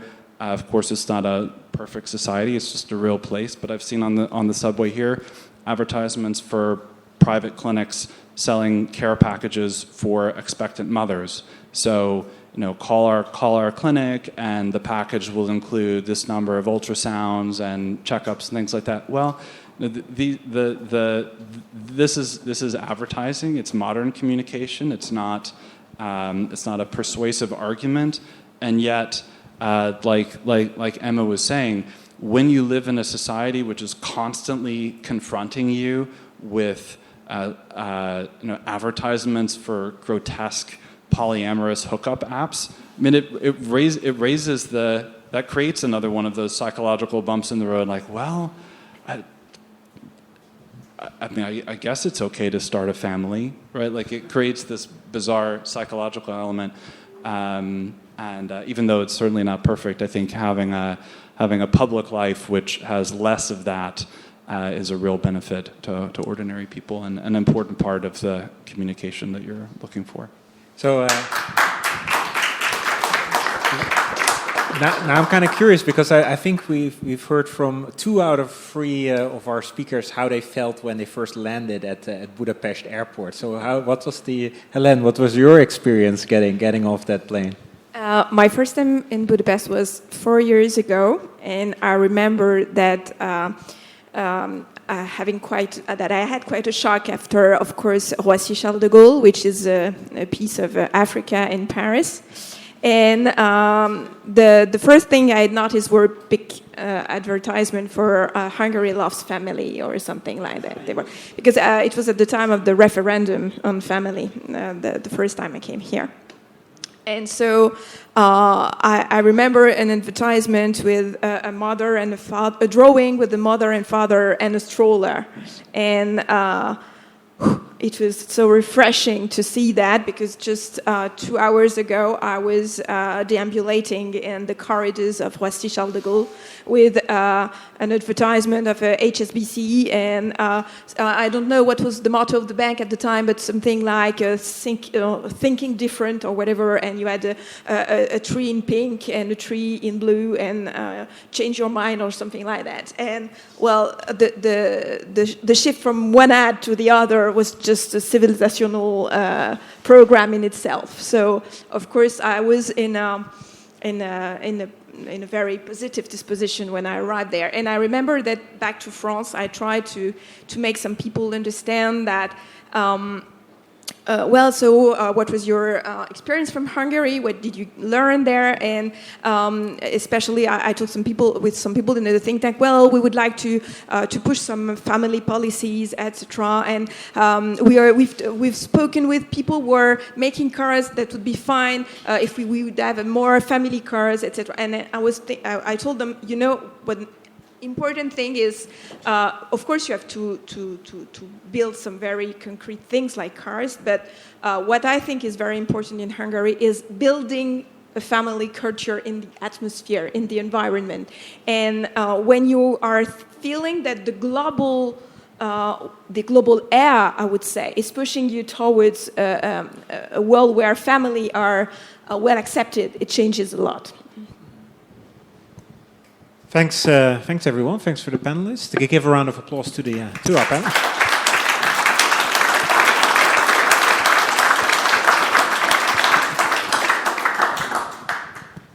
I believe we're having a break now, and there's not another immediate session after this. You're scaring the people, Eric. Of course we're going to have a coffee break, but again, thank you so much for this amazing panel. The power of ads and the messages that the ads convey was not on our agenda today, and I'm so glad that you brought it up. It was really a great conversation. Thank you so much for that. Now we're going to have a coffee break, and make sure to dose up on caffeine, because after that, at 4:05, we're going to have an amazing film, the very first documentary film produced by the Danube Institute screening for you. I told you this is not an ordinary conference. We don't really do film screenings at conferences, but here we are. So make sure to drink a lot of coffee in the upcoming 15-20 minutes, and we are expecting you back for movie night. Thank you so much. Just when you thought the Danube Institute couldn't get any better, it turns out we can, because at this point it's not just the events that we are doing, it's not only the research we're producing, it's not only the great communications we're putting out there, but now we, as of last year, we are also producing movies, turns out. Last year we have entered an uncharted territory when the Institute decided to produce its very own first documentary film focusing on the issue that's been on the forefront of our minds for the past 10, 15 years at this point, which is migration, the role of Europe in dealing with the migration crisis, and of course with a special focus on the role of Hungary dealing with the challenges caused by migration. I'm going to hand over the floor to the producer of the movie, who is also the head of operations here at the Danube Institute, Gergely Dobozi.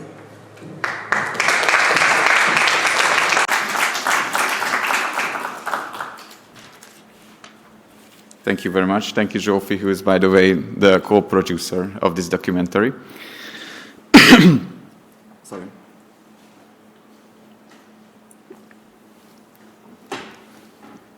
This is a very special moment for me, because actually this is not only the very first documentary of the Danube Institute, but also the very first of mine. So I'm very excited about the feedbacks.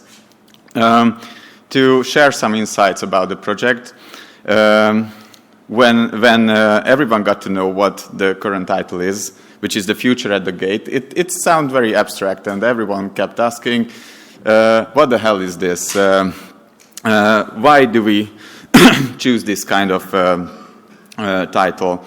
And at first glance, it may indeed sound as abstract, but in reality, it is very, very concrete, because this documentary focuses on a specific group of people, actually the gatekeepers. And these are gatekeepers of a nation. You will see interviews with high-profile politicians, gatekeepers of the European Union itself. You will see an interview with Fabrice Leggeri, the former director of Frontex.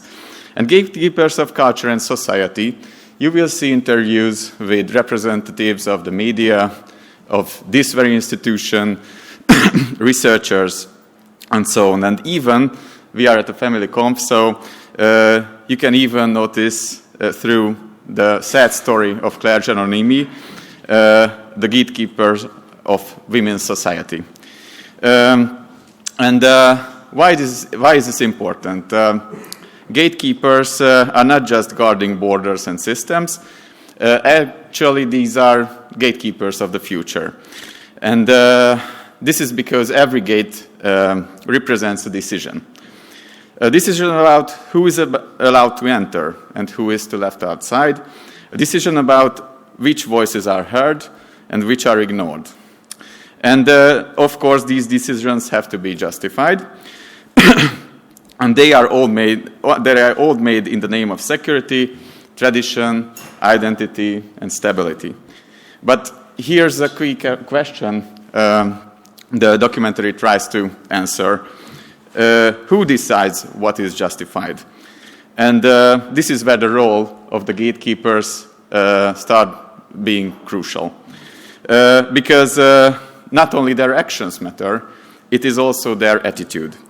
An open attitude can create opportunity, diversity, and progress, but progression towards what? And this documentary lends an answer. So when we say the title, The Future at the Gate, we are saying that the future is not far away. It is something waiting for us somewhere ahead. So the future is being decided right now. at every gate, by every decision, and by every mindset. So, if the gate is open, the future becomes inclusive. But is Europe prepared for that? Which is certain, if the gate is closed, we still have control. And this is why the attitude of the gatekeepers are not irrelevant at all.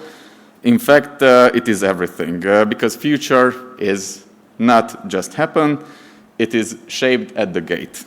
And by this sentence, I wish everyone good watching. Thank you very much.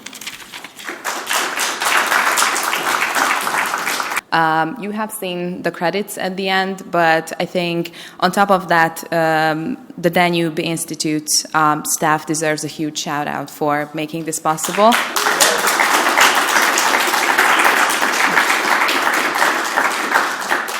We really couldn't, we had a professional crew who we were working with, but on top of that, our cinematographer, our video guy, who is also recording today's event for you, Máté Lefler, deserves a huge shout out.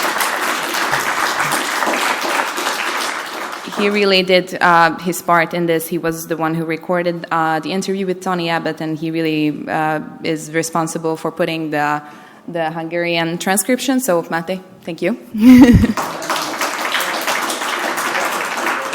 And we had to do a lot of traveling because we were recording in France, Brussels, so Adam Bence and everyone who made our travels possible, also you deserve a huge thank you. So thank you guys.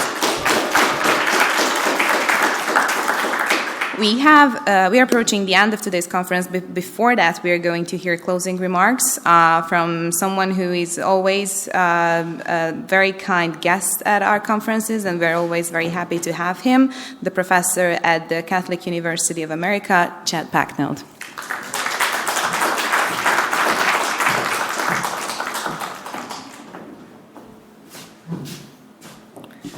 Thank you very much. I apologize, I have a cold. I want to reflect a little bit on some of the questions that the film provoked for me, but they're questions that I've heard before a long time ago. What if it is too late? What if we are too late? What if we have already lost? What if we have reached the point of no return? Who are we now, and what will we become? These were also the plaintive questions of ordinary Romans who asked just these sorts of questions 16 centuries ago, after migrants, actual migrants, invaded their capital city in 410 AD. They raped their women. They stole what remained of their great civilization, or tried to. A civilization which had united the heights of Greek philosophy with the depths, if you will, of Roman justice and order. A civilization that remade the entire known world under the standard of an eagle. Augustine's magnum opus, The City of God Against the Pagans. We usually just say the city of God, but the whole title is The City of God Against the Pagans, those without hope. Augustine gave Romans an answer to each of these questions. Are we too late? The plaintive questions had great answers. The biggest answer was that all of the greatness of Greek civilization and all of the greatness of Roman civilization could be saved. But it could only be saved by rejecting bad religion, bad politics, and embracing true religion, embracing Christianity. God himself had entered into our ruin in Christ, and now at the center of Rome stood great cathedrals, with which Augustine gave his answers to these questions. A new light could reignite Rome. And if we are like Rome, could reignite us, could reignite civilization. And we must remember what an achievement we saw in those beautiful images of great cathedrals, the depth and the breadth of Christian civilization. And it was not just theologians like Augustine who imagined those. It was statesmen who made decisions that things don't have to be this way. We do not have to rest in ruins. We do not have to abide by the invader's law. We can set a different course. And within a few hundred years of the advent of Christ, emperors made those decisions. Emperor Constantine used the public purse to build St. Peter's Basilica over the very spot he was martyred. A century later, Emperor Justinian completely revised the Roman code of law to reflect the light of Christ as the Son of Justice. 4 centuries after Christ, we have emperors Constantine and Theodosius, and 4 centuries after that, we have Charlemagne and the great King St. Stephen of Hungary, receiving truly Christian coronations at a time in which it was still unsure what the future of Christian civilization would look like. These were all imperfect men. 'Twas ever thus. But men do not need to be perfect to see that the Christian order of things is our only hope out of the ruins. It is our only answer to the question, have we already lost? No. Our only hope for saving our souls and our families and our nations is recovering Christian civilization, the depth and riches of it.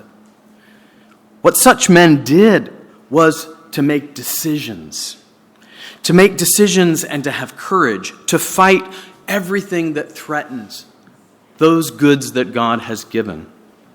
Our souls, our families, our neighbors, the distinctive common goods that make up the providential gift of our nations, irreplaceable goods. A confidence and hope that order can be brought out of chaos is deep in the Christian ethos.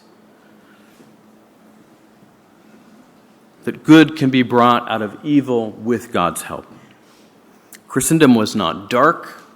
Christendom was light. It preserved Greek philosophical wisdom. It preserved the political wisdom of the Roman genius for order.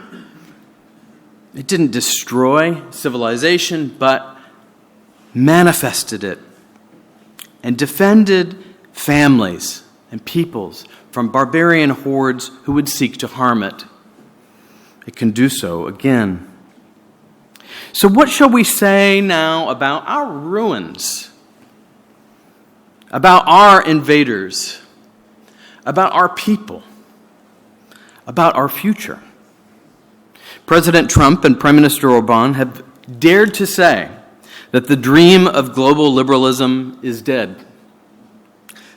The dream of endless open societies, of a rules-based order of rational globalism has died. And they have been vilified for that. They've been vilified for saying that the emperor has no clothes. They have been vilified because they dare to say that the nation is something real, not fictive, not a fantasy. They've dared to say that nations have duties as well as rights, duties to preserve our heritage, our way of life, duties to preserve the good of our families, to preserve their walls, to ensure the work is there for them, to preserve the freedom of our citizens is a sacred trust that, as the film says, our liberal elites have sold us out. They've sold our birthright for a mess of pottage. They've dared to say that if nations are actually the political common good of all the constituent families who depend on the nation for protection, then borders must be themselves sacred must be themselves real, must be themselves the point of defense for the family. We know that we must return to civilizational roots, to have civilizational allies, the United States and Hungary, together, if we are going to survive. In this sense, nations also have need of one another, but they have need of one another in something better and deeper and thicker than liberalism. In contrast to modern individualism, the ancients do not think that the individual is the root of a society. Aristotle teaches that the most fundamental unit of a political society is not the individual but the family, what we're gathered to talk about today. Aristotle called the family an imperfect society. Not because the family's flawed, God made the family, but because families lack certain things, such as the ability to protect themselves from intruders, violent migrants, Visigoths, barbarians. They lack these things, and so we need the state. We need a state in order to help our families achieve their ends. Aristotle thought families had to be united together in a political community in order to be themselves. For the family to be itself, the nation must be itself. And this is all ordered to happiness for Aristotle. The political community is not morally perfect, but it is perfect in this sense. It enables the families to achieve their ends. It safeguards its citizens. This is the deepest truth of Western civilization, not the individual and the rights of the individual, but the family, and the rights and duties of the family are at the heart of what God has given in the common good of a country. It is not the sovereignty of the individual who comes across your border and says, "Here I stand, I can do no other." It is the family behind the border who has a kind of root stake in the sovereignty of a nation. It is not the individual migrant who must be defended, but the substantive, multi-generational family that has built roots in heritage and history in a place. They have providential stake in a place. And if you allow external invaders to threaten that, you will not be able to replace what has been lost. A treasure cannot be replaced once stolen. And we have lived for so long under liberalism that we've forgotten these basic truths about what a nation is for. Liberalism not only sought to replace Christendom, but it sought to make the individual the central unit. And this gave us these terrible dynamics between individualism and collectivism, a destructive dynamic, and we see the consequences today. We can go back to early liberals, we can go back to John Locke, we can go back to Jean-Jacques Rousseau, we can think about how they imagined the individual as the basic unit. But what did that give us? A war of all against all, of my rights versus your rights. It gave us not a political philosophy, but an anti-political philosophy. It gave us an anti-political philosophy which dissolves all the bonds. The bonds of the natural family. Locke dissolves those bonds easily. As soon as the children are gone, the bonds of a family are gone. Well, then once you've dissolved all the bonds of the family, you've dissolved the bonds of the nation, and pretty soon you've got open borders. Liberalism dissolves not just our physical borders, but it dissolves the body politic. It dissolves the soul. It's been an acid. And we see the consequences. We see the ruins. The migrants are just a symptom of the disease. We have entered what can only be called a post-liberal age. At least if we look around, we should recognize the devastating consequences of liberal disorder. Of course, at the deepest level, we cannot only point to bad political philosophy, as I've done. If we're to rise out of the ruins as a people of hope, we must also look to ourselves. We must also say that we too often have accepted that this is just the way things are. We cannot accept that. We must find a way to say no to the lie that nations are just fictions of elite will,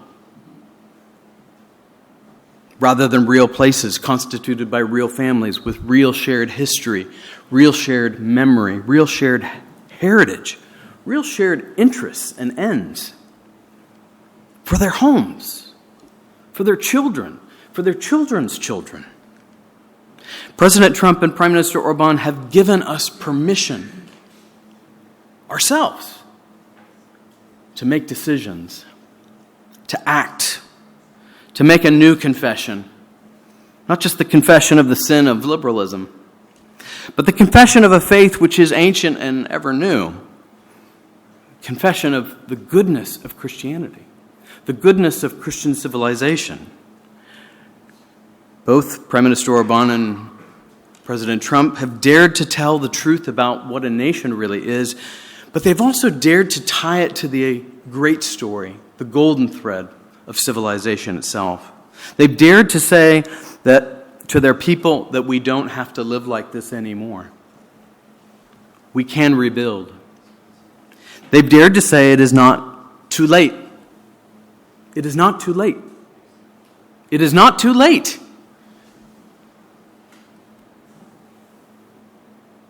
Because they dared to say we can win our home back, we're here today, fighting for families. Not just making our nations great again, but thinking about how we're going to make our families great again. Thinking about how we can make dynastic families, like the Habsburgs. Because men like Donald Trump and Viktor Orban have dared to say, while the hour is late, all is not lost.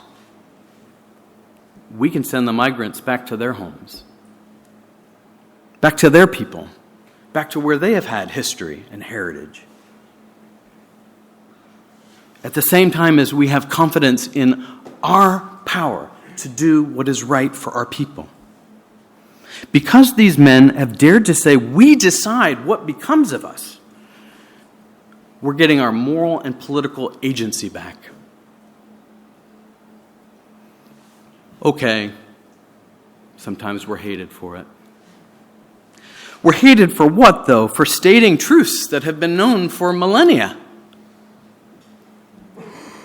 If we're hated for defending classical and Christian truths as the seedbed for human civilization itself, well, aren't we really happy? Isn't that happiness? To be aligned with what's actually true? We're happier, at least, to live in accord with reality rather than live in rebellion against it. Haters be damned. If we're hated for defending the nation, we should smile, knowing that our children might inherit a patria, to become patriots. If we're hated for defending the family, let us wear that as a great badge of honor and pride, knowing that the family is the true wealth of nations. GDP is important. Just want to say that for you, the economist out there. But the family is the true wealth of the nation. All of us must not just give an account to our neighbors who may judge us rightly or wrongly, but we must give an account to God. We must say at the end of our lives, what have we fought for? Our families are worth fighting for. Our nations are worth fighting for, and Christian civilization is worth fighting for. And that is what it's at stake. That's what's at stake in our civilizational allies like Hungary and the United States. We're fighting not just for our nation's sovereignty, but for our families, and indeed for a better view of human civilization itself. Thank you.